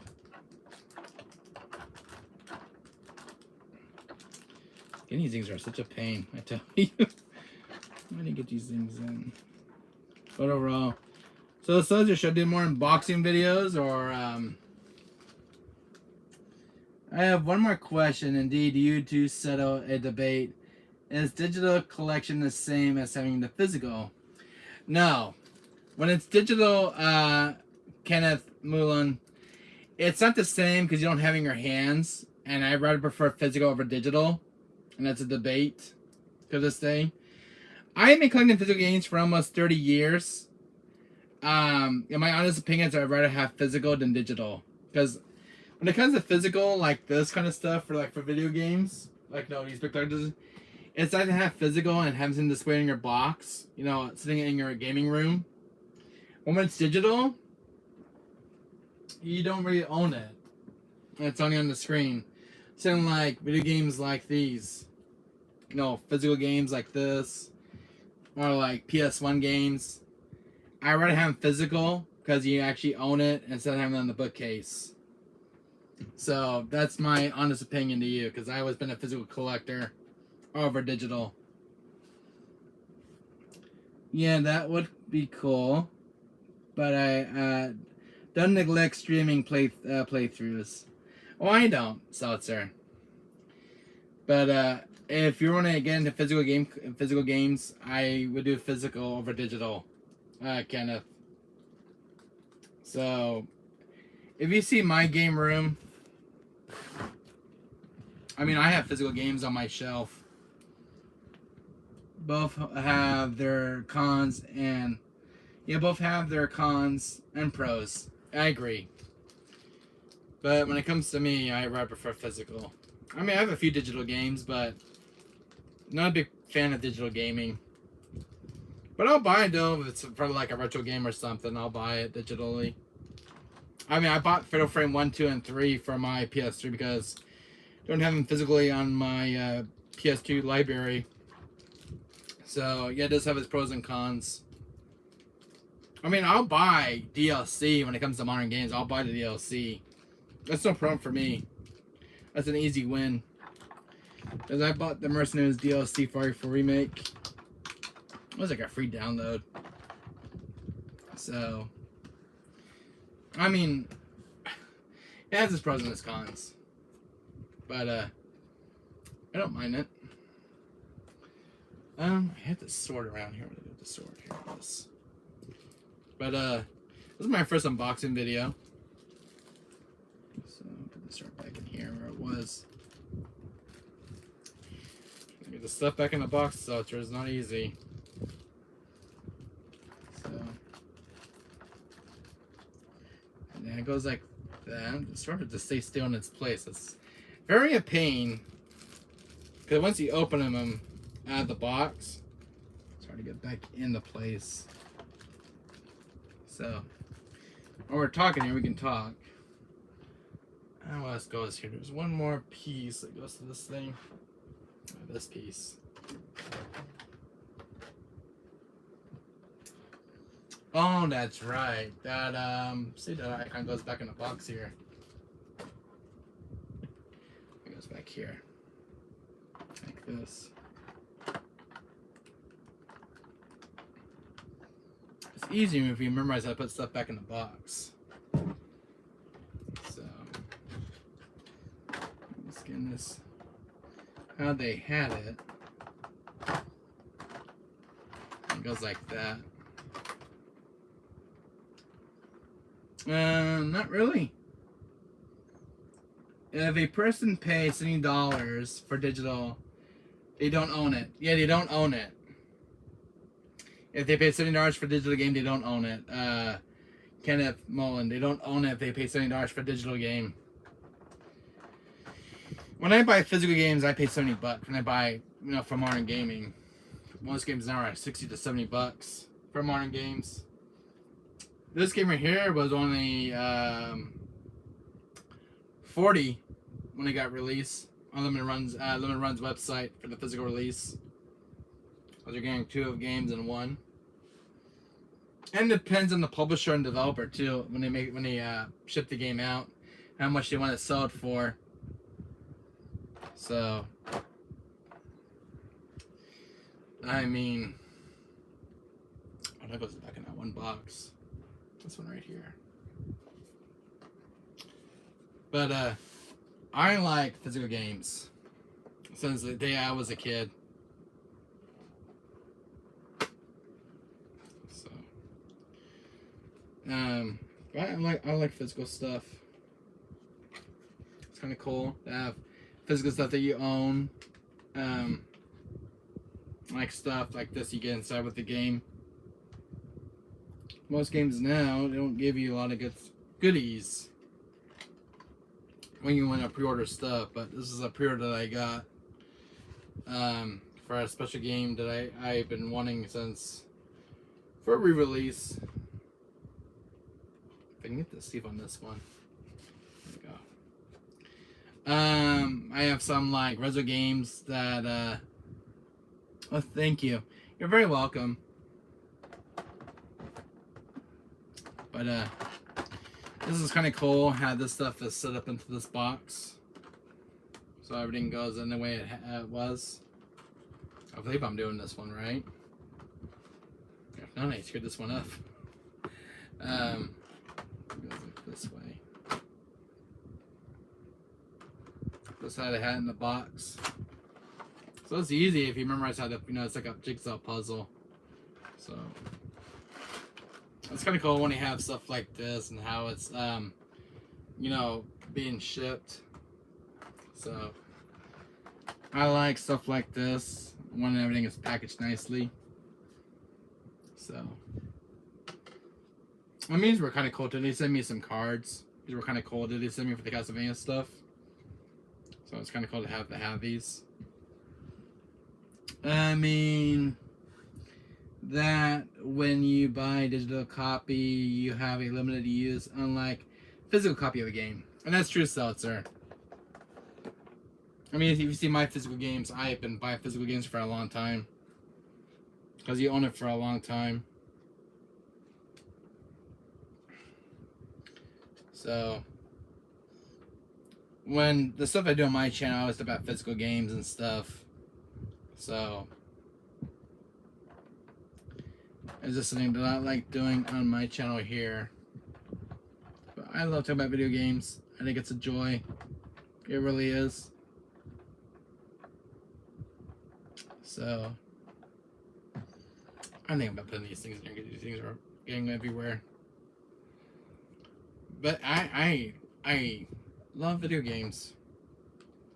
So, just here. Yeah, put them in there so it's there. I put the cards in here so they won't keep, getting flimsy and bent. So I put them in the case here. It'd be better yet to keep those cards intact. Don't you agree, Seltzer? I mean, those are collector's cards. You got Victor Bellman and Alucard. Limited use, can you explain that, please? Limited use. When you buy a digital copy, you have limited use. Oh, so what he means by digital, Kenneth, by my limited use of digital games, if the game disappears from the PSN store, it's no longer available, and that's limited use. Because the game can expire with a license, and the game's no longer available. So the game could disappear from the PSN storefront when you buy digital games. Say like they made an announcement and the game was going to disappear off the store due to licensing issues, the game would disappear. Say like a game like this. Say that the license expired for the game on digital storefront, and the game disappeared. You can't even buy anymore or download it because the game's not available. But when you have a physical, at least you actually own the game, and it's all year long. So I think that's what my friend's trying to tell you, Kenneth. It's good to have physical because if it's digital and the game disappears off those digital storefronts and you can't buy anymore or download it, you're pretty much screwed. So that's why I always buy physical, Kenneth, because I can play it all year long. I don't have to worry about digital game disappearing, and I like having something in my hands. I like having stuff on my bookcase there. All those physical games. That's why I love preserving games legacy and game preservation. I love games like this physically, like on disc. So they have all year long. So it just goes to show you is that physical games are better than digital. That's what he means by pros and cons. Cons is like a game could disappear anytime at once off the storefront with the publisher and developer. But when you have the physical game, you actually own it and you don't have to worry about it. So I'm glad you asked that question, Kenneth. I'm glad you asked that. So I hope I got your question answered for you, my new friend. But I've been collecting games since the 90s, these physical games.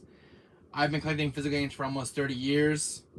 I have a lot of ps1 games like these, physically. Thank you. You're very welcome. But I'm glad you found my channel, though. I'm glad you found me. But if you want to ask me some questions I'll be more than happy to answer your questions anytime on video games or anything you want to ask. Or like what game do you recommend? What kind of game? I'm the kind of gamer you want to ask me because I've been around 30 years of video games. So I've been around since the 90s of the golden era of gaming, but the PS1 and PS2 and PS3. If there's a game you haven't heard about or a game that never got a physical release and I happen to have a physical release of that game, ask me those. I mean, I'll be asking any question you want to ask me about video games. But I stay on track with video games all daily, with articles about video games, what's coming out, what's getting a physical release since it's been digital. I'll tell you about a game. I'll give you a story about a digital game. Now, you're not gonna believe this, but I'll tell you about a game that was digital only when it came out. I talked this big game on my channel. This game right here, Kenneth. Now listen closely, my friend. This game when it first came out was only digital only, Kenneth. And then about a year later, I got an announcement for a physical release. And so now the game got its own physical release because when it first came, it was only digital only. And the game sold so well that it got a physical release. And the publisher got all their money back. This game was a hot seller on PlayStation. Got their money back during the game's development. Yep, Kenna. Yeah. This is a game you want to take for example, guys, as a digital game. And this was cool about a game like this that's been digital and it sold extremely well for an indie game. Also Saifu, yes, also Saifu, which I not played yet. I heard it's an awesome game. But I always talk about this game on my channel. I always talk about this one. I have this on PS5 physically. I bought this on PS4. Hopefully I'll get an Xbox release and a Switch release for Nintendo Switch. Because this was one of my favorite games on the PlayStation's library. And it's a game I play every day. Because of the music, the art, the story for this game is so damn good. Definitely deserves a sequel from Emblem Lab, which is their first game they ever published. And when I saw the announcement for this game in the trailer, it's such a beautiful, well-made game. The art style, the graphics, the visuals is a stunning. It's like a Pixar movie. And it's the most beautiful game I've ever seen of a PlayStation game. It has all the charm, personality. I know they say a lot of the modern games lack charm and personality. This is one game that has a lot of charm and personality of its own. I love Kenna. Oh, I agree. I love Kenna. I'm a huge fan of Kenna Bridge of Spirits. But I am actually having a stream planned for this game again. So if you see my notifications pop up for this game, I'll be streaming this game again. So I have a playlist for this. I've not done the entire playlist. I think I was like halfway through, so I never did this game justice for my playlist for my YouTube. But I did beat this when it came out. But I always replay this game again and again because it's got new game plus. You got costumes. There's so much that's been added to this game over the game's updates, and it's very stable now since its launch, and it's got new game plus mode. Got new enemies that's been introduced. The ones that were never seen since the launch. This game is a 15 out of 10, and it's one of the best games ever made. The art style, because the screenshots for this game is just so beautiful and well made. Hopefully, they don't make it a number 2, a sequel to this game, because this game deserves a follow up. Because when I finish this, the game gives itself a cliffhanger, and I want to see more of this game. I want to see more of Kenna and her adventures, and more from the Rot. Because this game, I don't think this game gives itself a cliffhanger, and I hope that Ember Labs will make a sequel to this game because I'll buy it, and I want to follow up to this game so much badly. I want to follow up to this game because I've been waiting for it. I want some. There's some unanswered questions with this game that the game needs a cliffhanger and it leads up for a sequel, which actually sets up a sequel. But there's a lot of answered questions with Kenna and with her dad and stuff. But this game definitely sets up a sequel, a direct sequel. So this is a very cool PlayStation IP. But if you guys see this, try to pick it up. I really love this game. Also, I'm on PS5, which is right here. I have both respective games in both libraries. So, Kenneth, I am a physical collector. I like to have both respective games on both libraries. I even keep extra ones. This is the sealed ones. It's collectors. I have extra copies of this one. Now I don't see this game in print, so I bought extra copies to have for a backup. But I do like having both respective games on both respective consoles in their libraries. So this is the PS5 version. This one runs at 60 frames per second, including the PS4 version. They run pretty good because these games got pretty good performance, especially if you play this game on a 4K TV with unlocked frame rate, and you're getting a lot out of this game. So I also have this game a lot on my channel, but it's my favorite games of all time. So hopefully they'll make a sequel soon for this game, because it's been what, 2-3 years now since the game came out, and I'm waiting for a follow-up sequel. So, but my games right here. I'll show you my games I have, Kenneth. So these are all I like Forspoken as well. You know, I've yet to play Forspoken, but I bought a copy of it. So if my camera would just focus. So this is my bookcase, Kenneth. This is my physical library of all these games, beloved games. Also, Japanese imports are for Resident Evil. More picture games, a lot of games here are extra. These are factory sealed copies. So this is my entire game collection. But you guys see duplicates on the bottom, which are still sealed. So I have some other games as well, right there. GameCube, some Wii. So this is my big gaming room right here. I like older consoles and stuff. And right there's all my old PS1 games. You know the truth. Oh, thank you so much, Kenneth. Thank you so much. And please tell your friends about my channel, by the way. But yeah, I have a big gaming room. Like I have some stuff up there. I'll show you my Final Fantasy figures. So I got some Final Fantasy VII Remake figures. Got Cloud, some original figures up there. Sephiroth. I got some original figures, still factory sealed in box. And I got some more figures here from different video games. Liquid Snake from Metal Gear Solid. Jill Valentine from Resident Evil Revelations. Batman. These are some other stuff right here. Huge Dragon Ball Z fan, by the way. I got Cell and Videl. I will the next time I go live, and I will shout you out. Thank you so much, Kenneth. Thank you so much. But those PS5 and PS4 labels are from a friend of mine, so I got this from my bookcase. So I got Ellie from The Last of Us Part 2. So some very cool figures. I have some more stuff over here. You can check that out. I got some Super Mario figures as well. A lot of Jurassic Park stuff. Resident Zero, got a poster of that. Big giant Resident 5 posters from GameStop from 2008. There's a lot of stuff in my room. My room is like a museum of stuff. So I got all these figures, are still highly collectible figures. Kind of Final Fantasy VII Remake poster from GameStop. It was a promotional material. Had it framed. Yeah, PS5 collection video. I have it on my channel. You can check it out. This is all I got. Even Kingdom Hearts right here. Some very cool stuff. Final Fantasy 13. Well, I will. Alright. Sorry my bed's a little bit of a mess, but I have like a original blanket here and stuff. So my PS5 games are right here. So I'll show you. There's all my PS5 games, which I have so far.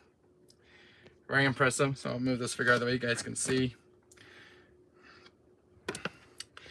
So these are all the PS5 games I got so far in the library.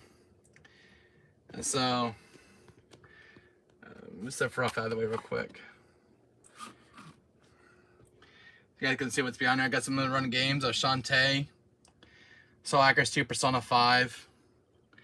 There's some of the games right there. Returnal, Deathloop, which I finally found that one finally sealed.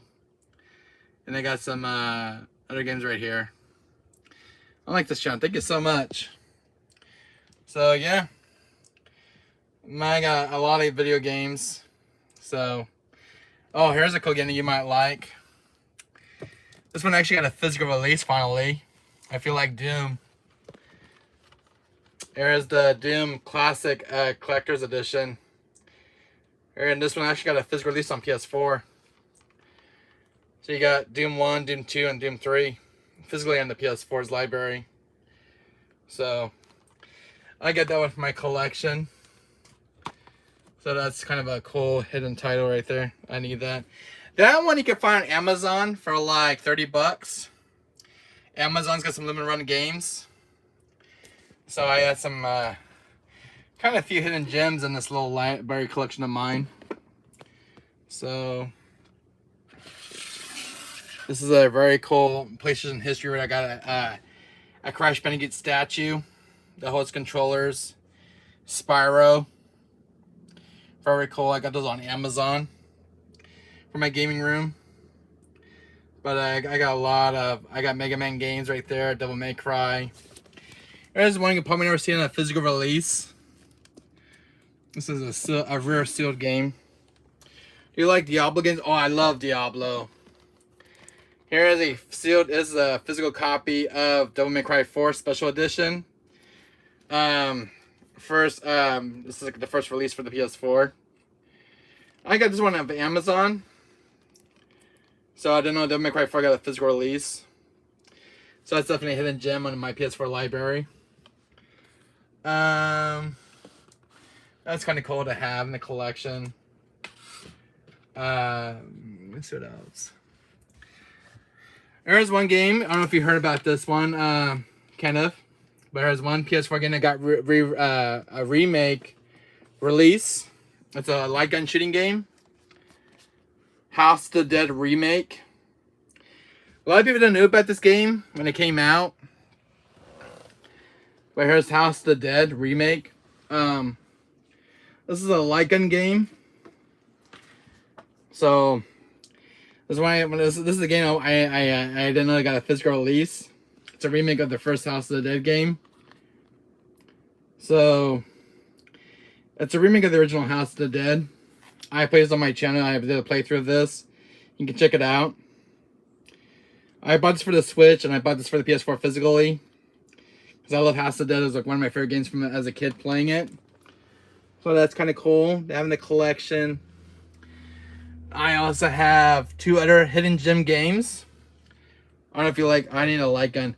Actually, you just play with the controller for that one. The Switch version's got the I forgot what you call it. But overall, PS4 has received some new titles lately. Fatal Frame, Made in Blackwater. This is a physical release.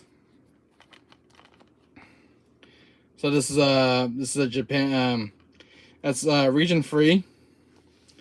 This is the US version. So you got Fatal Frame, Made in Blackwater if you like Fatal Frame. This one came out this year. This is Fatal Frame 4. Master of the Lunar Eclipse is the one that exclusive to Japan. Finally got a US release. So I put this on my channel as well. You can check it out. This game is very terrifying if you like Fatal Frame. So there'll be some hidden gems on my PS4 library, physical. So these games you cannot pass up. Let me see. Where's a game you probably never even heard of? Made of Skur. This is kind of like a rare one to find on PS4. But there are some really good horror games out there for the PS4 if you can find physical releases of them. So that one I got on Amazon. I mean, there's a lot of games in the PS4's library. So quite a few in this collection here. I think I have a rare one in my collection somewhere in this video. Oh, there's one you might like. Let me just get my thing off the floor here. I have a rare, limited run games. I don't know if you like Samurai Jack. There's Metal Slug right here. I'll show it to you. So here's Metal Slug Anthology for the PS4 physical release. This is all the Metal Slug games. Definitely another hidden gem on the PS4's library for the physical release. So kind of cool. You want to keep that on your radar. Amazon still has them in stock. There's another one in my PS4's library. Metal Slug XX. So there's Metal Slug. This is some very cool games in the PS4's library. They got physical releases in the arcades. Here is Shantae, One Half Genie Hero. This is a game that's definitely a hidden gem on the PS4. It's a 2D side scroller. The music in this game is awesome. The artwork and the visuals. I have Shantae and the Seven Sirens. This is another limited run game. I got a physical release. So definitely keep an eye out for some of these games you don't see in retail stores very often. Here's one that you probably like. I don't know if you watched Samurai Jack as a kid. This is a Samurai Jack Back Through Time. This got a physical release. So you got Samurai Jack. And this one got with a collector's edition. Very cool game. Love watching Samurai Jack growing up as a kid. There's one game you probably never hear about on the PS4's library. We have Sakura of Rice and Ruin. No, I do not yet. If that's on PS4, I'll buy it. But I'm trying to buy physical games of these games I don't hear about from my friends. I keep my eyes when I go game shopping. But I have Blaster Master Zero. Now this is a remake of the NES game. So I'm going to play Blaster Master. So very cool. And I have the second one, which I bought last year.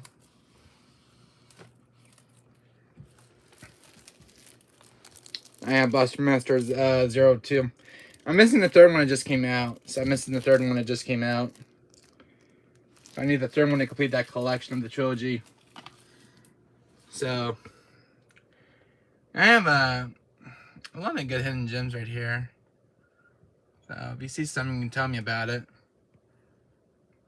So I got Valkyrie Elysium. Bought that one last year, and I got all the Final Fantasy games, including my beloved Final Fantasy VII Remake. I love that game. So I was surprised that Final Fantasy VII got a remake. Oh, then it's got a physical release. I don't know if you had this in your collection. I can reach it. I don't know if you see it right there, but Final Fantasy VIII Remastered got a physical release of Final Fantasy VIII. And I got a physical release. So there's a game here. I don't know if you've seen this one yet in your collection. Or if you collect PS3. But this is Umbrella Chronicles and Darkside Chronicles on the PS3 physical. So this is an HD remastered. This is a Japanese import, but it's a region free. But fully remastered from the ground up. This is one that was on the Wii for quite a while. Do you know this game had a physical release in the HD collection from Capcom? There's that one. You have Biohazard 4 and Code Veronica on PS3 physical.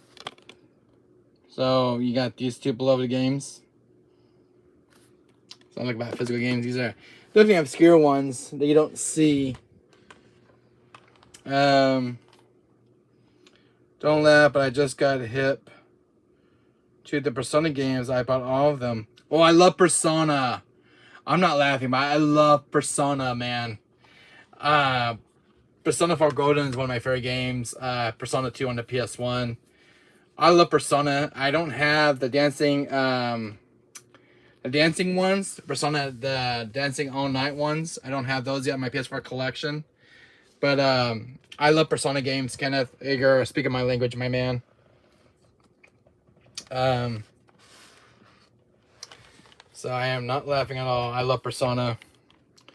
I have a Resident HD Remastered. This is a custom case one I have. I have Resident Evil. If you like Resident Evil, there you go. Persona Golden is fire. Oh, I agree. I love Persona. I love Persona Golden. I actually got on the PS2 recently on my pickup video. Of what comes with the music soundtrack. I even got Resident Zero on the PS3. This is a physical release. So I even got Resident Zero. Physical. So yeah, I have a lot of Resident Japanese imports.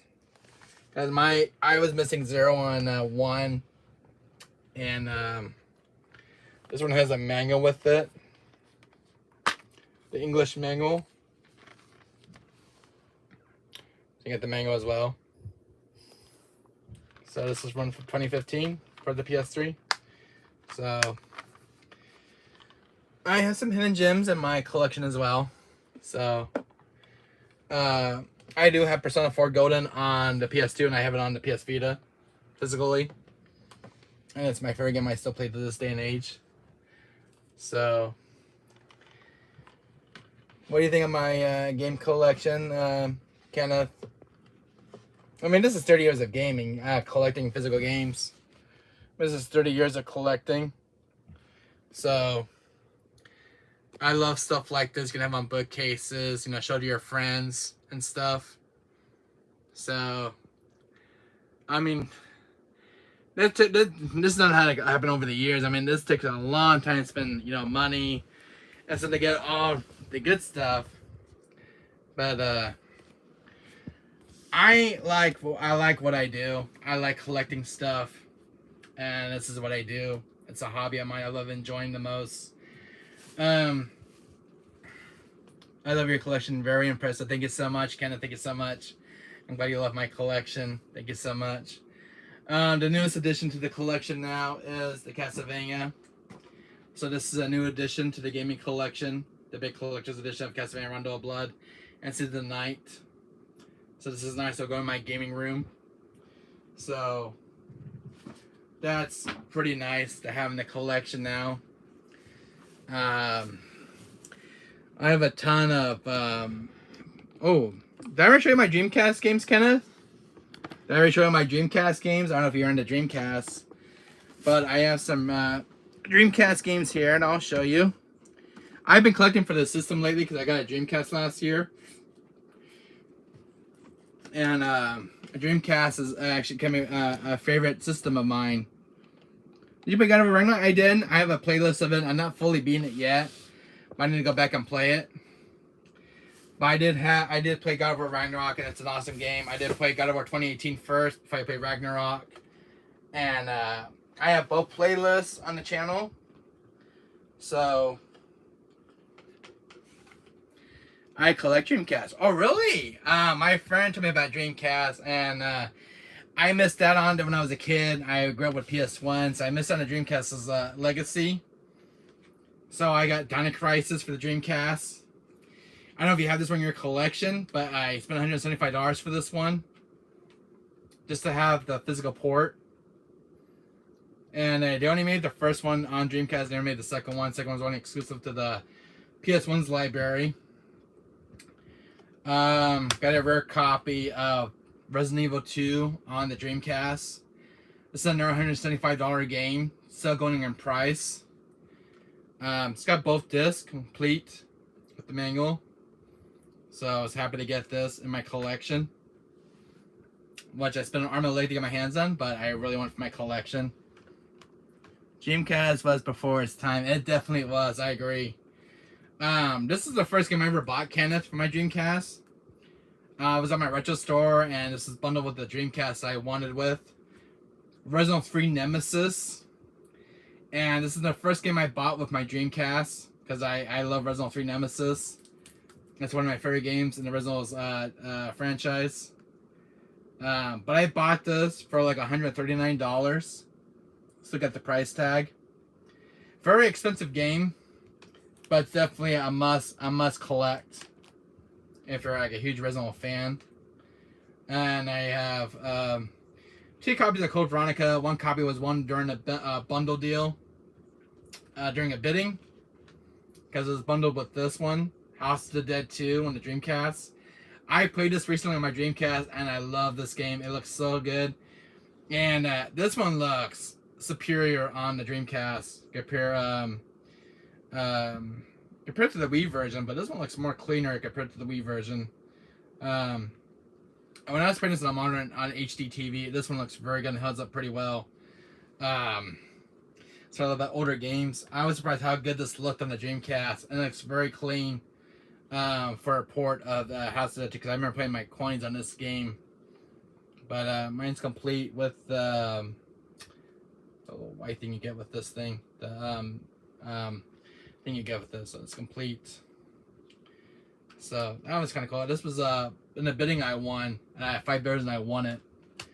And it was bundled with a fishing game, which is not worth very much, but I add to the Dreamcast because I like some fishing games. So not played this one yet, but I'll probably do some games some justice, try to catch a fish or something, because I did play a few fishing mini games on some games of mine where they have those little fishing mini games. On this one you're gonna love. This is a PS1 sealed copy that I picked up on eBay, and it's sealed too.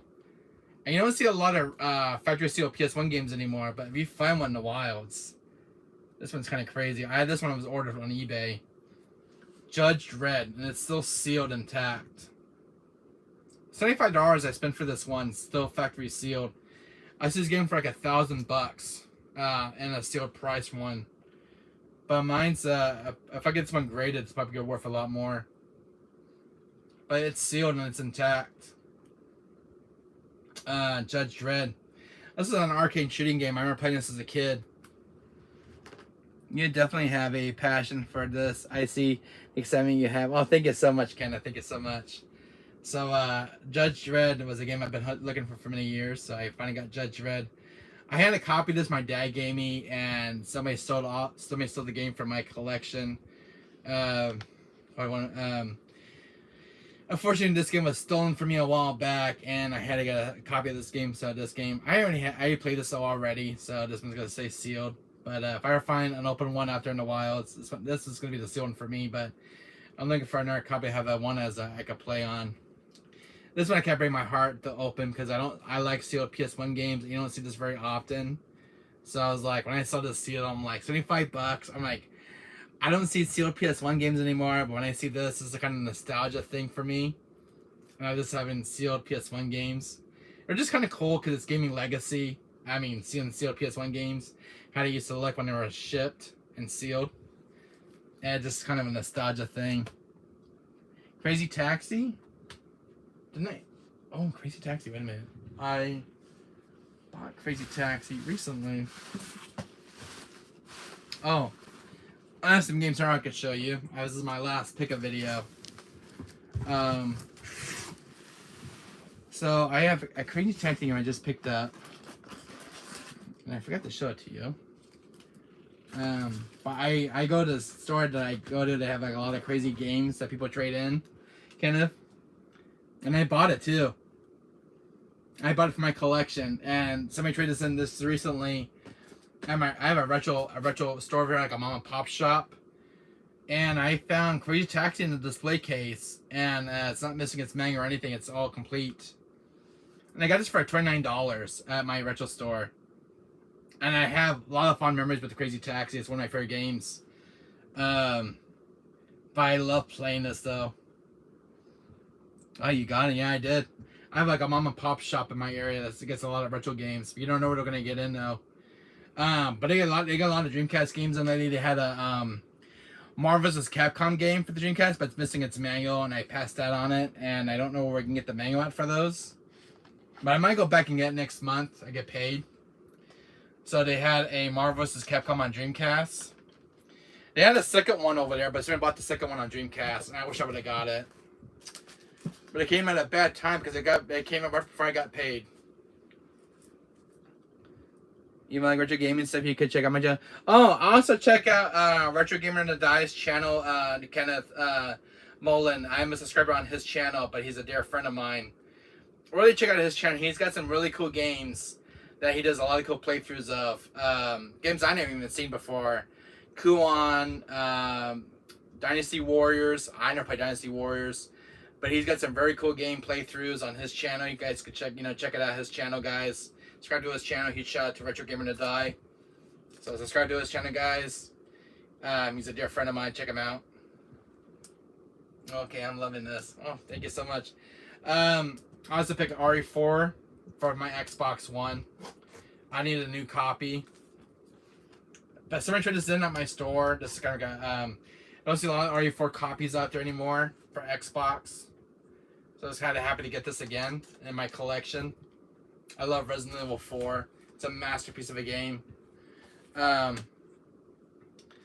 also got some sealed PS4 games in the collection. I only had one copy of Valkyrie Elysium up there. That's my open copy, but I got a sealed one of this one. Are you in the U.S.? I am in the U.S., Kenneth. I live in California. I live in the U.S. and I like where I live. I've been living here for almost 30 years now in California, in the United States. So I've been living here since I was born, because I was born here in California. So I lived here for the rest of my life since I was a kid, and I love where I live. I mean, intimate merchant voice. Got some rare stuff for sale, stranger. Stranger, what you selling? What you buying? Stranger, what you need that for? Going hunting an elephant? Here's my merchant voice for you. Well, we don't have those kind of stores here in Michigan. That kind of sucks. There's a lot of good retro stores throughout, different states. Seattle's got some really cool video game retro stores like Pink Gorilla. And my area we got Lost Levels area, a retro store called Lost Levels. They carry like a lot of retro games, coming like from PS4, Dreamcast, N64, NES, PS2, PS1, and they really inspect the games when they get trade in. But this one they get a lot of sealed PS4 games as well. People that bring them in. This happens to be one of the games that was traded in, sealed. So I picked up Valkyrie Elysium because I had an open copy of my bookshelf and I wanted to steal one from my collection. I haven't played Valkyrie Elysium yet, but I wanted to sit down and play with it. We have 2 stores only, really. How about GameStop? Do you have a GameStop store? I heard GameStop's getting retro games again. We have Target, Walmart, and Best Buy here that sells video games. But not a lot of retro stores where I live. I only have the one retro store in my area, plus GameStop. We have Best Buy, Walmart, and Target. But Walmart, Target don't have like PS1, like PS2 kind of games. If you're looking for your collection. You got eBay. eBay is good to sell. eBay's got some retro games as well. We have GameStop. That's kind of cool. But the thing about GameStop, they don't have like retro modern, retro gaming like this. I heard GameStop's going back into retro gaming again, which is kind of nice. So hopefully they'll sell some retro games in their store again. But I like games like this, which I have a lot of nostalgia for. I don't see a lot of older games. Not too many retro stores, unfortunately. Yes, and same here in my area. But it's retro games right now in my area are in such high demand, Kenneth.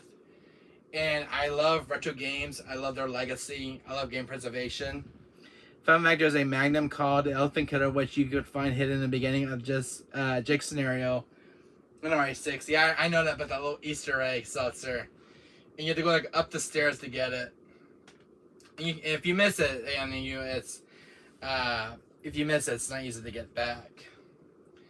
But I also bought Mega Man Zero. I have this on my PS4's library physically, Kenneth. This one's complete with its manual. Recently, Mega Man Zero has been going up on price lately. $39. It's going up more in price recently. It used to be $20, but now it's gained like it went up like an extra $15. The sealed one would be crazy though to find a sealed one. Hello online, man. Long time no see, my friend. Welcome to the stream. Crazy Taxi, a hidden gem for sure. Definitely a hidden gem. I got Mega Man. This is during a pickup video and my last video. Did I pick up Mega Man Zero? I played 1 through 4. This is nice to have. You can also find this on GBA, but the GB ones are a little bit more expensive. What's up, Blind Myth? What's going on, my friend? Welcome to the stream here. I'll show you some games that I got. And this is quite a video we're doing. But this is Mega Man Zero that I picked up, and I need a new copy for my collection. So I like about finding older games like these. I don't see a lot of DS games in my area. This is fun. That definitely is.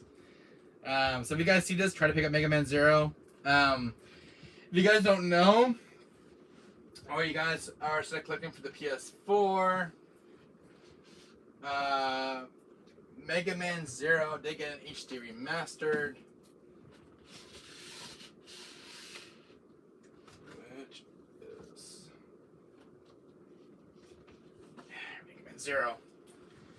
So I did get an HD remaster, and there's like the DS version. There's also on GBA. This was kind of nice when Capcom really released this game. So this one's got Mega Man 0 through 4, including ZX and EZX Advent. More like the definitive edition right here. Also came to the Switch, which is nice to have it on the Switch as well. So Capcom is an amazing publisher and developer. Always trying to support with their games. They make some of my most favorite games from my childhood. Oh, Kenneth, I did pick this up in my collection. Unfortunately, it's out of stock now. It's out of print. I just found out recently this one's out of print. I haven't seen it in stock in a while now. I think it was I got on the Amazon website. It was actually out of stock. I did get this one for my collection, Kenneth. Mega Man Battle Network, Legacy Collection. This is one that was recently released from Capcom during the announcement trailer. So this has a Mega Man Battle Network through how many? It's got Volume 1 and Volume 2. So all the Mega Man games here. So I did buy this. I love the Mega Man franchise. I mean, I have all the Mega Man games on my PS4. That's how you made a SpongeBob stream I was gonna make. So many SpongeBob references. Oh, I'm dying for that line myth. I definitely gotta finish that game up too. Cosmic Shake. So I have all the respective Mega Man games. I'll show you guys I have in my collection. I love Capcom because they make some of the most fascinating Capcom IPs when they get re-released. This is what I love about retro gaming, guys. This is why Capcom has huge respect for retro gaming. I need some Dragon Ball Z games. You know, we don't get a lot of Dragon Ball Z games in the PS4's library. So, kind of, is that Attack on Titan I see behind you? Attack on Titan? Yeah. That's Attack on Titan lamp, which it's a personal collector's of mine. If you like Attack on Titan line, I got some other Attack on Titan stuff in my room. And with you, any progress about your gaming making project? So, Kenneth, I got some Mega Man games in my collection. Mega Man 11. I bought this during the game's launch. I have yet to play it, but I heard it's pretty good. I just haven't sat down and played this game. It's been in my backlog of games. Got Mega Man 11. Mega Man Legacy Collection. This is a favorite of mine. I love this one. It's got Mega Man 8, which is one of my favorites from the PS1's library. So, definitely. This one's got Mega Man 1 through 6. This one has number 8. It's this one's Volume 1. I got Volume 2 right here. This is Volume 2. So this one's got Mega Man 8 in it. I love Mega Man 8 in this Volume 2 collection. So I have both respect the Mega Man games. So the Blue Bomber, or he goes on as Walkman. And actually, actually, Rachel, we have been working on it since May 26th. We're just taking our time, make sure a perfect game. All right. So I have all the Mega Man games from Capcom. I love how they preserve retro gaming. Huge shout out to Capcom yet again for making awesome games over the years. I never thought Mega Man would get a in the light of day on modern console, but it's nice to see Mega Man getting some love and attention for what it deserves. So Mega Man is an awesome franchise, and it deserves every respect and love it gets. Capcom's been nailing it with the Mega Man games lately, re-releasing them, with live quality improvements over their predecessors. Mega Man 11 is the new Mega Man game to the original Legacy Mega Man, so it's kind of cool. See a new entry into that franchise because Mega Man 10 was the last one. Also seen Mega Man 0 getting some love during the announcement trailer, and I was blown away when I heard about the announcement. So this is getting re-release. I love how Capcom preserved legacy of these older games. Capcom is like one of my favorite publishers of all time. I love how they release older games, but like most game companies don't release their games on modern consoles, like for HD remasters. But it's nice when Capcom does it right, respecting their predecessors and their legacy and preserving them. And that's what I love about Capcom. It's such a good company you want to get games from. And this game blew me away during the announcement trailer because I had a huge time during the game's launch with this one. Mega Man X Legacy Collection 1 and 2. And it's like all my favorite PS1 games getting re-released. And one's from the PS2. The only one that never got released was Mega Man X Command Mission, which is one of my favorites from the GameCube's library and the PS2's library. But it was nice seeing this game getting some love and attention. I know it looks good on the PS4 for the remaster. I mean, I love games like this. When I finally sold my second PS1. Oh, awesome, Line Myth. Awesome. I'm very happy, Line Myth. I'm very happy. But I'm talking about all the Mega Man games from Capcom. And my newest addition to the Mega Man's library is Mega Man Battle Network, which I never got to play in GBA. But here's the entire library of the Mega Man games that I'm well preserved. My collection. Question that Shredder's Revenge get a physical? Yeah, Shredder's Revenge did get a physical release. Kenneth, I'm still looking for a copy for me. I do have the Cowabunga collection of the Ninja Turtles. And I'm still looking for Shredder's Revenge, which got a physical release recently, and I've been looking for it. And no luck. I've been trying to go into Best Buy for it, or GameStop. I think I'll go to Best Buy next month, have it ordered, and have it shipped to the store. And I want to get, that's my next thing to pick up next month. Including Dead Island 2, Street Fighter 6, Diablo 4. So I have some big hit titles I want to pick up next month. I have that too. But I have a lot of games here. This is a cool one from my library, Kenneth. I just picked up King of. This is my first ever King of Fighters game, King of Fighters 15. I missed on the King of Fighters games when it came out as a kid, but this is the only one I have of the King of Fighters in my collection. I don't know if there's any entries on the PS1 or the PS2 or the PS3's library of King of Fighters, because I want to get into the King of Fighters franchise. I want to become a veteran to the series. But King of Fighters is starting to get into now. I still can't find Shredder's Revenge either. Yeah, I'm still having a hard time finding it. I just got into King of Fighters, watching some videos of King of Fighters on Maximilian Dude. And he had a kind of an influence on me with King of Fighters. And made me want to buy this game because he's such a really cool YouTuber. And he's a really cool gamer fighting games. And watching him play King of Fighters when we get into the franchise. So Maximilian had a bit of an influence on me with some of his fighting games. So I grew up playing Street Fighter and Tekken. Mortal Kombat. But King of Fighters is a game I never got to play. So I'm a newcomer to the franchise. So I just thought it'd be kind of cool to get that. I want to play Diablo 4, but it's too much like Baldur's Gate and Path of Exile in my opinion. Yeah, I agree. But it's such a good game. I heard the game's the #1 seller right now. Diablo 4 on PlayStation. It's the #1 seller right now. So like, I read an article recently that sold like 4 billion copies. It was like 3 to 4 billion copies on Diablo 4, and it's the biggest selling game from Blizzard publisher.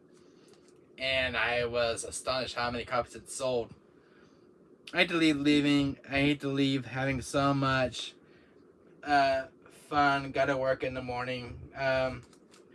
I will be back. Alright, Kenneth. Anyways, leave a like. Tell your friends about my channel, guys. Spread the word around about Retro Rescuers Gaming Archive. I've been new to YouTube since last year, but this is what I like to do on my channel, Retro and Modern Gaming. Which I love those two genres. So I did pick up another copy of Stranger of Paradise because I haven't opened one in my bookcase. I wanted to seal one for my collectors. So, anyways, take care, Kenneth. Come back. Talk to me anytime you want. Comment me in my comment section. We can talk there. When you got some free time, Kenneth, you can talk to me in my comments on my YouTube channel. I'll get back to you as well. So, come by anytime and talk to us. You know, we're all friends here and, you know, family and thing. So, come back anytime you want to talk to me. You can hit me in the comments section or if you want to talk and ask me some questions about some games. Whatever you want to talk about. I'll talk to you anytime. So, hit me in the comment section, guys. You guys want to talk or something. So, this was kind of cool that I got this from a friend of mine. My friend gave me this. A copy of Crash Bandicoot 3 Warp Greatest Hits. It's got the manuals, but it's missing the back artwork. It needs a CD case. This was given to this is a gift from a friend. Since I'm a huge fan of Crash Bandicoot since I was a child. Crash means a lot to me as a kid. Still does. And this was a huge surprise for my friend. He surprised me. And he's like, you know, I got this game for you. Do you want it for your collection? And like, I always saw this as his manual, like, cause I was like, oh, is it Spyro? Is it Crash? And I open it up, and it's Crash Bandicoot 3 Warped. I mean, that just made my day for me. My friend gave me that, cause I love PS1 games. I love that genre of gaming. And then my friend surprised me yet again. I buy a Crash Bandicoot game with 3 games and 1 copy. Wow, that's kind of cool, IMF. And my friend, this is the cherry on top of the cake, guys. My friend blew me away of one of the most coolest games in gaming history. I've been looking at this for a game for years. A black label copy of a disc. Tekken 3, black label. My friend found, I don't know where my friend found this game at, but it was my friend got me 2 PS1 games. I have a case for this one already. But I need the black label disc. And this is a cool looking disc. I like the artwork on this one. It's very well made. And I really need this for my collection because I don't have a black label. I have a Greatest Hits one, which is a blank old disc. And just look the title on it. This one's more better. I like this one. I like all the little characters on the disc. My friend just kind of surprised me out of the blue, and he got me like Crash and Tekken 3, and I'm like, I don't know how to thank you, my friend. I don't know how to think. I have the words to say about my heart. But he got me the most surprising games of the PS1's library. He just made my day for me. He knows me pretty well. He asked me what I'm into, and he's got me handled. So he asked me what kind of games I'm into. But I like games I'm a fan of. Castlevania, Crash Bandicoot, Spyro, the Dragon. Any game I'm a big fan of. But these two were like something I can't say thank you enough to my friend who just met yesterday. This was given to me on Friday, and I still can't thank him enough for what he did. It just warms my heart when you get a gift from a friend. I mean, that really means a lot, getting stuff like that from a friend. I mean, I've been friends with him for almost 2 years, and we're like the best of friends. But he's just a very nice friend of mine.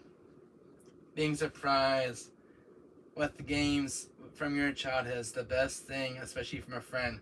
Oh, I agree, Lima. I agree. I mean, I never seen the black label of Tekken 3, and I think this was kind of cool, and couldn't get a copy of Crash Bandicoot 3. It's just, this is like my third copy I own of this game, and I love having extra copies of the game. But Tekken 3, I don't have a black label of that game, of the disc. I think that's kind of cool. Don't know where he found these at, but I'm not gonna ask Ben. That's too much to ask for. But anyways, a huge shout out to my friend again. So my friend Ethan. So huge shout out to him again. But anyways, I did get some other games for my collection. Look at this, Line Myth. I got a legacy title in my collection. Metro Prime Remastered. I finally found a sick copy of it because it's been out of stock in my area for a while now. And one of the stores had one in stock. I picked up Metro Prime Remastered on a Friday. So I decided to pick this baby up. Because I have Metro Prime 2 Echoes on GameCube. I don't have the first one yet on the GameCube. I'm looking for a copy of that complete. And I'm a huge Metroid fan. My favorite Metroid entry was Metroid Dread. I'm still looking for a copy of Super Metroid. I have Samus Returns, Metroid Other M. I've been collecting a lot of Metroid games lately. I'm trying to keep my eyes out for these hidden games. I love the Metroid series. It's a game that really had a lot of influence on me. Metroid Dread was my first entry on the Switch, and it really got me to the Metroid series. Good night, guys. Take care. Say there, Seltzer. Thanks for stopping by. But anyways, I did get Metroid Prime Remastered for like $49. Because that game sells like extremely quick. And I got two more heavy hitters. Line Mitch, check these out. Nier Automata and Destroy All Humans. I mean, I got a keen eye when I see some games in the Switch's library. But I get Nier Automata because Nier Automata is one of my favorite games from PS4. And I was like, wait a minute, is that Nier Automata? I'm like, this is a game I have a lot of fun memories of playing a lot of. Because the music in the game is phenomenal. The story is phenomenal. Definitely hidden gem from Square Enix. Memories have it again. They definitely do. I mean, seeing Nier Automata with this kind of art cover is really cool. I like Square Enix's art covers. I mean, I could not pass the game up. And this game was buried in a pile of games. Lion Myth, I was at my retro store. And it was in a pile of Switch games like this. You know how you have these red labels? People don't like the red labels on the Switch. And in that pile, I'm blinking like, wait a minute. Is that Destroy All Humans? I mean, I played like 10 hours of this game on PS4, and this game is phenomenal. Destroying buildings, destroying stuff, taking people's brains out of their heads, making their heads explode. This game's got a lot of character and charm. And I was happy to pick this up because I didn't know it. Destroy All Humans was on the Switch. It's definitely a hidden gem. And this game had a lot of influence on me as a newcomer, and I really love this game because the guy who's in this game does the voice of Zim from Invader Zim, and Invader Zim is one of my favorite cartoon series I like to watch as a kid. And I know he voiced the alien in this game, the same voice actor did Invader Zim. Don't know who the actor's name is, but anyways, he's a famous voice actor of which he respects for. But this was kind of a game that I really needed to play again because I love Destroy All Humans. I was like 10 hours in. I was like on chapter 11. Very fun game. Very phenomenal. The game is funny as hell. Watching their heads getting bigger. Watching their brains pop out of their heads. Throwing cows up in the air. Destroy All Humans is a game that has its own personal charm and funniness to it. And they made a sequel recently, which is on PS5. It's coming to PS4 later this year. I'm going to pick it up. So, I know again it's been added to my library. And so, it's like... The gaming has been good to me, guys. Video games has been really good to me. Pick up some beloved gems. Line Myth, my friend. Did I ever told you... Are you ready to shit yourself, my friend? I have a complete copy of Dino Crisis 2. Black label. Complete with the original manual. I just went ahead and resurfaced because it was actually scratched from eBay. But I just want to resurface. This was a $115 game I really wanted for my collection. I have Dino Crisis 2, the original case. $115 game, guys, on eBay. Well worth it. Didn't care how much it was. I really wanted for my collection because I don't have a complete copy of Dino Crisis 2. Lion Myth, are you ready to blow your socks up, my friend? I hope you're sitting down because you're about to pop out of your seat. Look what I just found yesterday at the retro store. Mega Man Legends. This is definitely a hidden gem from Capcom. It took me 30 years to find this game. I remember playing a demo of this when I was as a kid, and I saw this game in the display case, and I blew my socks off yesterday. Because, damn it, I love the Mega Man series, and Mega Man Legends is a game I have a lot of fun with as a kid. Never fully completed. I remember dying on the first boss, but this is a game I really wanted for my collection so badly. It's a game that's been missing from my PS1's library for many years. I will never buy it digital, never. I'm looking for the second one right now. The black label was way too much money. But as you guys can see, it is complete with the manual and disc. Yo, I got new PlayStation 3. Oh, awesome, Residency Buddy. Are you just a game collector, or are you just a gaming god? A gaming god. I shall become a god, and be kings about two gods. Alright, there's my Wesker voice for today. Your future hinges upon this fight, dear old Chris. So, I think I'm a gaming god. Lyman, there was just admit I'm a gaming god with the godlike gaming powers, alright? I have a keen eye for this kind of stuff. I never buy like Call of Duty or sports. But I like games that have a lot of influence on me from my childhood. And Mega Man Legends is a game I never thought I would run into. A person, a collector, got rid of this game. And I'm like, wow. Bought a new PlayStation 3, $103 on Amazon, and it's on its way up at UPS here in Georgia. Oh, awesome, Residency Buddy. And I thought I was a gamer, but geez, look at you. $85 game, Lymouth, an $85 game on Greatest Hits. I knew that Black Label was expensive, which it really is. I don't know how much the green label was actually expensive. $85. My friend was telling me the Black Label one about $200, including if you find a Black Label at Castlevania the Night on PlayStation PS1 Black Label. $200 game, and it's freaking ridiculous and insane. This one is half the price of the Black Label, which is ridiculous for Greatest Hits, because Greatest Hits are not worth that much as Black Labels, but it seems this one is getting in the price lately, and it's skyrocketing, which is really weird.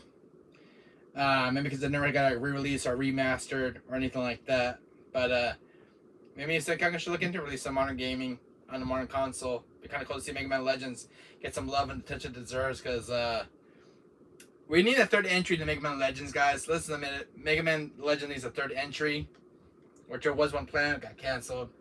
I sure do. Really expensive, bro. Oh, I agree. Let's see, but I agree. But Mega Man Legends. Hopefully, though, Capcom will make a third entry to the Mega Man Legends series, because there was a third one planned. Unfortunately, I got canceled during at the last minute. It was only 90% completed, and Legends 3 was never made. I played every single PS1 game I could find, and I've completed my journey now, and it's time to move on to the PS2. Wow. Now you're the second gaming god, Lion Myth, completing games. You're like me, completing my PS1 library. I mean, just a minute, me and you, Lion Myth, are like gaming gods with the PS1's legacy.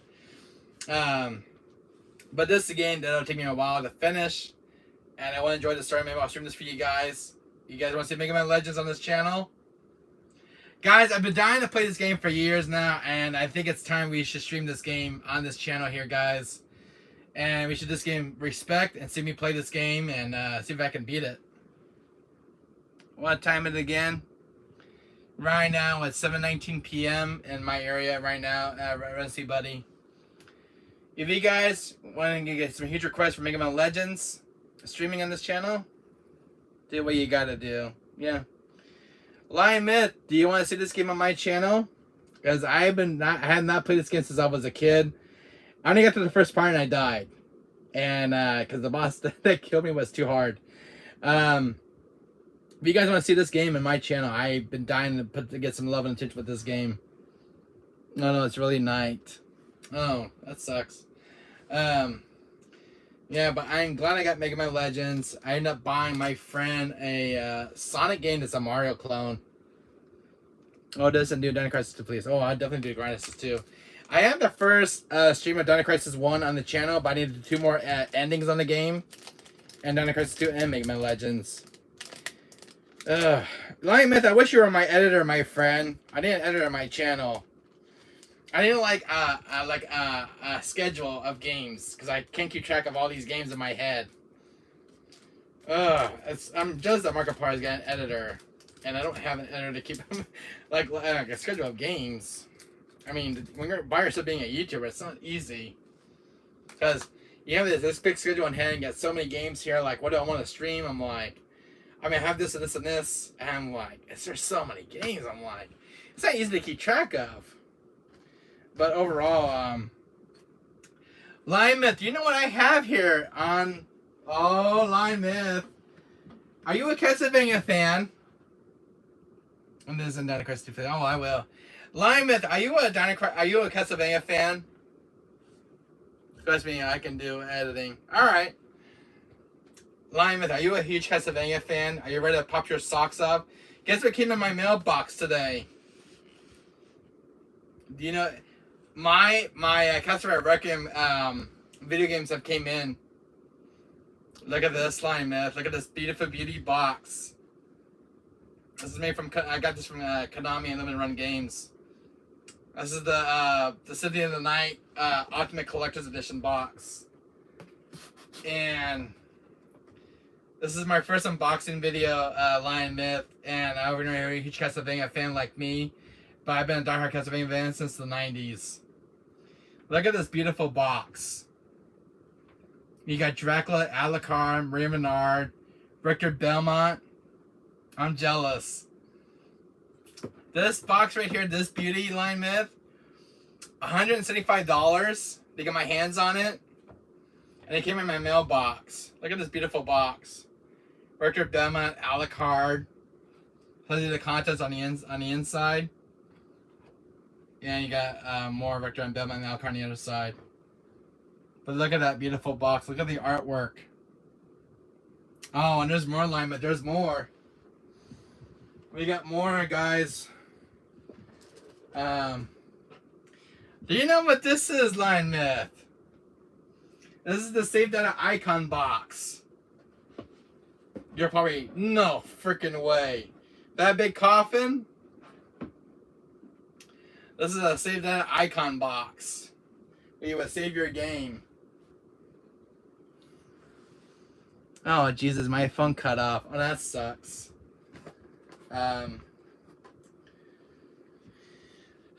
Lion Myth, you're about to blow your feet off when you see this entire collection box.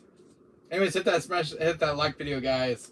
Hope this video gets tons of likes. This video is a whole respect to Castlevania right now. And it's a, oh, what I think it is. Look at this. A stainless steel box. Alucard on one side. Look at that beautiful artwork. And Rondo of Blood. Richter Belmont, Maria Renard, Count Dracula. Oh, and there's more alignment. There's more. Guess what Limited Run Games send me as my collector's box? Look at this. Alucard collector's card. Now tell me that's sick, man. Limited Run. This is a rare print. Kind of cool. Alucard. I'm about to put a hole in my floor and keep making me jump. Got a second one as well. They sent me 2 of these. I got 2 Alucard cards. So these are kind of cool. And Rondo of Blood, baby. Look at that. Everybody who unboxed this on their YouTube channel didn't even get this card. And this is a rare one in my box. Limited run this thing special for me. They sent me these two. A lot of people who got that box didn't get this card. They only got this one. Nobody even got this one with their pre-order. So this is kind of cool to get this rare card. So I like this. Look at that. Look at all that detail. That's pretty sick. Oh my god, Lyman, there's more in this collector's box. I need to buy me one off of you. I only got the one, Lyman. It's gonna cost you an arm and a leg, boy.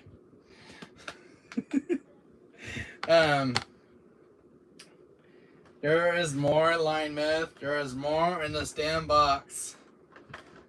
And you're probably gonna say, oh, holy shit, there's more of this thing. Oh, you're gonna take a look at this. Line Myth, you ready to pop a shot in your foot right now, buddy? Check this out. Check this sick thing out. Look at this. See, your data has been saved, Line Myth.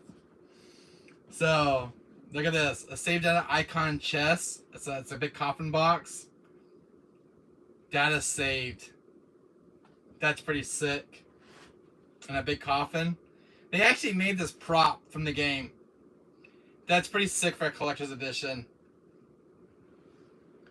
That is crazy. Look at that. Look at that big boy. I saved that icon box for Alucard will go save his progress. And we're probably thinking, oh, don't tell me there's more to this box. Oh, yeah, alignment. We're not even done. We haven't even scratched the bare bone of this box. So, you're probably thinking, what the hell I'm doing now? What the hell is that noise in the background? So,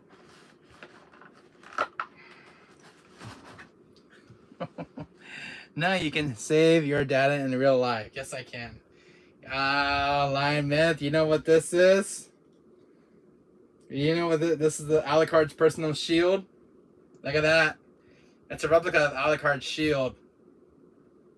And that is sick, dope shit right there.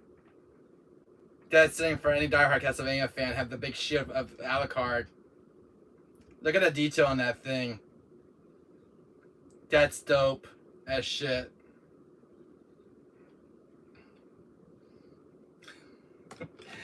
Oh my god, man. And I even got the big boy himself. You're probably saying, no, there's not more to this, is there? You know, if I was lying to you, you probably... This is one that I was waiting for it to come in. This is an actually replica of Alucard's sword. Look at that Line Myth. That's Alucard's sword. And an actually replica of the sword itself in the game. Look at that beauty. Look at that. Alucard's sword. And an actually replica of the sword itself. Look at that. That is like sick Castlevania shit right there. I mean, this is some sick ass shit right here. You need the place above the shield. Oh, definitely. Look at that. And you have like the sword and shield like that. Check that out. There's room for the sword. That's pretty sick. And Konami went all out with this package deal. Oh, you know what this one is, right? Here we go. Like a tear. Where to fill my whip, boy? I got Rector's Belmont's whip from Rondo of Blood. Where to fill my whip? Are you a vampire killer yet? There's Rector's Belmont's whip. It's a pen. And I'm gonna kill every single vampire with this damn thing. Better watch it me now that I'm in Belmont myself. Wesker is now a Belmont, guys. My wife is looking at me like I'm crazy. Alright, Wesker is officially a Belmont, guys. He's officially a Belmont vampire hunter. Look at that. I get the ball and the whip, baby. Man, and then I go vampire killing. This is a sick shit right here, man. Vector's Belmont whip. Trying to get whacked with this damn thing is gonna hurt like hell.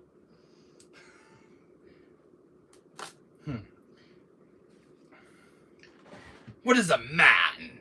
There's a pile of secrets. Enough talk. How about you? Oh man. And look at this NES box, Lion Myth. Are you gonna start crapping your pants yet? Look at this. This is actually you went with this stuff for an NES box.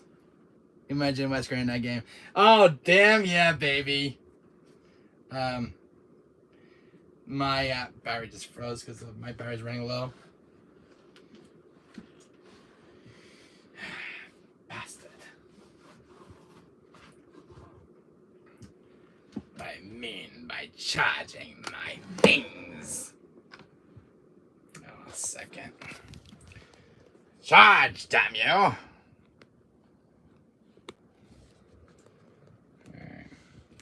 I'm gonna do it this way. Sorry if the camera's upside down, guys. I'm just gonna stay. There we go. Alright. That's charging up right now, so I'm gonna put on the charger. Anyways, we're not done yet. Damn this damn camera. Alright. That ain't gonna work. I'm gonna do this. Give me 1 second, guys. This box will just stay somewhere. This camera. Maybe that would do the trick. Hi. Oh. Funny.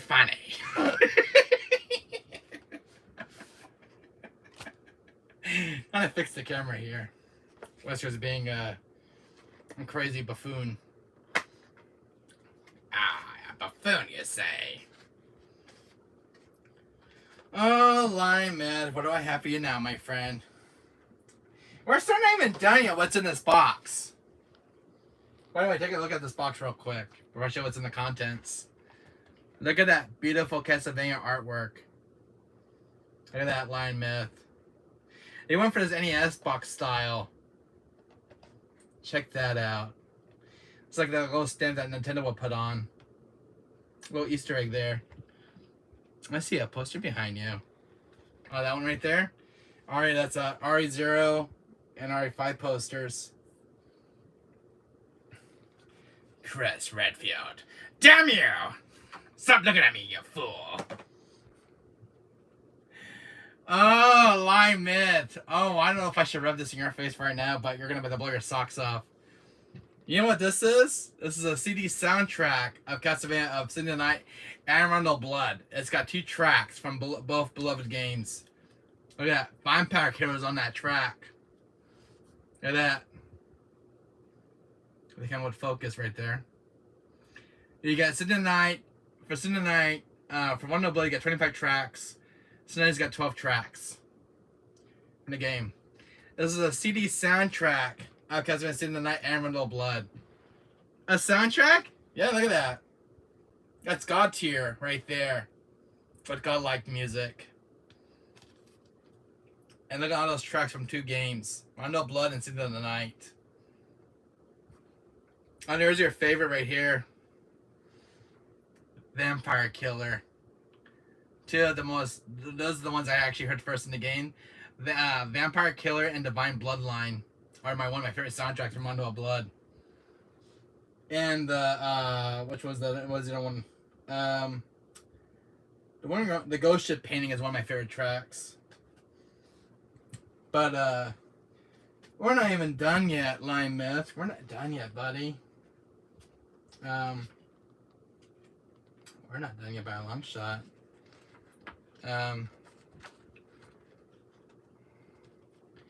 Look at this. This is the artwork that comes with the game itself. Check that out. You need to do a stream with Wesker's actor. Oh, I do. Definitely do a stream. Check this out. Look at that. More artwork. Rondo of Blood and City of the Night for the 30th anniversary. Kind of cool.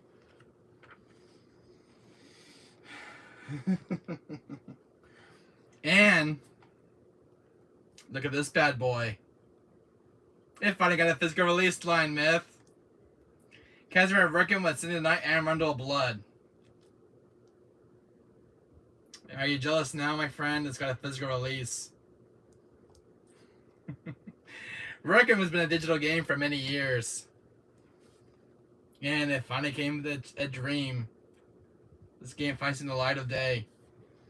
So much in that box, I need it. There's the game itself. Oh my god. And you want to see something else that's cool? Tell me who that is. That's Richter Belmont. Look at this big poster. Look at this big bad boy. Line Myth, you're about to get your socks stomped off again, boy. Of course he's going to be jealous. Look at this. 18 by 24 poster. Look at Alucard as a big poster, man. Look at that. Look at that handsome devil. You get Alucard on one side. And Rondo of Blood. Look at that beautiful artwork.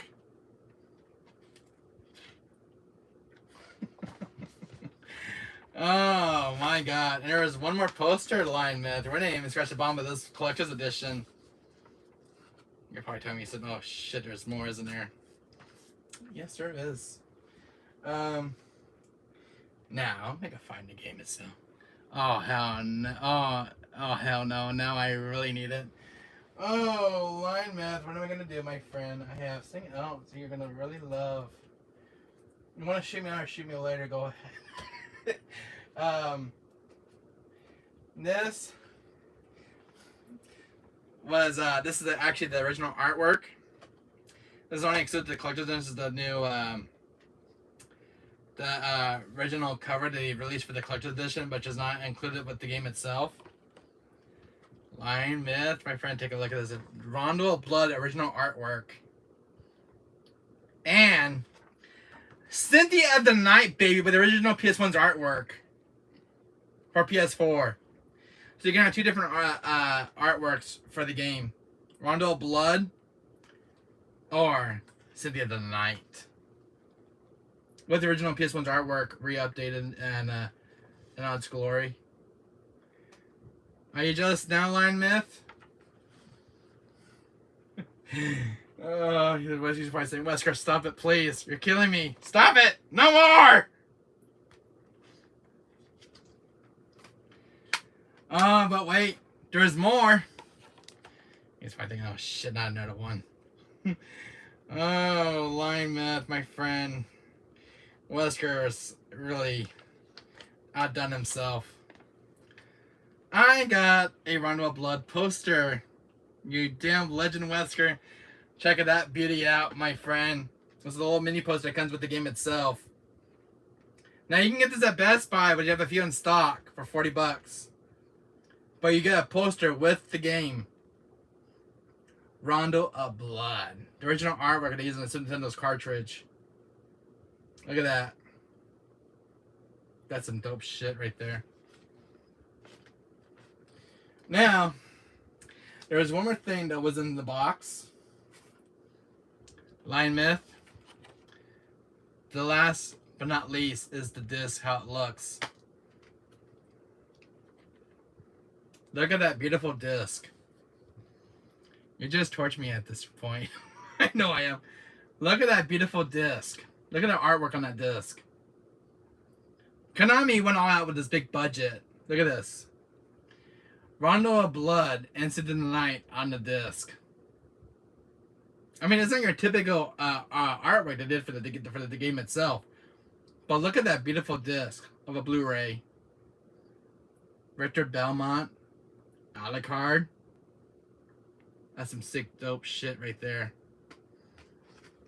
They went all out for this game. They went all out. I don't know how much money they spend.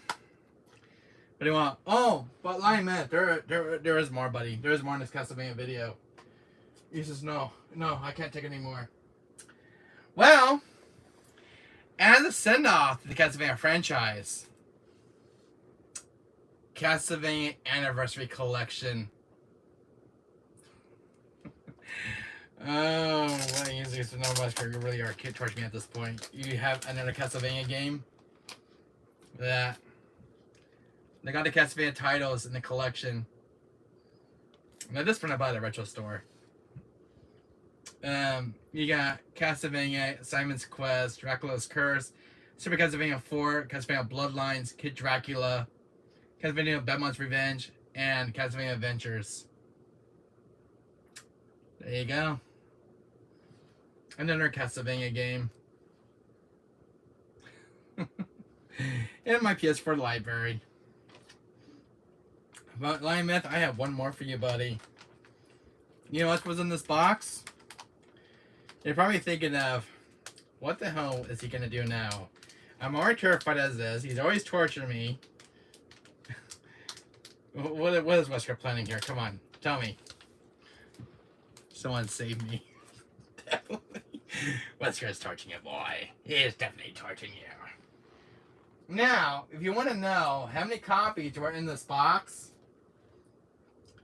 oh, Lion Myth. Look what was in this box. Let them run send me. An extra 3 copies of Cinderella and Rondo Blood. Now, how's that for a proper send of torturing? They send me an extra 3 copies of the game, which I had previously pre-ordered. Look at that. All factory sealed, baby. You want to shoot me now, Lion Myth? Or do you want my torture, boy? 8 copies? What the hell? Including that one. Whoa. Somebody stop me! With a rare cover art where you can go with the collector's edition. So that makes it 4 copies. I need one. Lion Myth, there's a total of 4, my friend. What do you think? I thought there was 3. Yeah, that are sealed. But 1 here is for streaming here.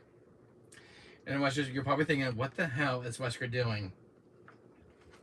Lion Myth, you better get ready for another stream this upcoming weekend. When I get my PS4 back soon. We'll be doing playthroughs of Rondo of Blood.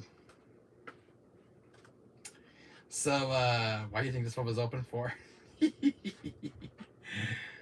have turned my back against the vampires. What? 4 copies? What the hell? Is this happening? Yeah, 4 copies. Wesker's a madman, guys. He is a complete madman. So, this is going to be the default cover art. Rondo of Blood, baby. I choose this cover art. So, I have 3 sealed copies of Castlevania Symphony of the Night and Rondo of Blood with all 3 mini posters and a special copy with the special cover art, which you can switch to Symphony of the Night and Rondo of Blood. Somebody shoot me now. Damn it, boy. Somebody stop me. Look at that. Lion, you're probably jealous of how many copies I have of this beautiful game. I'm going to do for cover art slip, which I pulled out from the game itself. My first unboxing video, and this is already going skyrocketed. Oh my. My. You got 3 factory sealed copies, and you damn psychos. I am a a psycho man. And a beautiful collector's box.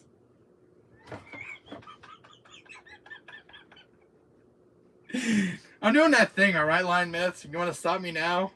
I'm being one of those girls on the TV shows. This is what you can win if you just have won $500 measly.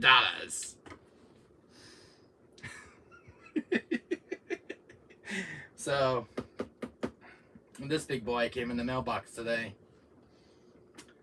And 3 collector's card in the stainless steel case. My. Whatever would I do? What's yours at? A Psycho Gaming God. Yeah, you're not even sure what the top looks like. Castlevania Requiem. Doesn't even get the title on the top of the box.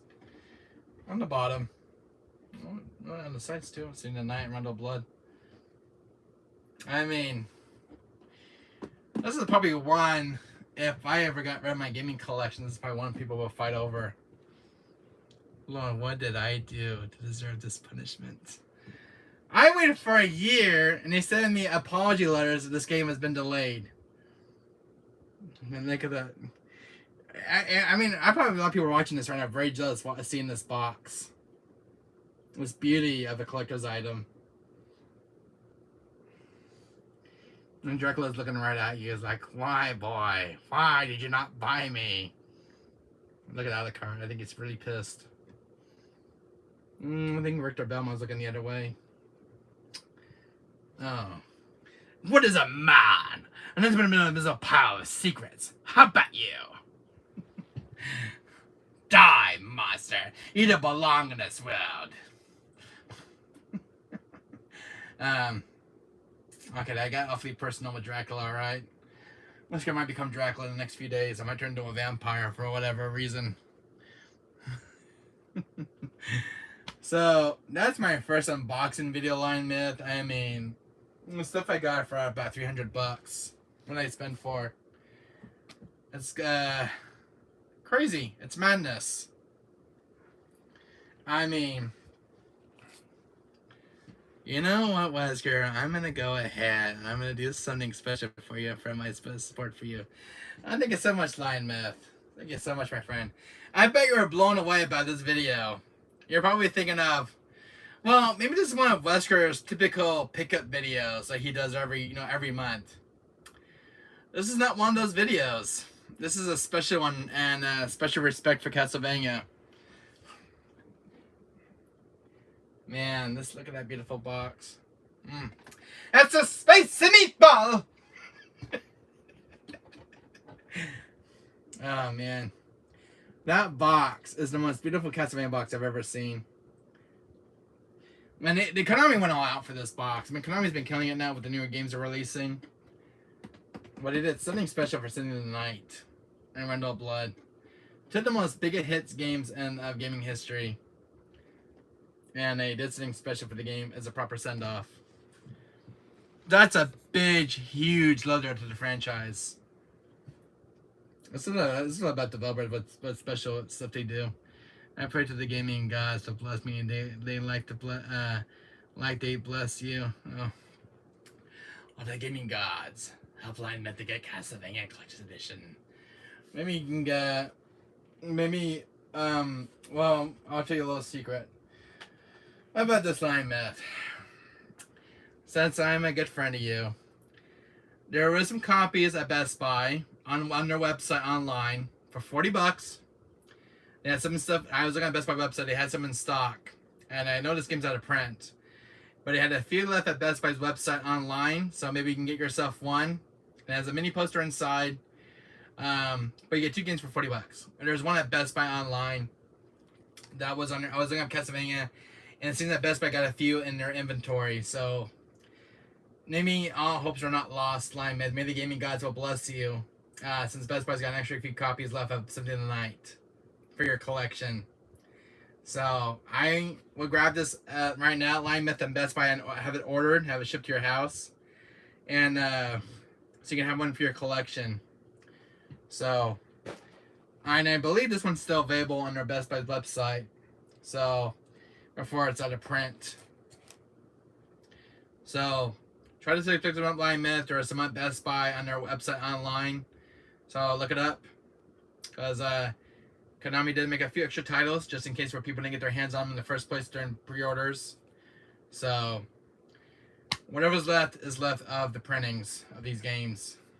But I was just thinking about Lion Myths, and the Best Buy's got a few left in stock if you go online. So, but I do have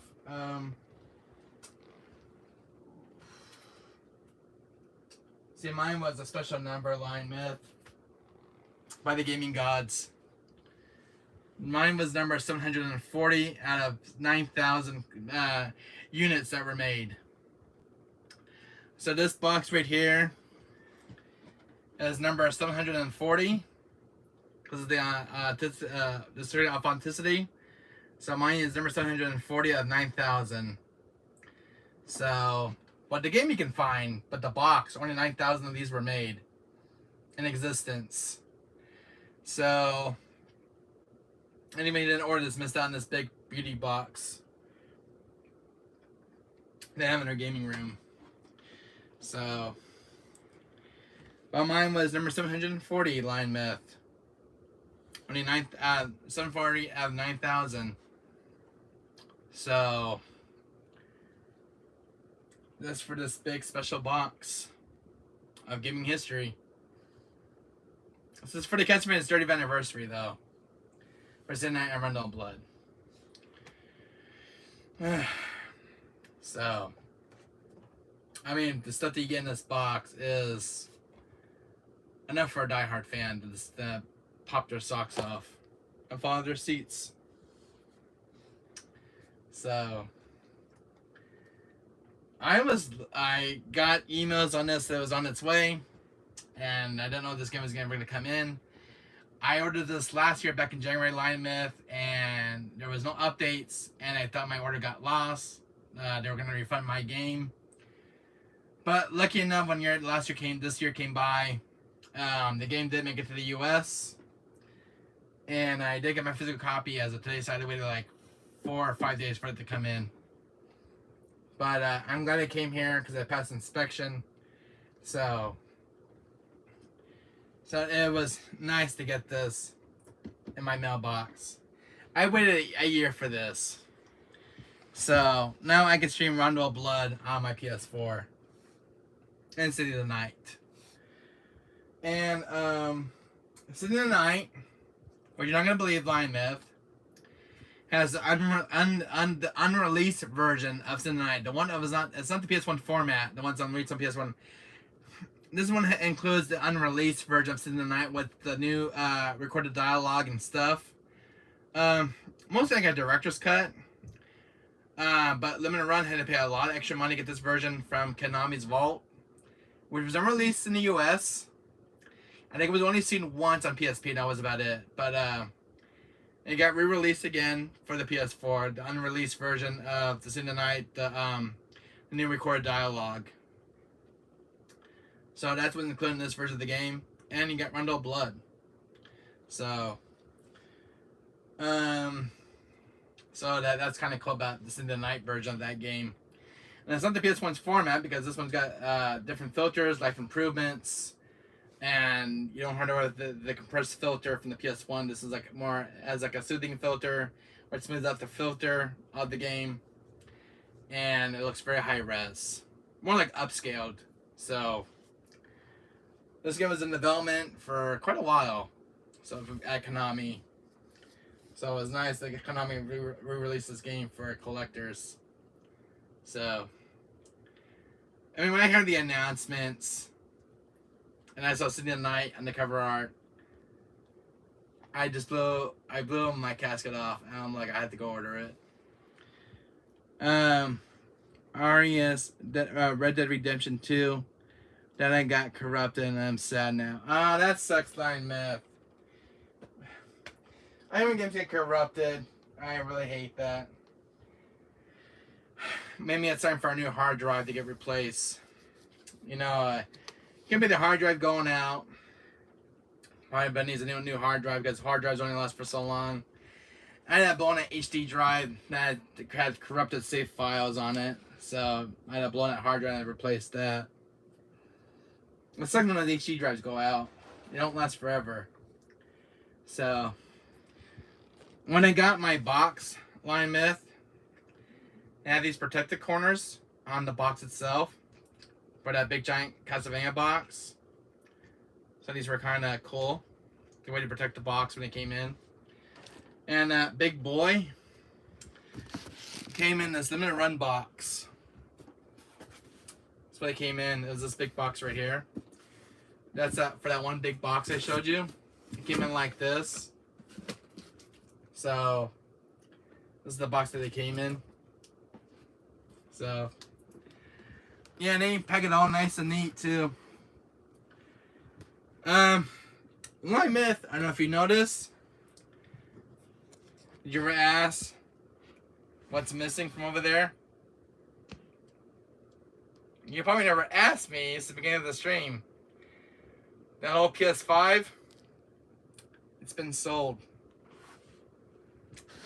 And the reason why, because the one that Amazon sent me was a rebuilt model, not a new one. And it was all scuffed too on the shell casings of the console itself. But I know I'm just gonna rub in some more line myth. I know I'm gonna torture you. I know you're gonna hate me for this. But I can't help it. You're probably saying, Wesker, how dare you? Oh, what do we got here, line myth? This is a brand new PS5. I replaced my old one. Guilty as charged, line myth. Look at that. A factory sealed PS5 on my bed. Oh, but what's this? A 2 TB hard drive, a Samsung, a 980 Pro with a heatsink, with read-up speeds of 7,000 megabytes. Guilty as charged, line myth. With a brand new PS5, you're probably thinking, how the hell did Wesker get another PS5, and how the hell did he find this model?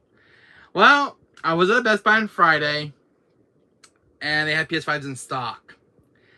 So I bought this PS5 with my own money, with cash. So I was in the store, I picked it up, I saw my old one off the same day. Line myth, do you want to shoot me down or kill me? I've been torching this in this entire video. And you find that, well, he does it again. Shock me whenever a turn of events. Oh, line myth. What am I ever gonna do? Monster is a complete madman. I am indeed a madman. Even Chris can understand. Well, that just happened. Yeah, you probably think I am a complete madman. Wes could probably hear it. Chris is probably here, probably stopping me right now. Damn that Chris.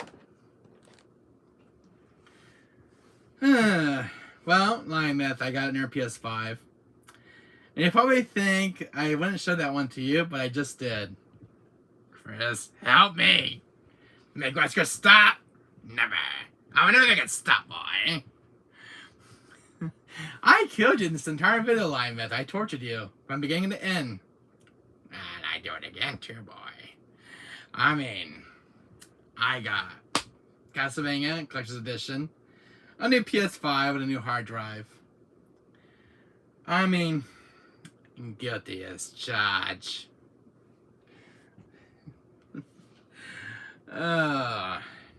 You've been quite a convenience for me, boy. I'm doing that thing from Wesker from RE5. You ever get tired of filling your mission, boy? You've been quite a convenience for me. Those are the sunglasses. See? No, I'm doing the Wesker thing, line myth, which I am Wesker. There's no point in hiding. Alright. Now, I might should have that thing more often, line myth. Do that thing with the glass with Wesker. You've been quite inconvenient for me. Ouroboros. Well, ever since I arrived, all you did was torture me. I find you guilty, and since you did not get birthday. Ah, damn you! Hey, should that be my new slogan now, Lion Myth? Do my thing with the glasses now? You've been quite inconvenient for me, Lion Myth. You ever get tired of thinking a mission? Oh, that should be my new slogan now. For all you guys. Doing my Wesker thing. You've been quite inconvenient for me. 7 minutes. And 7 minutes is all time I have to play with you. Ah, playtime is over. Unfortunate for you. You will not live to see the dawn. Well, should that be my new slogan, Line Myth? Do the thing with the glasses like Wesker does. You've been quite inconvenience for me. You should have brought more. Oh, I like doing that on camera. I want to do that. I've been dying to do that for that Wesker thing, doing that little presentation he does. You've been quite inconvenience for me, Chris. How was that line, Myth? You do what? Okay. I do my Wesker impersonation from Mario 5 when he was like at the hangar. And he goes like this. You've been quite inconvenience for me, Chris.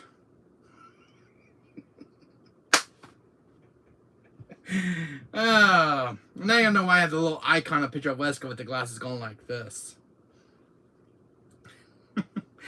I thought that was kind of cool to do on camera. Doing my cosplay of Wesker. You know, you won't let my hair grow on. I'll dye my hair blonde like Wesker. And I'll do the thing he does. I told my mom I wanted to probably let my hair grow out, dye it blonde, like a burgundy blonde, like Wesker. And just get like some really cool sunglasses to match up. Maybe I want those midnight jacket. And just do one of those cosplays on my videos on my channel here. Well, good evening, boys. Wesker is back in town. I'm thinking about a new intro for my channel, Line Myth. Something I got planned for this channel. So if I don't cut my hair anymore, I let it grow out. I'm gonna that blonde, like Wesker, and I'm doing my intros on my channel. And if I find like a jacket, Wesker's jacket to fit me. What do you think about that line, Mitch? My little intro when I do my videos. You've been quite inconvenient for me, Chris. Line Myth. I think that'd be kind of cool. Something to do on my channel. And then like make a Wesker intro for the channel, like do some music in the background for Wesker and do like the little Wesker intro. I think that'd be kind of cool for the opening intro when the stream starts. And to just sit in my chair like this, just turn my back around, and go like this. Good evening, boys. This is Wesker here. Fun day to die as Chris, or something like that.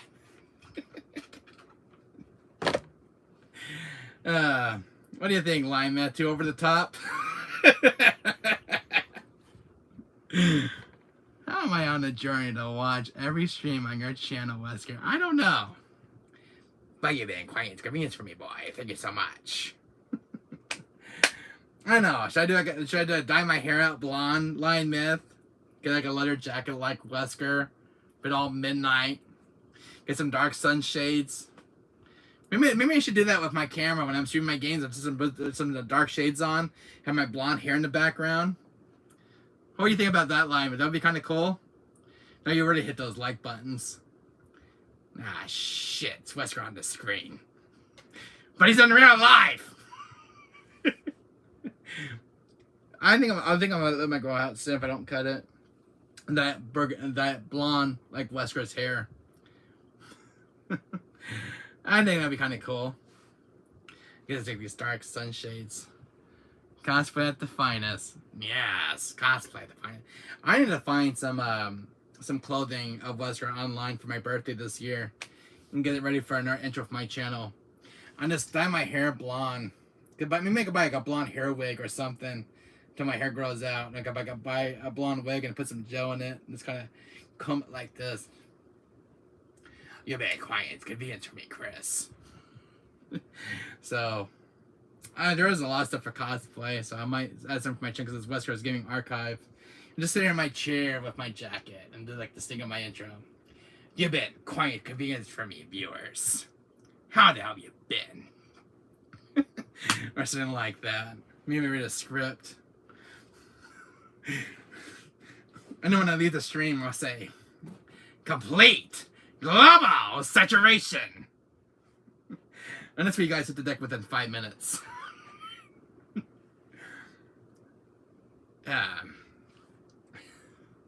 The human race requires judgment. You know, when Western loses this shit. So, I don't know. They've already done something really cool for you guys for Halloween. I'm thinking about dressing as Wesker for Halloween as a cosplay. So that's on my list. And I want to dress up as Wesker this year for Halloween as Robert Wesker. Buy the midnight jacket and stuff. Gotta buy some dark shades and some blonde hair for my hair. And I'm gonna that's gonna be for Halloween Line Myth for this October for my birthday. And one thing I want to do, I told my mom about.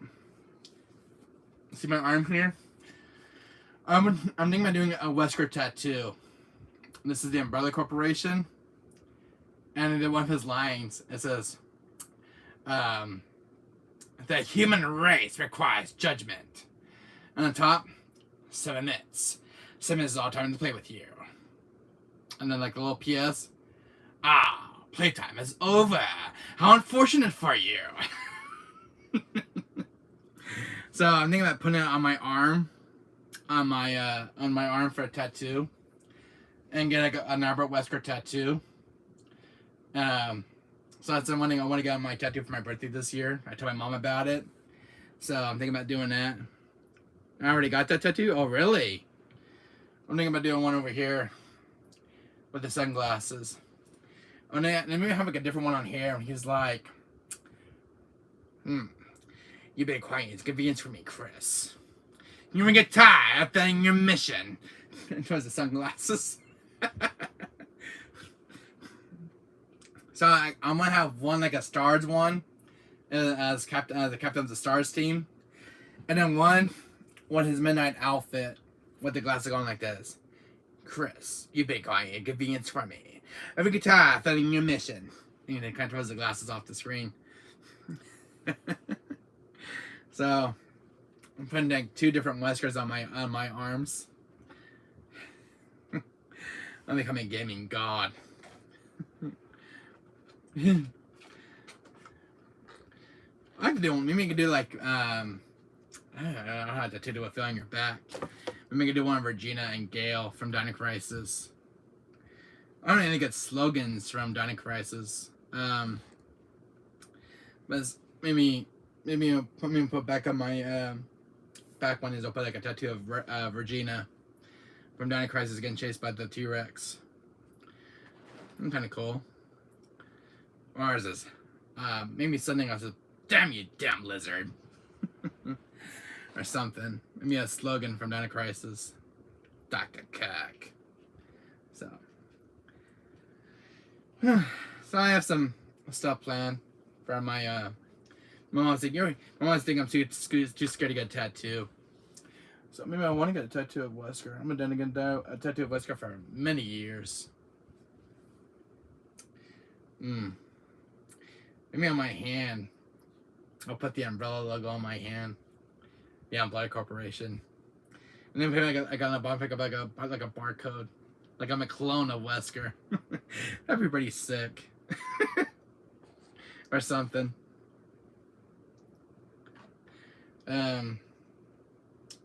Maybe I'll have like Umbrella on one. And then like where the Stars logo on one hand. Kind of cool. Or something.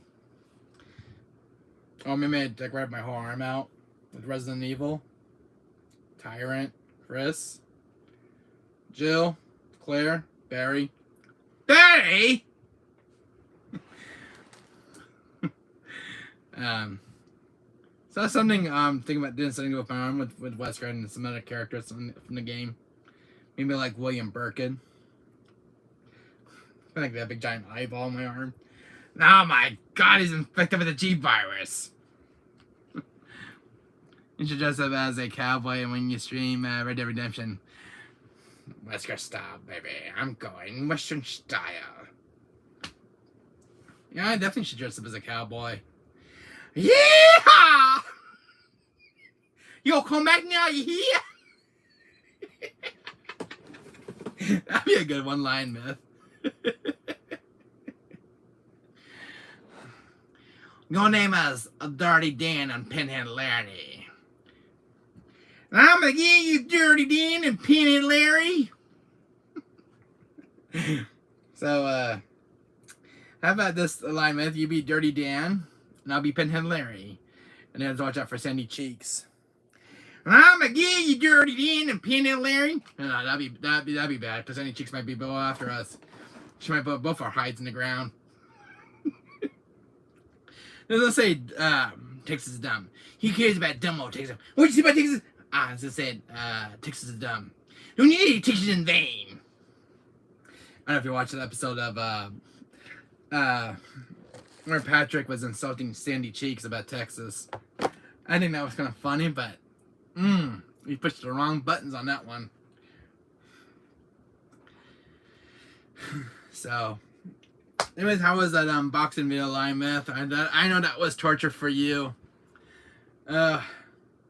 You know Wesker can help himself. Why do you think Chris never puts up with Wesker? I must have tortured everybody in this damn video. I apologize, but I can't help it. Now that's what I love to do to Chris, is torture him all day into a video of me, of Wesker. You probably hate it. Damn that Wesker!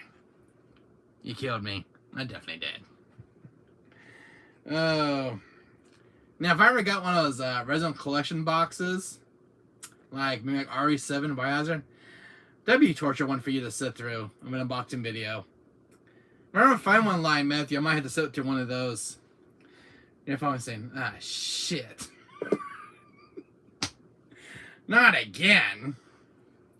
If I get some of those Resident Collectors boxes with like the statues, line myth, you might have to be singing another one to a torture video with Wesker. Yeah, poor boy. How does that sound, line myth? Does that sound harder than the first one of the Castlevania one, or you think you can sit through Resident one of those collection videos? I mean, put all these figures of Leon, Chris. No, please no. You sure? You can have Retro Gamer Die hold your hand. When Wesker torches everybody in chat. Well, how about this, line myth? You wanna invite my zombie friends over to hold your hand? You know, I said, no, Wesker, please no. They bite. Not your worthless experiments. How about the ultimate life form, Tyrant? I'm just playing with your line myth. But if you're doing an unboxing video and you come in my stream, oh boy, you're in for a big one. You might have to just go out for dinner that day with your wife. Alright, Wesker, see you later. I'm not gonna sit in one of these torching videos.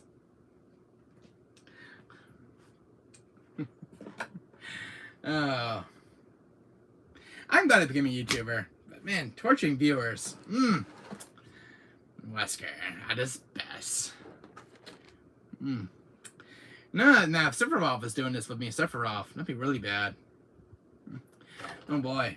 Speaking of Sephiroth, I don't want to get him in the video. That'd be really bad, don't you think? You probably killed the whole damn video. You're probably getting Cloud here doing his thing he always been doing, want to do with Cloud. So, but that was one big unboxing video. And I must have been one of the lucky ones getting this one. I never did an unboxing video alignment. I never done one unboxing video on my channel. It's always been a typical video game pickup videos I always done. But this isn't gonna go down in the history of my channel.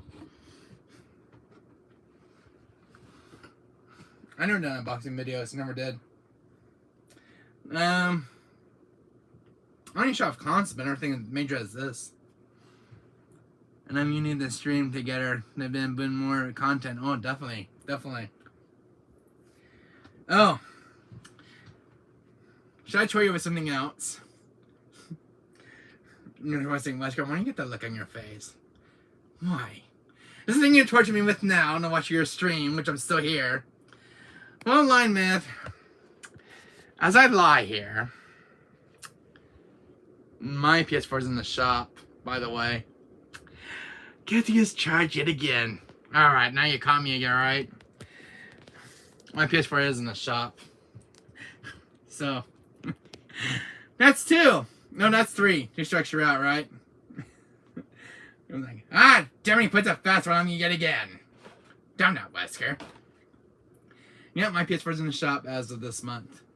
For, some serious hardware issues. So I did it yet again. If I wanted to put a rabbit out of my hat, line myth, you'd be the first one to see it. Well, yeah. Saw my PS5 on Friday. My PS4 is at the shop. And, yeah. But I did say the best for last, did I not? Why I torture everybody in the chat watching this. Anyway, smash that like button, guys. Smash it. Well, this video gets tons of views and likes.